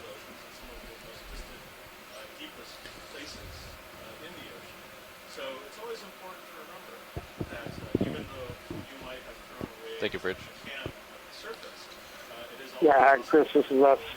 I couldn't get quite a good enough look at that bamboo, but it seems like, well, here comes another one. It seems like there's like this huge population of this one particular type that we would put into the C1 plate. Most of them are pretty small and young. This one looks like it's starting to curl a little bit at the top, and suggesting that this is a much older animal. So it's hard to say. We don't obviously know how old, but I think that this is a much more mature specimen than the others that we've been looking at. Bearing 000. This is, so are you in the ECC, Les, or do you have a delay right now? Because we're looking at a very tall bamboo at the moment. Is this the one you're talking about? That's correct, thank you. Yeah, that's right. This really tall one. Yeah, I think that in my lab here, I'm getting a delay of about 6 or 7 seconds, even on the low latency picture. But yeah, this one looks pretty typical for this group. C1 clade starts to curl at the top when they get older. Great. Thank you so much, Les, for calling in. I'm actually logging your ID right now in C-Scribe.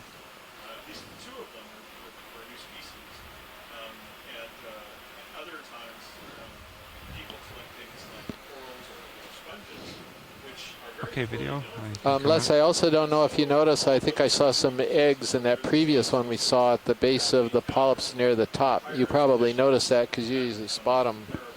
But it's possible that that particular colony might be in a reproductive state or starting to come into a reproductive state.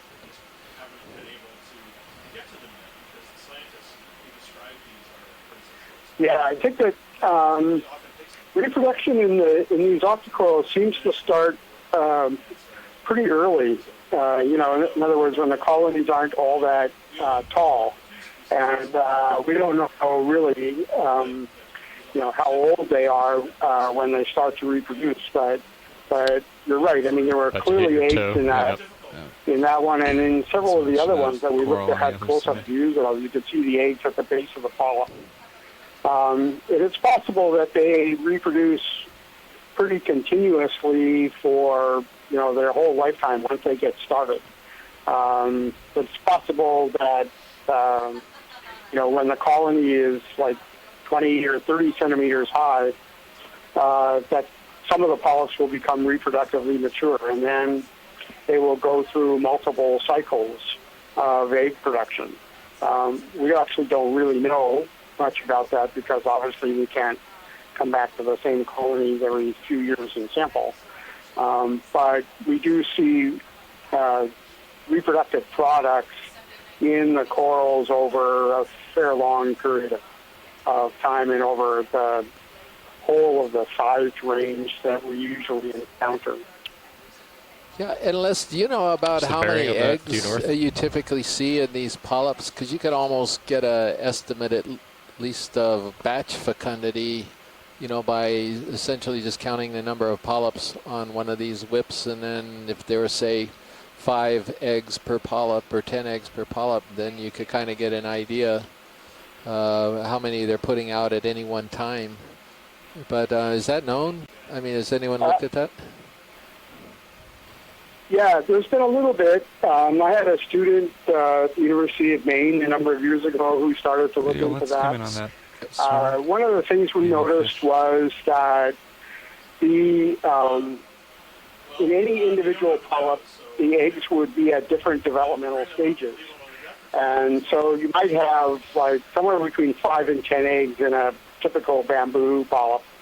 But some of the eggs would be just beginning to develop, and others would be looking like they were getting close to maturity, and you have everything in between. So it's possible that they produce eggs on a really continuous basis. And obviously we don't know anything about spawning, how males, we do know that colonies are either males or females, but we don't know how reproduction and fertilization actually occurs, because that's never been observed in the deep.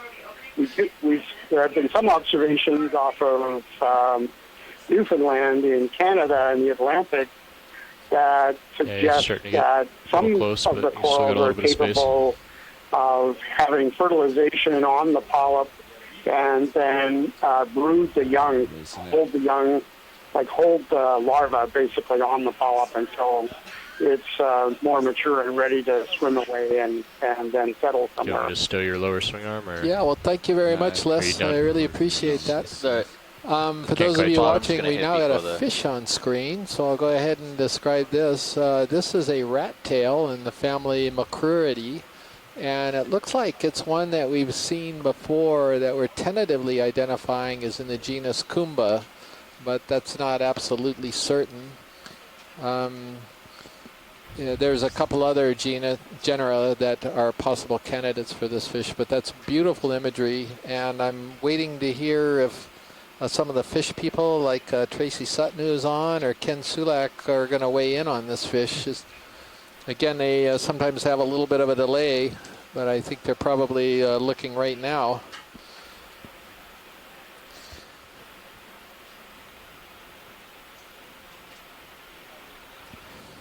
Misbehaving video, you want to try to come in tight?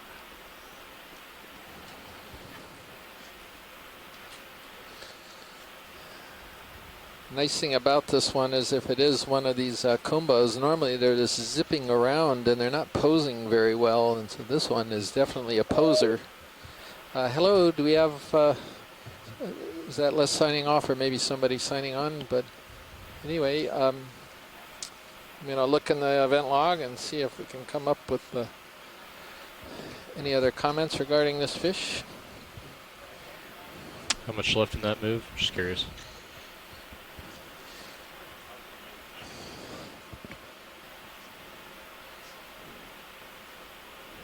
About 3 meters, maybe. Okay. And another okay, I don't see a lot of dispute for my ID so far. So I guess it'll stand for the moment until we can hear a little bit more from people after they have a chance to really examine Starting to look down at you, Dave. Okay. The imagery. Thank you very much, pilot and video. That was great.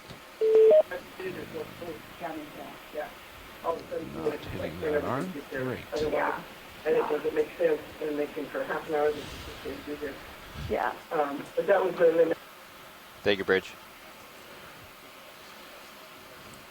So Tracy's deferring to Ken, and so why don't you go ahead and push up slope a little bit? Sure.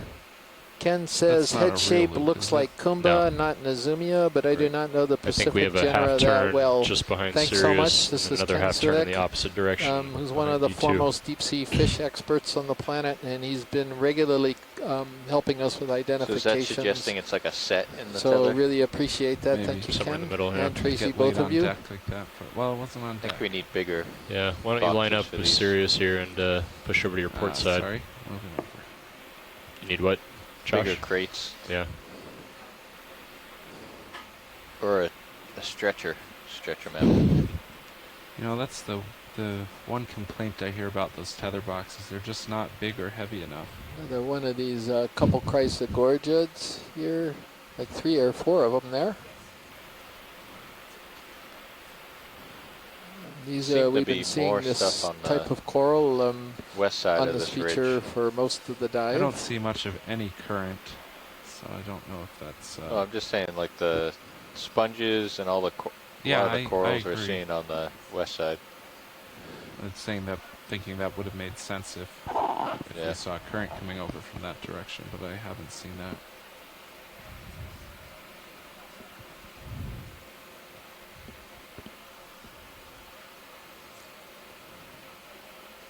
Got a couple dead sponge stalks, and there's a couple of these toothbrush sponges as well going across the bottom.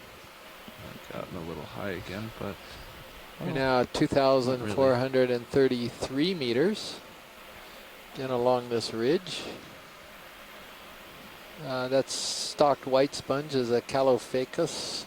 We have seen that already today. We've imaged that one. We're of course keeping our eye out for some new things that we haven't imaged already on this dive.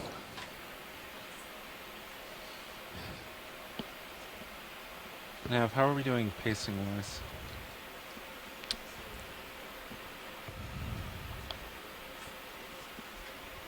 How are we doing pacing wise? Yeah.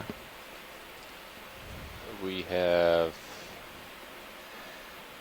230 meters to go, and about an hour and a half. It's not bad. It's not bad at all. Yeah, that's not bad at all. Thank you very much, Josh, for that update. We're doing well.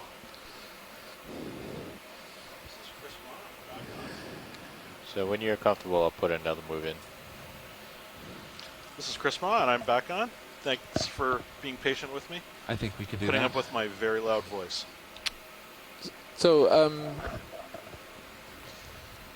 got something over here on the right, pilot. If you see that, 5-armed crinoids. I'd like to repeat our last move. Big one. Yeah, range we saw one of those 30 earlier. meters, bearing 000, Interestingly, one of them seems speed to, one of those 0.2 arms looks knots. like it's damaged or something. So this would be the Pentametric Crinus, is that right? The 5-armed ones? It's the first one I've seen. Yeah, I know it's. That's I correct. think Thank you. It's got that distinctive stripe along the arm. I'm gonna try to come in for a better view will of that. There's whip out my But I do know Okeanos Animal Guide images as we speak.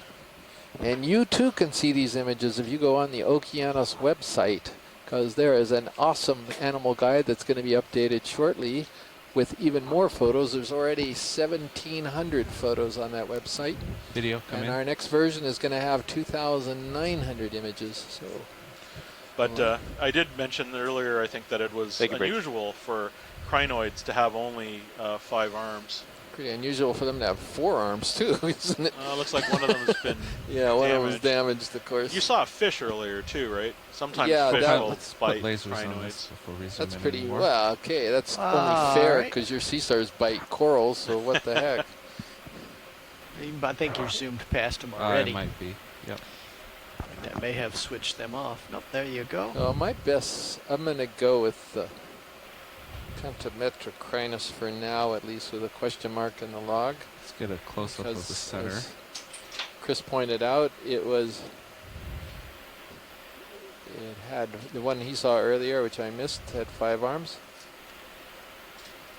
1, 2, 3. Yeah, see, I think that's a stump right there. It's probably lost one from something biting it off.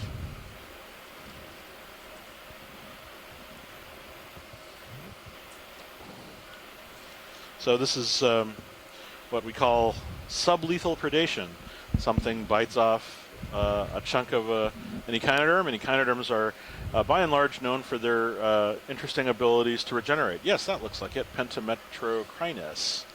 This is one of the more unusual echinoderm, or crinoids, one of the more unusual feather stars, because, like I said, it has 5 rays instead of the many, many more that most other crinoids have.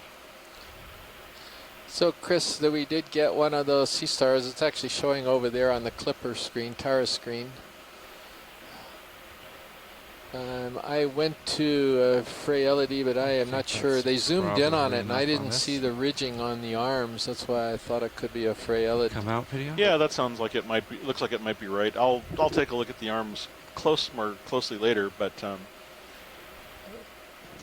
Frailids are often Fraila and other Fraila type Brisinghids are often found in much deeper waters. But it could be Hymenodiscus or some of the other Brisingid types that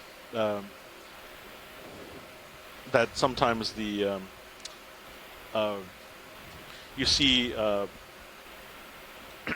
some of the spaces between the arms that acts as a diagnostic character, which is indicative of a skeletal feature that you need to look at on individuals. So it gets complicated very quick with Brisinghids. So I'll have to take a look at it. So Nav, if you have a minute, if you look back about 2 pages on the left side of that notebook, I have some notes on importing sound speed profiles into TrackLink. Pilot, could we take a look at that white sponge-like thing to the upper left corner? Sure.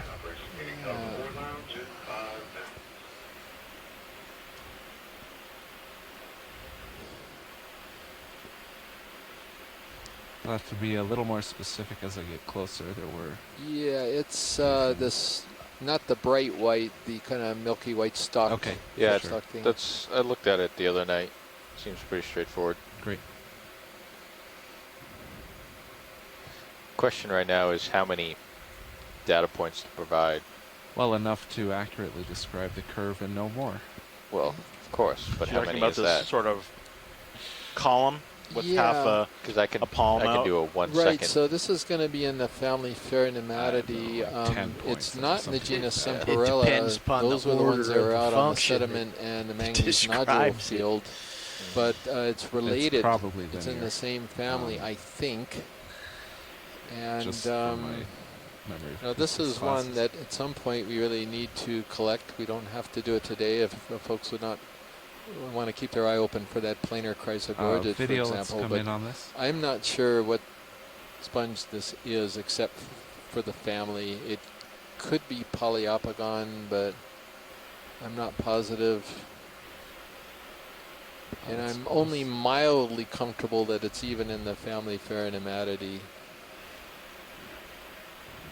I think it is. Looks like it's sort of bent over, so there's a scooped side on the opposite side that we're not seeing. And we're looking at sort of the concave surface of this one. I think we can probably let this one go, but it's interesting. It's an interesting sponge. Okay. And thank you very much. I appreciate it, Violet.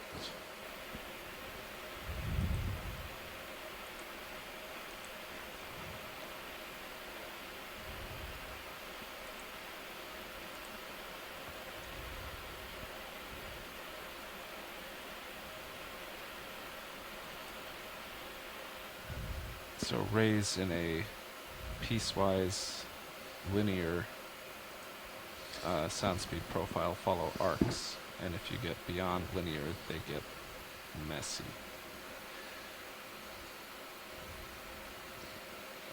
Thank you, Bridge. So basically, it's just a refraction related to the there's density a dead gradient. sponge stock with some Yes. barnacles on it, it looks like. Oh, that's neat. Yeah.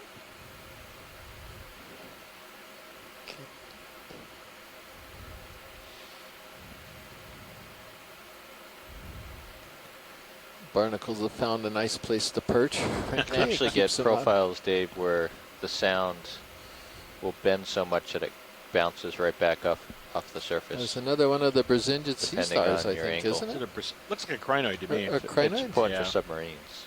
Yeah. So Do you we can want hide. close-ups on any of this, or keep moving? Good. Take a look at the crinoid. Sure. Now, for us, Josh, we're dealing with Just a primarily snap a zoom direct would be ray, fine, though, I so think. the effect I is think minimal. it's a Yeah, I sea think star. so. I think it's Yeah. a sea No, star. it's a crinoid. Okay. Coming on the You're on. crinoid But deck. I'm not betting you a dinner this time. Oh, doggone it, you're right. What did Darn it. There was no sweeter victory to actually get one on the Echinoderm expert, but I have yet to succeed. So, oh well, I'll keep trying. Not to worry, Chris. Next time I'll actually challenge you. You can buy me another pork chop dinner. No, yeah, you noticed I wasn't gonna say anything about dinner this time. All right. Let's come out. By the way, the crinoid feather stars are in that other. I finally spotted them in the annotation. Oh, you got it. Great, thank you. Set her up again. That's an interesting sponge stock with some manganese crusting on it. Off to the left there. Is that what that is? Yeah, I think so. Yeah. Let's go look at that. Not that interesting. It's a dead sponge stock. Oh, it's got manganese on it. Yeah, I guess so. You mean the front row's not the only one that's yawning? Let's get a quick zoom on this and see if it is in fact. Let's poll the audience. Who thinks this dead sponge stock is really interesting? Come out a little bit. I'm not stable. I'm in the process of passing you by, my brother. Okay. I guess we'll just zoom out and move on. Thank you, pilots. So Don Kobayashi at the Inouye Regional Center is with NOAA Fisheries has joined the event log. Hello, Don. Glad to see you. Let's check out that crinoid up at the top there. It's a different one. Yeah, that is might different. As well. Just blast. Fed the fishes is the technical term for that. What was it? I just fed the fishes. The ship is stationary. Oh, okay. You're just swinging at this point. All right. It's just whenever I see this is interesting. Look, mountain coming at me on the top of the screen. What is this going to be? I don't know. It's disconcerting. But it's interesting come in a little bit on this. To note that there are other crinoids along the way there. Oh, interesting. Yeah. And look at that.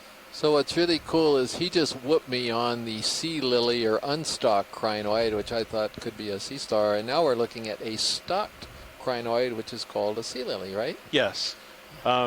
So this is a different morphological form of the same group of animals, the crinoids. And so these actually sort of are an older form. They have a stalk, and some of them can move, but most of them are anchored.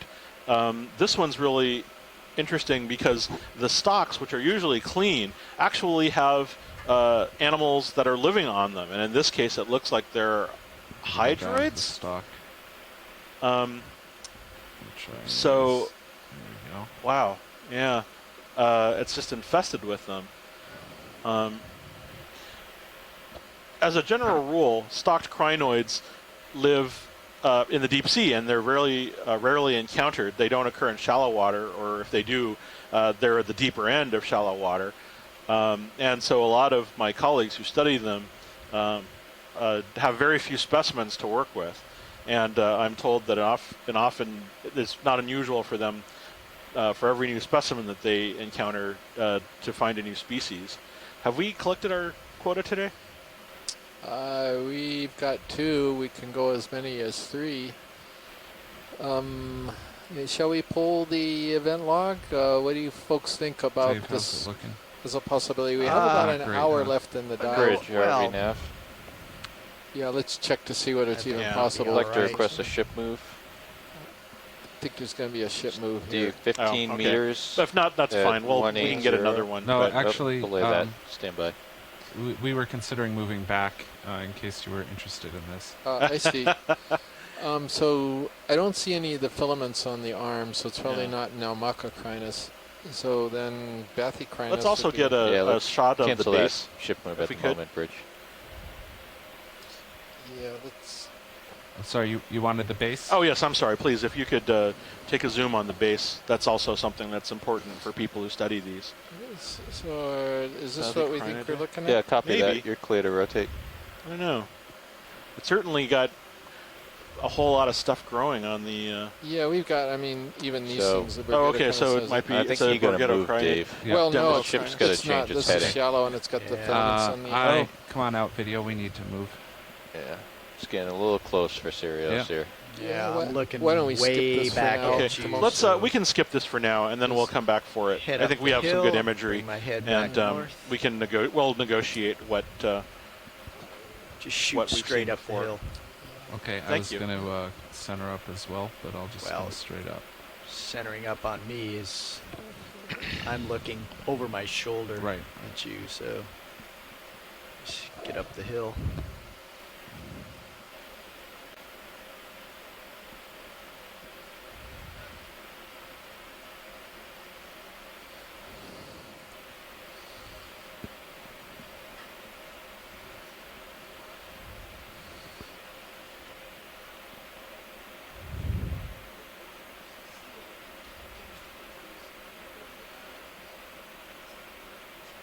Yeah, so if you lateral to port as you're going up, Yep, I'm you'll doing a center little up. bit of that.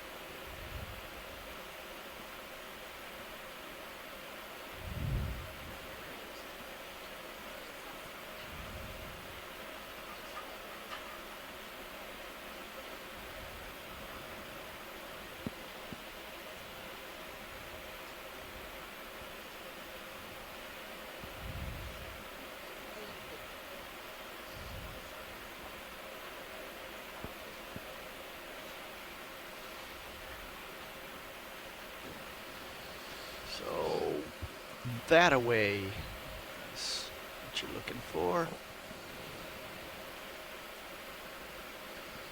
All right, that looks better. Well, till you look at my picture.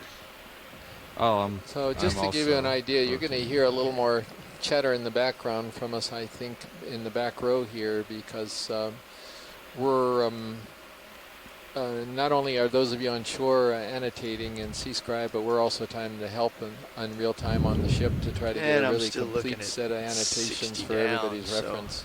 great. And we're getting Maybe used run to off and to the adjusted forward to edge of what's my light required pool to do that, and amongst the other types of things that we're doing here as well.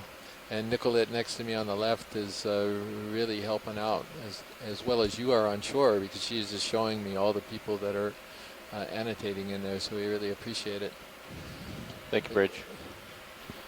Okay, watch lead, we're straightened out here, and we can How about resume that? looking for things. Yeah, how about that mounding sponge that's to the upper right, which I Sure. think is going to be a real solid member of the Poliopogon genus of glass sponges. This is one of these, again, another weird one. We could just do a snap zoom on it just to confirm that's what it is. You know, the ROV nav is way off. Yeah, so strangely enough, we call this one sometimes Poliopogon holy. Can you sort of follow why we might call it Poliopogon Gosh, holy? you notice this happens. Mainly because of all the big holes in it. You've got it. There it is. Notice this happens when we're close to the edge of a cliff. So just like you, we're identifying things, The you know, times based I've on seen some it of their is we're morphology, on right? like a ridge. You really And can't it's escape a hard that conclusion with substrate. some of these. Yeah. And I'm thinking it's like bouncing off of hitting the ridge and then bouncing off something else and coming back. Yeah. They call that multipath. The intricate structures on the inside of that, that's a glass sponge, But right? I mean, Cerios is pretty The good. intricate structures but on D2 the inside is of this just glass sponge are really remarkable. all over the place. Is it every ping that's bad? This is a real weird one, Yeah, I too. mean, it's jumping all over Very the place. unusual. D2 is like way off. It's very delicate for that group of sponges. No, but I'm pretty sure that's what it is, because those are the ones that produce these kind of Just to massive give you an idea. mounding type of sponges down Yeah, I here. know. What It does was the doing name, that so poly the other means day. many. Does Pogon mean, Cerios. you know? Does it mean whole? No, because there's, I don't think so. Pogo. I'll have to I'll I'm look gonna that have up. to, I've got Yeah. my Latin root thing with me good. in the room. We'll take a look at that. So thanks for that question, Chris, which I couldn't even come close to answering. Thank you for the update, Bridge. So the winds are picking up on We got a us. sea cucumber over here. Oh, nice. Yeah. Maybe This is in the sea pig group, isn't it? it's something close to it. cucumber. It's, I want to say Amperima-like, You but have I'm any more sure zoom? somebody will correct me. But you can see the little feeding pads, the little feeding arms, and it's just kind of munching down on on some of the organic detritus that's present on the surface of the rock there. So it's Elpidiidae, wouldn't you say? But I'm not sure which one. Trying to look it up really fast here. You can see the surface of the animal is just gelatinous and very very soft. Video come out. I'm going to try to come up above this so we're not behind that rock. Oh, no, I think you're right. You said Amperima, right? Yeah. Yeah, okay, excuse me. Yeah. Elpidiidae is the family, Yeah. so that's it. Elpidiidae. Yeah. So possibly something like that. I'm just showing this. Okay, come back in. But for people who are watching who've perhaps never seen one before, note that the body is translucent, and what we're looking at is actually the animal's intestine, its gut. And so the sediment and the food that it's eating with the feeding tentacles on the left side, that's the head, are going into the mouth, and you can see that track through the intestine throughout the body. It'll poop those out later when it's done. Boy, we're seeing some interesting stuff all of a sudden here on this dive. I mean, we had some stuff earlier, but we were seeing a lot of the same things, and now we're starting to see some different things. Oh, look at this. We got a black coral showing up right here. If we could get a zoom on this. Is the current in this area higher? I noticed that we've seen a lot of current-based forms here, sponges and I haven't stocked crinoids. noticed very much at all. What do you think, co-pilot? I don't think there's any current to speak of. If there was, this thing would be waving around. But there may be at other times. True. Okay, video, let's try to do this floating.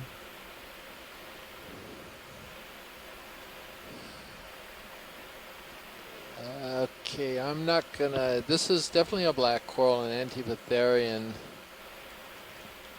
I'm not sure I'm comfortable going any further than that. And Tina, let's see, I wonder if you're watching right now. We could use your help on this one. I know Scott's up probably... and to the left when we're finished here. That might be a small bad start for Chris Ma. By the way, Ken Sulak looked up the Latin for pogon, and it had beard or hair, so it's referring to the attachment. Oh, interesting. That's what it is. Thank you, Ken. That's great. Yes. Thank you, Ken. Ken's a prominent ichthyologist, but as with all prominent or well-studied taxonomists, also knowledgeable in Latin. This looks vaguely familiar. I'm hoping Tina is looking right now. I'm not sure she is, though, even though she's in the event log. Try to get any details of this? Yeah, if you could just... All right, let me try to set a toe down here. This is definitely a different Antipitherian than we have seen today. All right, that should be stable. You can come in.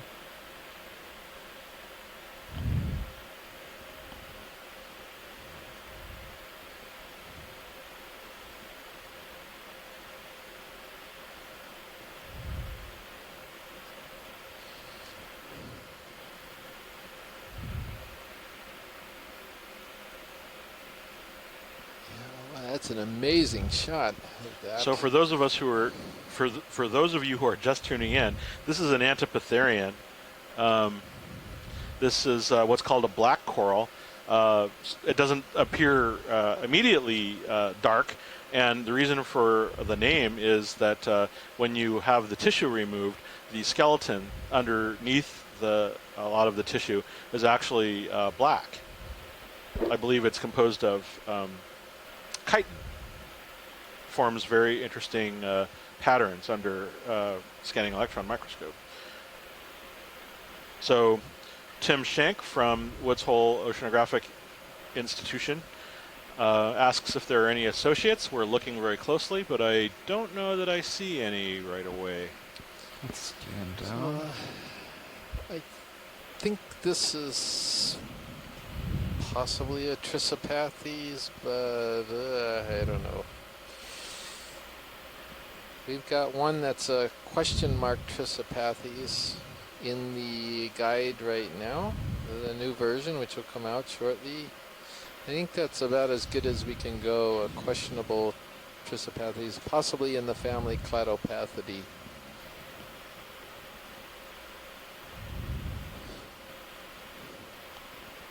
I see no associates.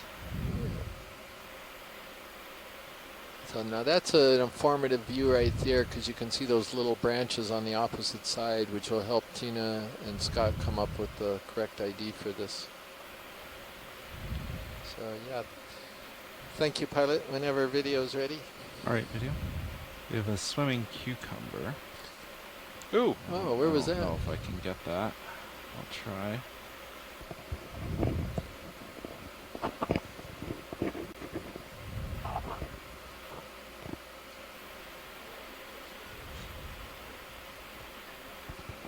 Ooh. Oh, there he is. I see him.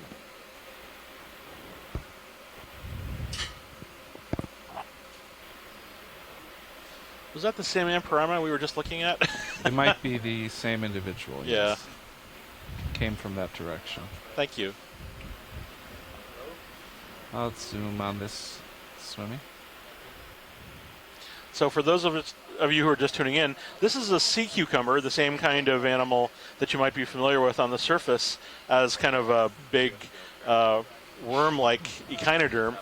They swim on the bottom. They move along on the bottom, eating organic junk out of the mud and the sand. But this type, especially in the deep sea, these are swimming, and so what you're seeing is the hood undulating. You're seeing the feet, the feeding arms, sort of spreading out as it's moving along. Such a graceful animal. Some of the weirdest animals I know are swimming sea cucumbers.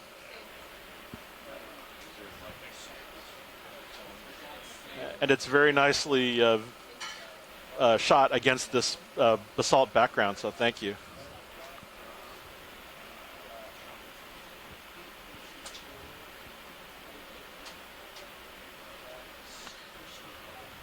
This is a what's called a facultative benthopelagic swimmer.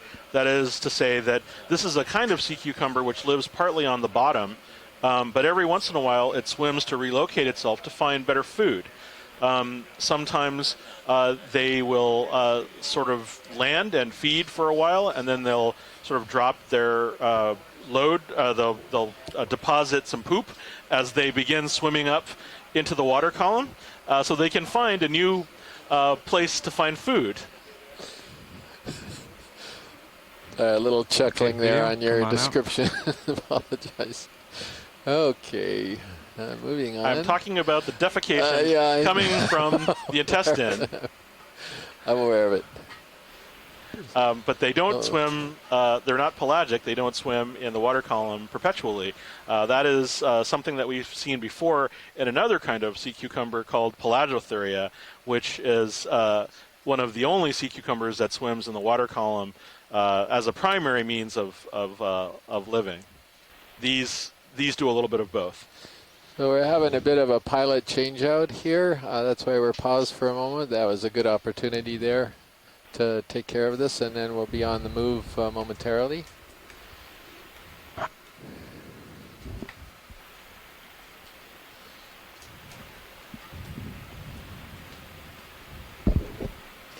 trying to see who just came in. I suspect it's Dan and pilot. No, it's not Dan. It's Chris. Okay. Oh, this is going to get complicated Oh, quickly. no, this isn't going to complicate. This is like a takeover. The Chris bunch now has taken over control of the control room. Chris shift.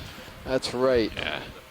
We rule. The CCC, That's the Chris right. Control Center. That's it. Nice.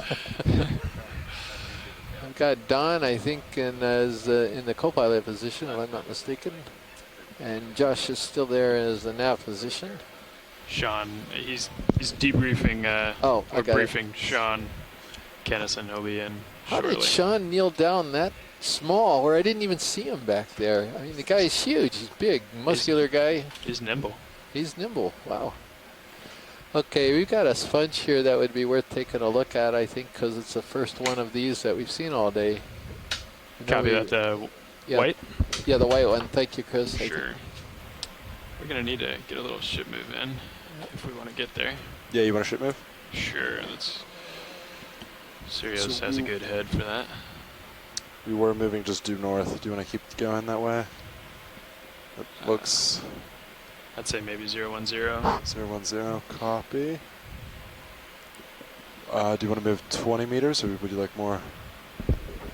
So we got a question about how much bottom time we have left. Chris or Sean, would one of you be able to answer that question? Yeah, well, actually, just give me 1 second to catch up real quick. Sure thing. Yeah, thank you. Thank you, Nev. It's Annie over here.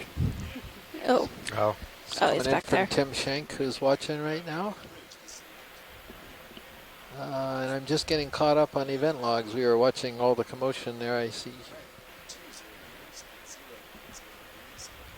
So, Chris? Yes. I think the other thing we have to consider today is the midwater transect, which begins at 4 o'clock. Right. So. That's correct. Yeah. Right, Dave got that factored in. Yeah. Oh, no, just saying it's going to be about half an hour, 40 minutes. Okay.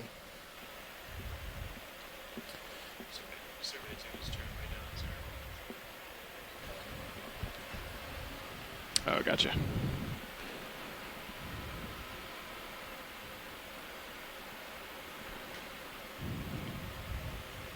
Okay, I think we're almost stretched out there. How's the tether look? Good? Yep, looks good.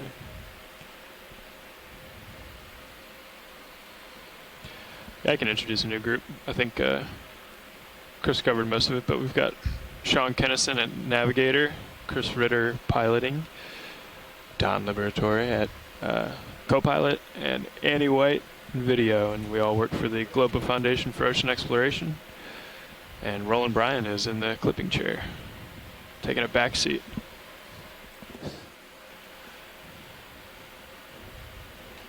And so this is Chris Ma from the Smithsonian's National Museum of Natural History. I'm here with my co-biology lead, Chris Kelly from the Hawaiian Undersea Research Laboratory at the University of Hawaii, and Nicola Rodriguez, who is helping us with clipping and monitoring identifications.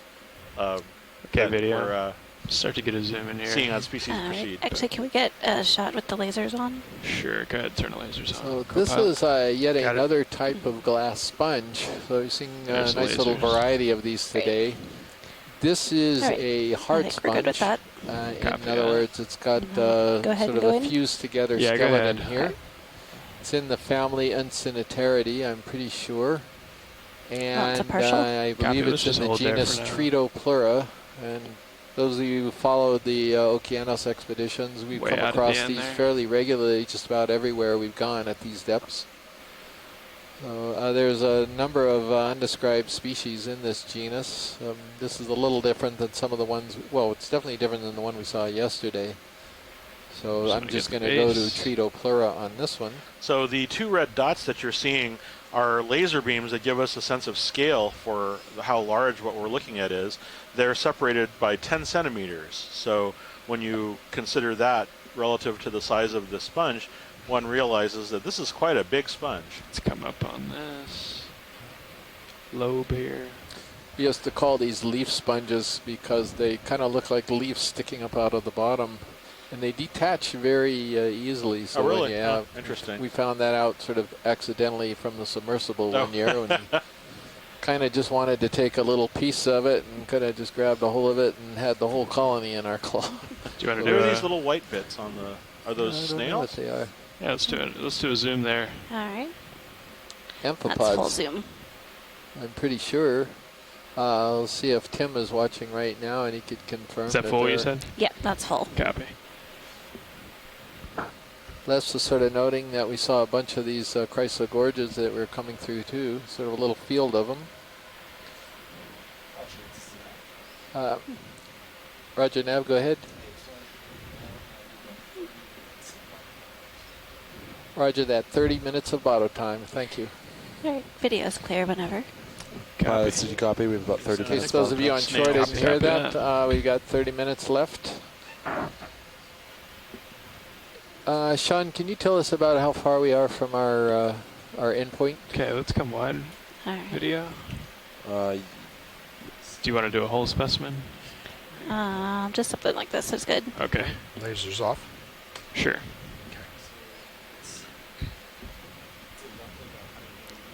All right, I think we're good. Roger that, 180, thank you, Navigator. Come on out. So we're full wide. Great, thank you. Rogers. It's got a little reflection to it, doesn't it? Yeah, it does. So Tim, he had a hard time really seeing them very well where he's at. So he wasn't really sure whether they're amphipods or snails or large forams. Yeah, I thought snails. Thought snails? Yeah. Okay, alrighty.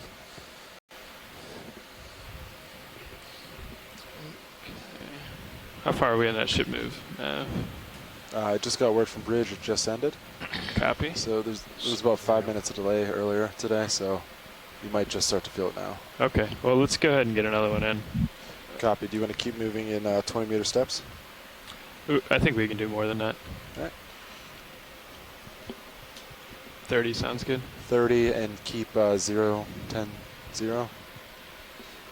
Does that move towards your end point? That's about upslope, yeah. Maybe yeah. a little bit more. 015 maybe? Yeah, sure. 015? Sure. Copy that. I'll put it in.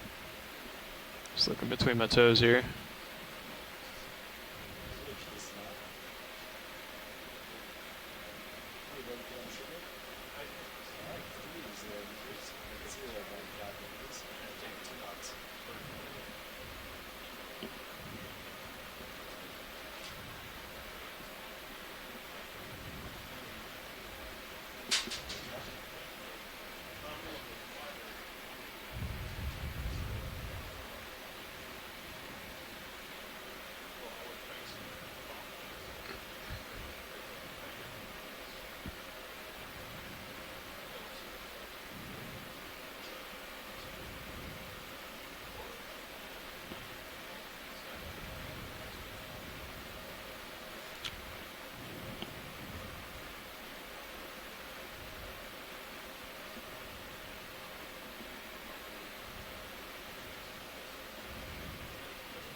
Annie, you want to try to get whatever is swimming here? Yeah.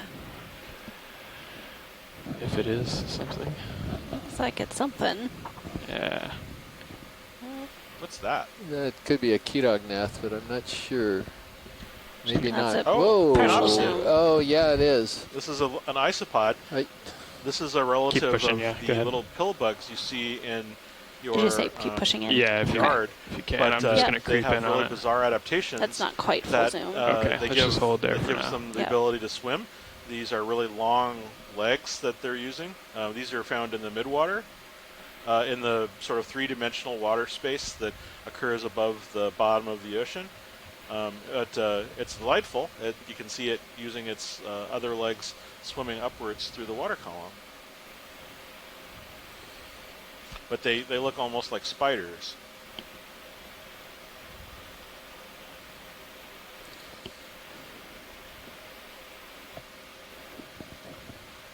Oh, that's beautiful. And they'll see, from what I've seen before, they do this. They have the same behavior. They kind of climb and swim, and then they stop and they break open their legs and they float for a while.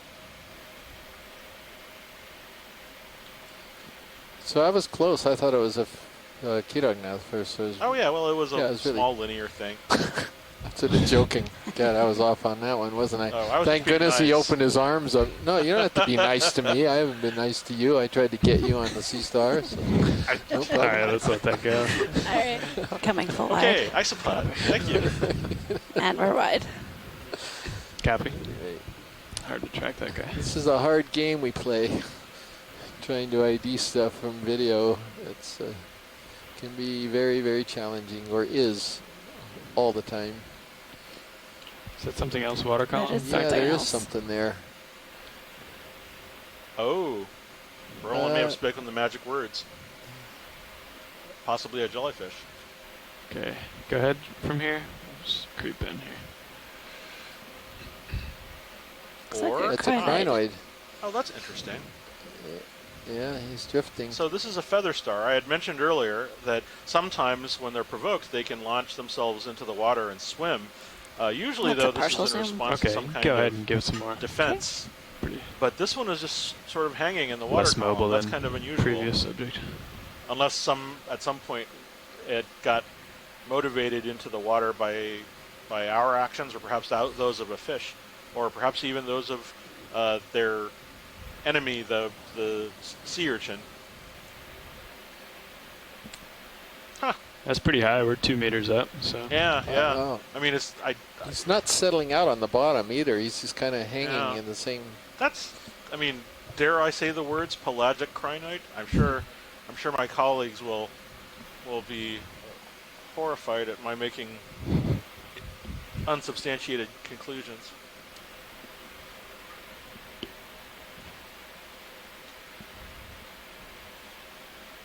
Wow, pretty, whatever it's doing.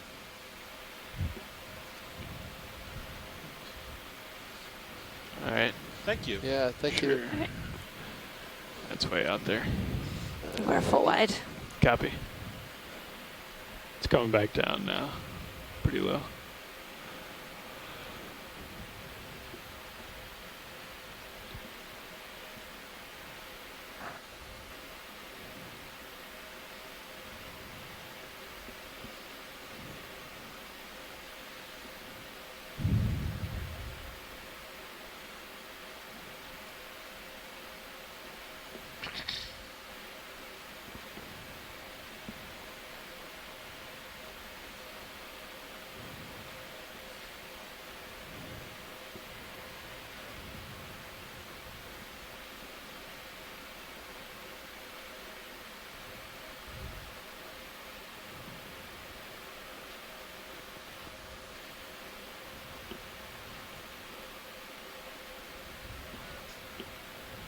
Anything out there, Annie?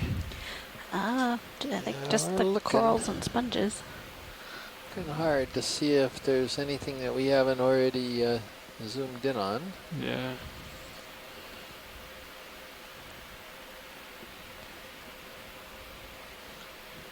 Yeah, I think that was a Chrysogorgia. There's a coral to the left there, but I think that was something that we've got a lot seen of before. Yeah, this is the Chrysogorgia verta, I think, the stocked one. Doesn't mean we can't look at some things again. They look a little bit different. This is, I think, the little grouping that Les was talking about, a little grouping of the Chrysogorgids. Ah, okay. I think that might be a shiny. All right, pilots, that last move just finished. The basis, maybe. Basis of it. Yeah. I'd say keep on going. Just keep going. Yeah. Excellent. I can just keep doing 30 meter moves. Yeah, let's do that. At 15 is degrees. That a sea star, or is that a coral on the? I'm thinking more coral or something else. Okay. Or crinoid, I don't know. Yeah, sonar looks good. I'll put it in. Yeah, you're right. I think it's a small, It possibly looks dead frondulose. coral. Yeah. Oh, look at that. Looks like a big. Is that? No, that's a sand patch. Yeah. Excuse me.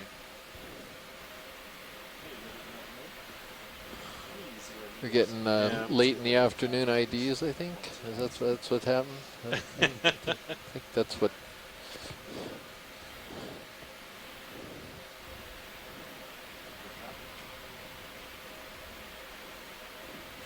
Another bolosoma in the distance, and another one of the other glass sponges, and probably the genus Polyopogon just below that to the right. These corals right here in front are Chrysogorgids primarily.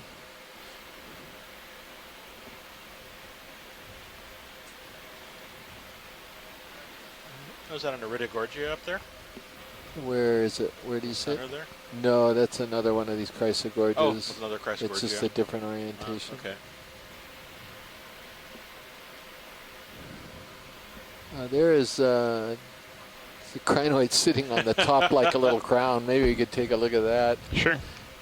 Oh, this is that funny thing with the. You can follow me around. Dark ships. Yeah.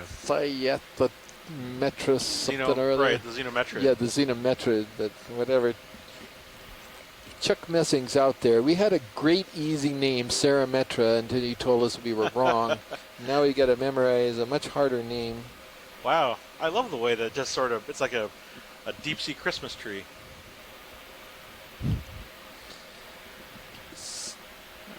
Sathyrometra. Sathyrometra. Yeah. Okay, video. Go ahead in. All right. Oh, that's lovely. Yeah, that's a beauty. Yeah, so the characteristic of this one are those really tapering arm tips, as well as the distinctive color. You're free to zoom however you'd like there. So that's Chrysogorgia? Yeah, that's a Chrysogorgia, and Les will probably, he's still watching. He might be able to help us out on the species. Oops, I haven't been monitoring event log for a while. Sorry. Hey, Chris. Yep. Yeah, there's an ophiuroid in the background on that other. Is that Chrysogorgia? Yeah. Thank you. Boy, I haven't looked at the event log for a few minutes. Excuse me here. Let's see if we got some requests in. You want to go for purple base? Yeah. Okay. Les is asking whether I've been calling the cylindrical Chryso C. geniculata. I did earlier, Les. I think I've just been calling them Chrysogorgia for a while when we've seen them. Sorry. Yeah. So these kinds of views are really great for people who study crinoids, because a lot of the ways that people who study them identify them is through a very complex observational study of the way that these little skeletal pieces on their arms fuse together. They're called syzygies. It's where they fuse to, where sometimes the individual plates actually merge together, as well as some of the other details on the what's called the pinnules, the projections that come off the arms. Skeletal morphology is really important in all echinoderms that have a skeleton, and so these are very intricate, sort of like living three-dimensional puzzles. And it's really wonderful to see them so close and alive like this, especially with the colors. Let me know when you're all set. Yes, we're all done. Let's move on. We're all done, and we had a request to look at that brittle star that Chris Ma was talking about a moment ago that's behind this as you zoom out. I don't know if that's possible, but there he is. We could take a quick look. Yeah, maybe a quick look at him. This is only partially out. Puppied off a little. Yeah. Okay. Let's just try to get it from here. Okay. Okay, go ahead. And that's full. Copy. So this is a member of the ubiquitous deep sea group, the Okeanos. It's interesting because I wonder if it's just about to jump off the way that some of the others seem to do. Every time we come across one of these, they seem to be very active, or at least distressed by whatever it is we're bringing to the scene. But I don't recognize the genus right off the top of my head, but some of the folds across the disc suggest Ophioplinthaka. Let me, I can spell it for you later. I see you've already annotated it. Yeah, and also Tim was pointing out that there's a squat lobster there to the right of it, upper right of it. You can see him right here. Yeah. And possibly a Europtychid.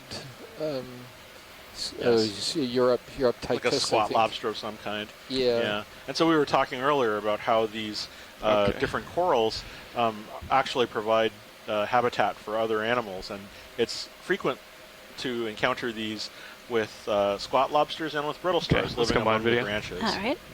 We got to run here, unfortunately. We're full wide. Copy. Thank you, pilot. Sure. We got to come back to our heading here. Came way off. Okay, great. Thank you, Chris.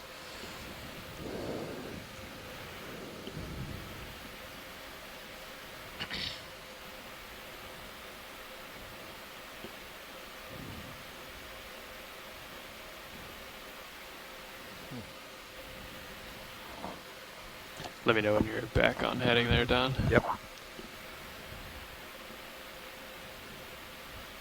We've got a larger branch coral coming up. See it on view. If we could get at least a snap zoom on that. Yeah, we can get a better shot on this. It's more aligned with our head. So. Okay, we're in there now. Copy. Straight now.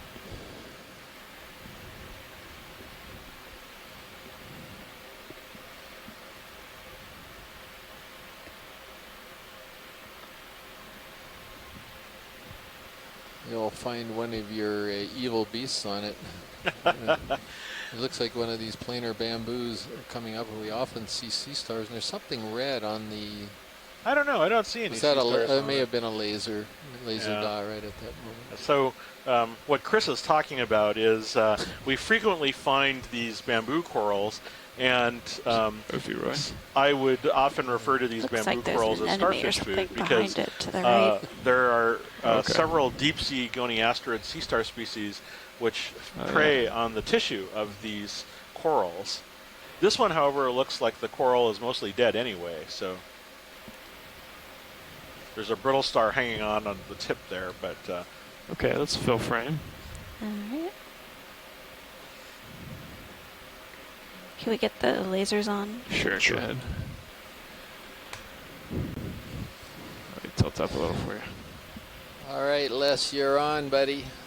One of your bamboos is Lasers coming up are here. on? Yeah, Could use the help. Oh, okay, yeah, they're just... And you're going to wait until he zooms in. He's doing the colony shot okay, here, yeah, and go then ahead. he's going to zoom. Okay. That's partial.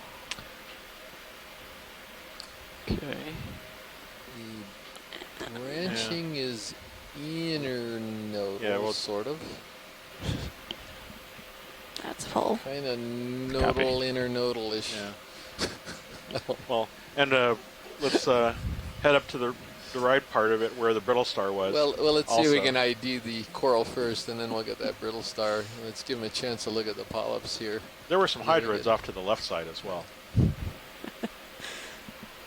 Trying to make it hard for Les. He's got to study the actual spicules on these things to have a chance. Let's see what he comes up with. I guess you call this nodal.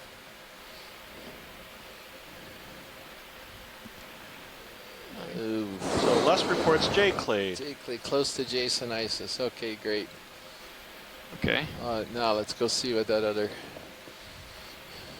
So now these are friends of corals. These brittle stars. These will chomp down on them like your beasts do. No. This is interesting because the surface that it's perched on, all of the tissue has been is absent. So Another is he eating? Ophiacanthid. What? Is he eating it, or is he just rubbing it off with his arms? It wouldn't surprise me if it was either explanation. I mean, those spines are pretty close to on top of you. Those spines can be pretty sharp, so it doesn't soon. like facing us. Yeah, that's okay. What's your camera at? Oh, that'd be nice if it could actually turn around and we could see the mouth. Okay. I think the ship is stopped anyway. If we could zoom in on the mouth, that would be the little orange spiny bit ship's right on stopped. the underside. Is that full video? Yeah, this is full. Any second he's getting ready. Copy. That's full zoom, watch lead. Thank you. Oh well. Still, great shot of one of these. It doesn't like us. Brittle stars are so waving. antisocial. Look at that. He's waving. Yeah, it's waving the other direction. The face is going. I love the way the spines are arranged in a single plane, though. Yeah. But so, anybody? So Ophiacanthid is your best. Yeah. Okay. I think it might. It has the folds along the disc, so possibly Ophioplanthaka, but I'll have to double check. Okay, and then he'd mentioned there were some hydroids maybe on the left side of the colony. I wonder if we could take a peek at that before we, and then we'll have completed our documentation of this colony. And then video spied an anemone, we believe, past this to the right. Oh, yeah. Okay. It looked very Relicanthus-like. Oh, sure. Yeah, let's go take a look at that. Oh, this is very nice. Yeah, these are hydroids, I guess. We're looking back at you now. Copy. And what has it got on it? Some snails? Yeah, I think they are. How long has the ship been stopped now? Probably, I think about 3 minutes. Okay. So you we're might seeing have a couple stacked. An array of transits, so it might swing more than sort that. of colonial animals covering the surface of this bamboo coral, in addition to several what it looks like snails. Pretty good. Similar to the ones I think that we saw on that sponge. All right, watch. If we want to get a shot of the anemone, we're gonna have to go here. Let's get to the anemone. Okay. Quite wide. Yeah. Anemone. We're full wide. Copy. Undoubtedly deposed down here because there was an anemone of the people. All right, so Annie, where's this anemone? Let's see if video is as sharp as they think they are. Let's see where it is. Yeah, it's right center screen right now, just below the lasers. Ooh, she's pretty sharp. She's spotted it. Way to go, Annie. Okay. We got about 30 seconds or so. Okay. So let's make it happen.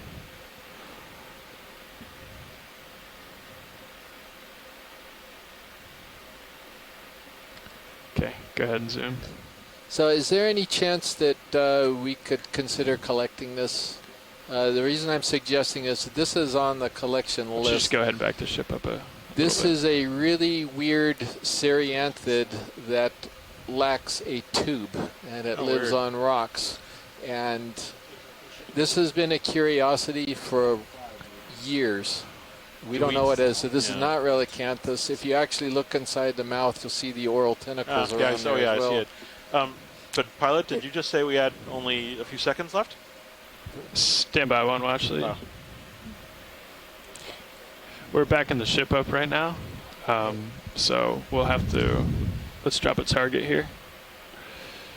And is that okay on shore? This is something we've seen before, those of you who've been following. Should I come wide? And yes, please. We just really have no clue. Or full wide. Except that Tina has identified this as a Cerianthid, and that's the best that we can come up with. Okay, you can start to come up a little bit, yeah. Yep. So watch lead, if we want to collect that, what we're going to do is I'm going to push ahead just a little bit, make sure we're safe. We got eyes on the tether, and while we're moving the ship back, we'll backtrack to it. Lovely. Okay, does that sound like a good plan? Yeah, it sounds like a plan. Okay. Splendid. Thank you. This would be a great final biologic to get a hold of this thing and finally answer what the heck this thing is. Good. And that'll likely be the end of the dive, I think. Okay, well, what a way At least to on finish. the bottom. Yeah, exactly. Thank you. See, this is it's a beautiful as far color. It's a beautiful color. That's as far as anybody could go on this thing. Ceriantheria is the best that anyone You think we should can back do. up more than 15? What do you think? Probably. Yeah. Move it out to 20 or 25. So it's a real problem when you call can we something add a tube additional an 10 enemy and meters? it Yeah, doesn't I have a think tube. so. Total? Yeah, if you don't mind. So, I have that problem all the time, Chris. Did you note the depth right where you were sitting on that object? I didn't, but he dropped a target, so. Okay, great, so guys. We do have a few. There is some support in the event log to give it Depth a go. has so thanks very much. 2413, 2413. which does not look right. I think we can find it. Okay. Okay.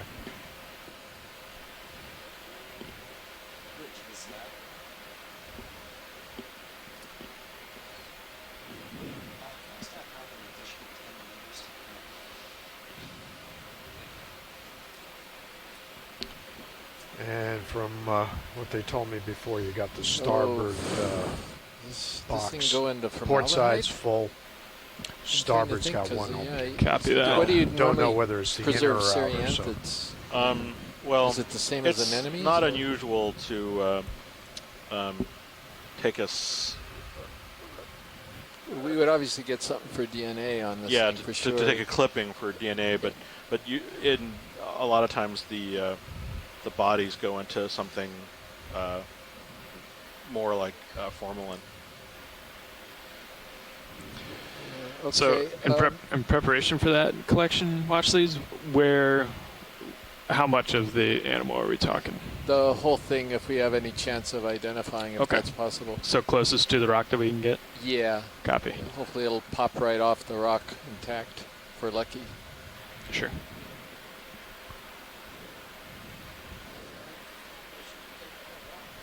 Yeah, I know.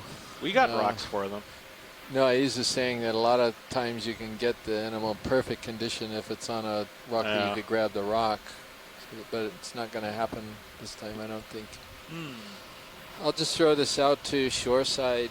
We are going to go ahead and put this in formalin, 10% formalin, unless somebody knows more than we do about how to preserve something that's been identified as a just don't change it so that I can, as a reference, you know what I mean, going back. Yep.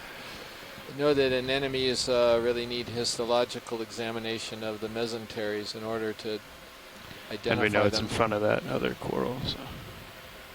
So I'm not aware of Ceriantherians having hard parts that would be degraded by formaldehyde, right? No. So, I think that's completely appropriate. okay. This one beast is going to use up our entire formalin stash for the cruise. Are you backing up? Let's see how big it is. I'm backing up. I think it's going to be pretty big. It might fold in on itself. Yeah, that's true.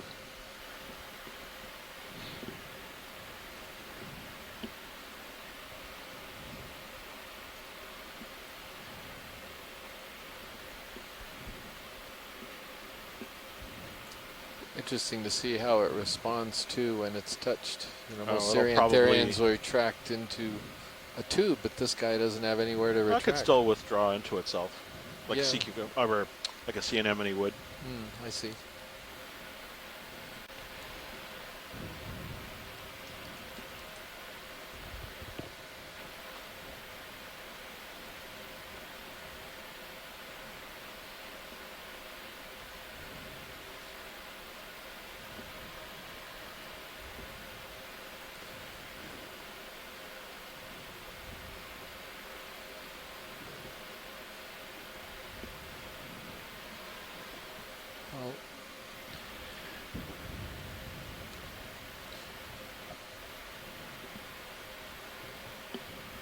We're just slowly working our way back. Ship's taking a little while to catch up, so. Okay, thank you, pilot. Sure.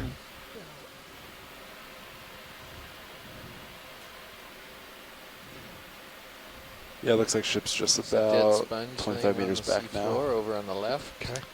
Okay. Yep. Coming down a little bit. Sure. All right, that looks familiar over there, the little piece on the bottom. Yeah, it does, doesn't it? You want to go ahead and get me spun up on hydraulic? Sure. You're up. That skeleton looks like a different type of sponge, so I'm wondering about the idea, the one that I threw out as Phytoplura, because we were seeing the backside, we couldn't really see the front side. This skeleton looks like it's something in the genus Aspidoscopulia. I wonder if that's it. I wonder why they're all dead. They just natural, of Fall course. over, They get you think? old. Yeah.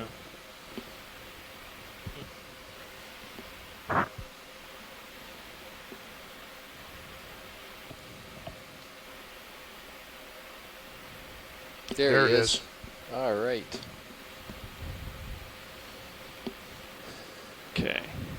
I'm right above that coral, so I'm gonna. Maybe about 10, 15 centimeters across or so, maybe something like that. Yeah. Yeah. Now you can see the oral tentacles, that little dark center of it, because he's kind of spread out a little bit. There's the lasers. Coming across it now. There you go. Oh, perfect. So yeah, I know we were back. The disc itself is about 10 centimeters or so, and then the arms take it out double that. Oh yeah, so that's a big animal. Yeah. Hope you're right. I hope it closes up on itself.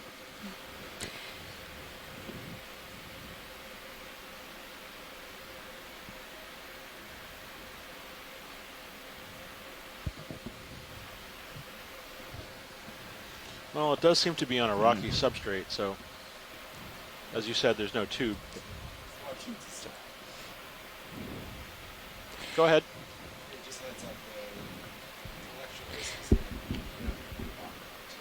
Understood. Thank you very much. No problem. Thank you.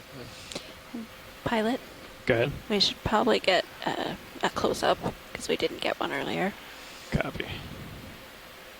Okay, go ahead. All right.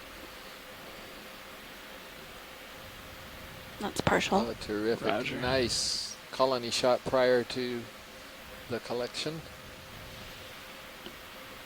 So he is on a stalk under those tentacles. It's probably sticking up at least a few centimeters above the rock.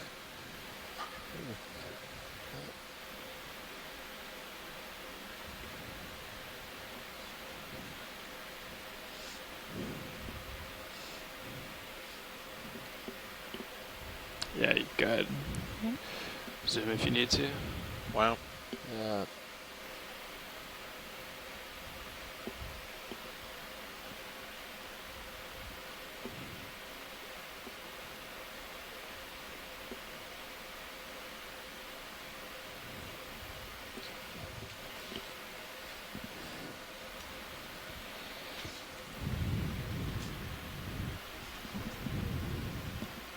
Do you feel comfortable changing that camera? Yep. co-pilot? Sure. To Minisus, I mean. Yeah, no problem. You ready? Yeah. Okay. So you just keep an eye on that in the other camera there. Oops. HD2, there we go. You want me to take Mini Zeus, or you got it? Sure. Go ahead. Okay, arm is alive. And video is clear on the close-up whenever you want wide. Copy that. Yeah, you can come wide. Okay. That's full wide. Copy.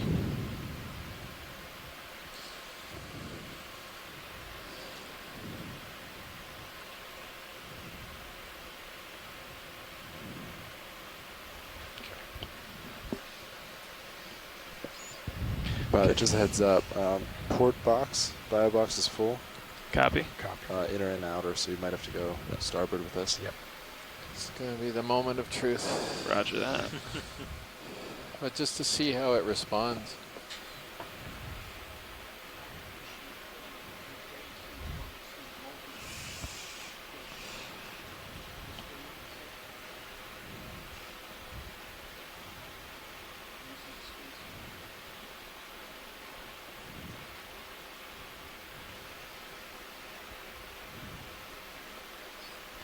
Give me a partial zoom out there, Annie.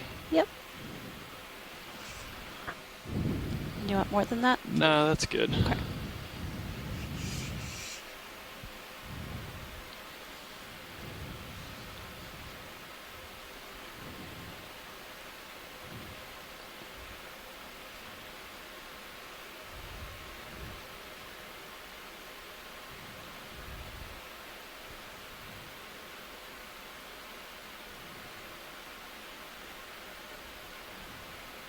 It is her tactic. Whoa! What is it doing? Should I look at this? Let me know if you want me to zoom out. Okay, zoom out.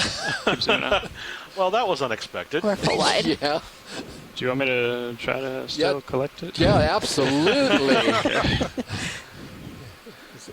Better open the box up. This is actually not that goodness. unexpected because you have sea anemones that escape sea stars Just tilt up my camera. by jumping up and swimming away. You might be able to push it into the box even rather than... Come down on Minisus. Coming down. Flying right into us. Yeah.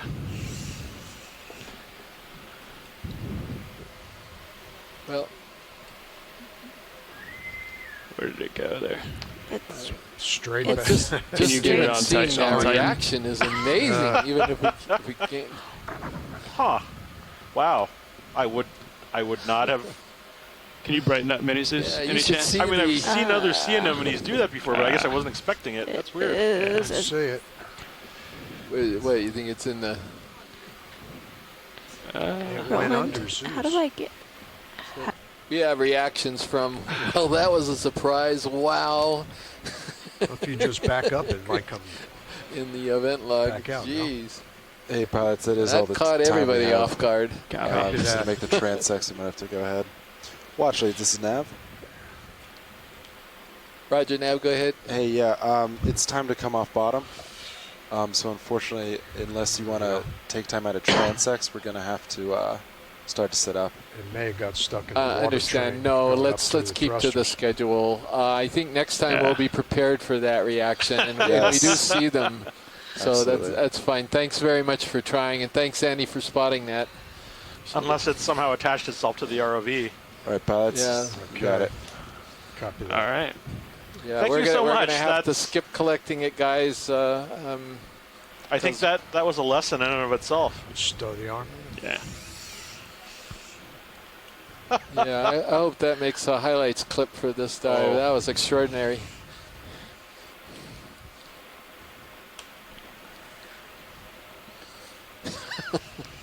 I might be able to clip one or two pieces out for you.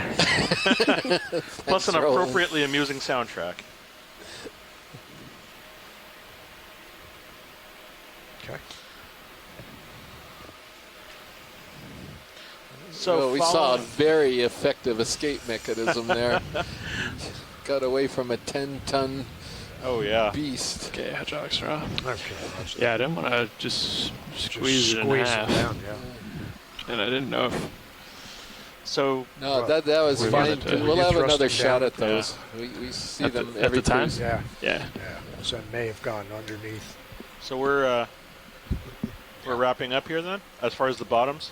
Yeah, we're gonna do the midwater. We're not gonna cheat the midwater. Yeah. Okay. Oh, no, that's fine. But so we're wrapping up from the bottom part of this. In about an hour, we're going to conduct a midwater survey and look at pelagic animals. So rather than looking at animals which live here on the bottom we're going up of to the seafloor, we'll be meters, looking at those which live in yes. the water column, Transect, jellyfish, meters. squids, and other animals that and we want to do have a primarily midwater habitat. Typical.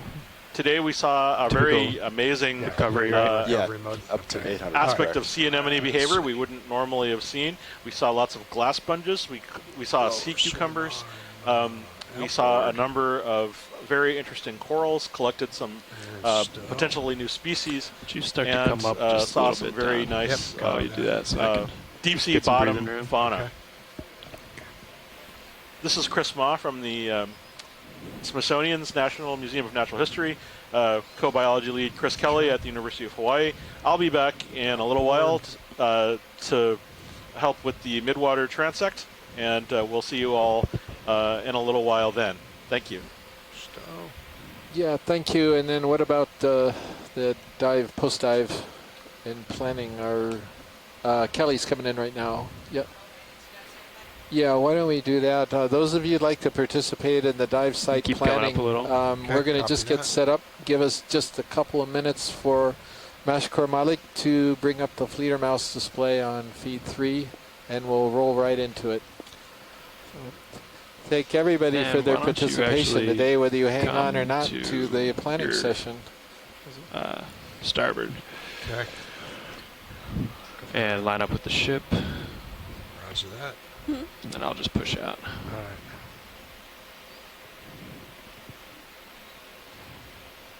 Okay. Yeah, looks great. All right, coming around.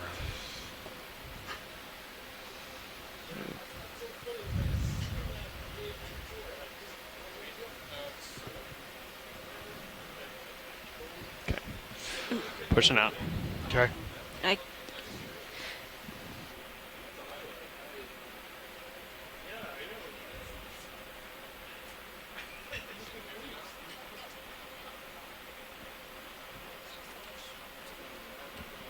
Hold off on coming up, just one second.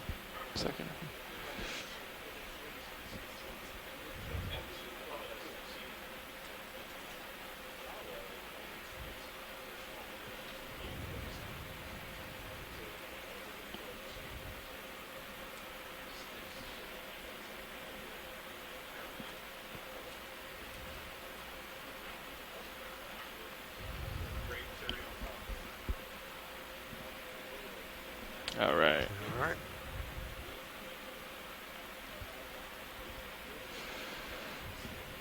Should be seeing you pretty soon there. Yeah. Okay, I think you can there you go. Start coming up. All right. I'll just... So we're still with you. We'll do a quick wrap-up summary of what we saw today. So we saw some rather fascinating animals. We got some good collections. So some of the things we saw were a lot of glass sponges, a lot of these big yellow lollipop glass sponges in the genus Bolosoma.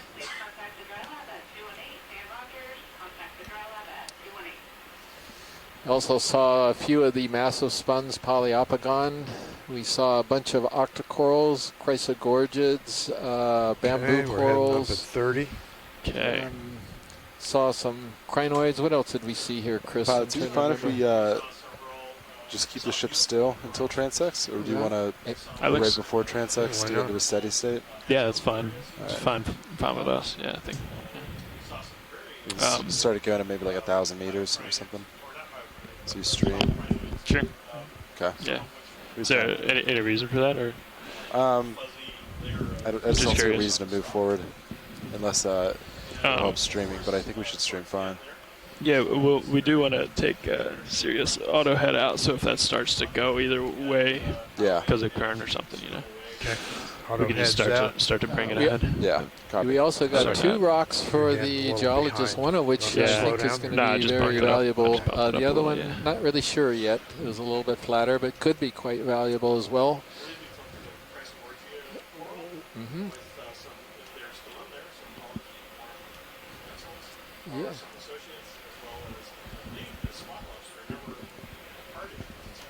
Oh, that'd be good. And we got that sea cucumber. We got, Chris was on mute there, so you guys didn't hear him. I didn't realize him either. He was detailing some of the other things that we had seen, but we also collected a sea cucumber. And so we collected a sea cucumber that was swimming, we collected a sea cucumber. We saw one that was swimming. We saw some crinoids. We saw some crinoids with hydroids on the stalk. We saw a sea anemone escape from collection in the most unexpected way possible. And we saw, we collected another Chrysogorgia coral with its worm commensals as well as its squat lobster, which I don't believe ever left. As I believe we also have... Chris, did we actually collect a sponge today? Hey, Chris, what is this telly so we did not collect a sponge today. I hadn't seen that one before. And aside from some Brisinghids and some pearl stars, sadly, we saw no sea stars, live interaction, which is unusual. Yeah. But I have hope that tomorrow will be a starfish-rich day. Yep. Gotcha. So we're almost set up to do our planning for tomorrow. Mashko, are you ready to drive? Are we on feed 3 already? Thank you. Yes, hello everyone. This is Mashkur. We have on Telestream 3, we have a plot of our existing bathymetry data and the dive site that we have chosen earlier in the planning call, which is shown as the white dots here. So let's explain what we're looking at. We're actually looking at Johnston Atoll. There's video survey, can you confirm that we are seeing stream? There's a big white hole in the center of Johnston Atoll because it was too shallow for the ship to do multi-beam mapping. That's where the lagoon and where the actual island are located in that hole. So this is the existing data around here. I'm not sure, this may or may not incorporate the coral reef ecosystem division mapping in shallows around Johnston Atoll, but in any case, neither. We are going to do 2 dives that are relatively shallow, and these are... Do you want to talk about the intention of these dives is to try to document the presence of precious corals in this monument that is a commercially harvested precious corals. Okay. And then... and therefore we're going to be diving in the 600 to 250 meter depth range, which we've done on other cruises as well. The only place that is that shallow in the monument here is on the atoll itself. Camera. So these were presumably the most... Yeah, well, we'll do that for the transects anyway. The best features to actually try to design the dive on. That was with the input of the ROV Super as well. Or normal transect. So Mashkor, if you want to zoom in a little bit, we're kind of on the northeastern side. So we'll do it. And there's sort of a little escarpment ledge angle that we selected as the dive site. Elevation on the camera, and I'll just remember what that is. That was our best guess at dive number 1 on the atoll. Do we have any comments from anyone who might be on the line here as to what they think about this, or do they have a better idea? Slow it down a little.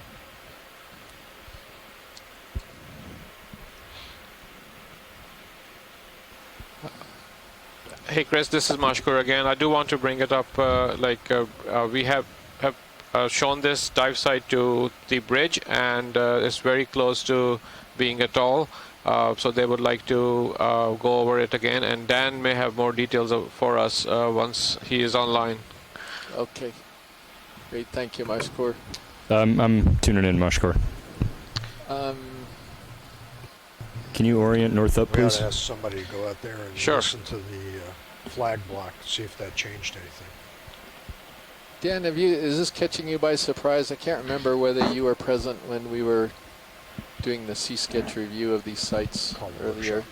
Yeah, sure. You want to try it again?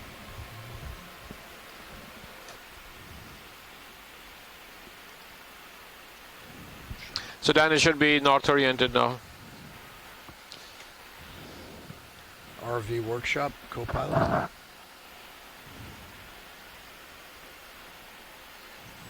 Just to give you a heads up, everyone who's listening, we also, our second dive is going to be on that very small little promontory that the cursor's on right now. That'll be the day after tomorrow. And just so everyone knows, we're going to have to make the call on whether the conditions at the atoll, the currents and any eddies are safe enough for us to deploy in the morning. So Dan's taking a look right now. He might suggest us actually picking an alternate site now in case the current dive site isn't diveable. Okay.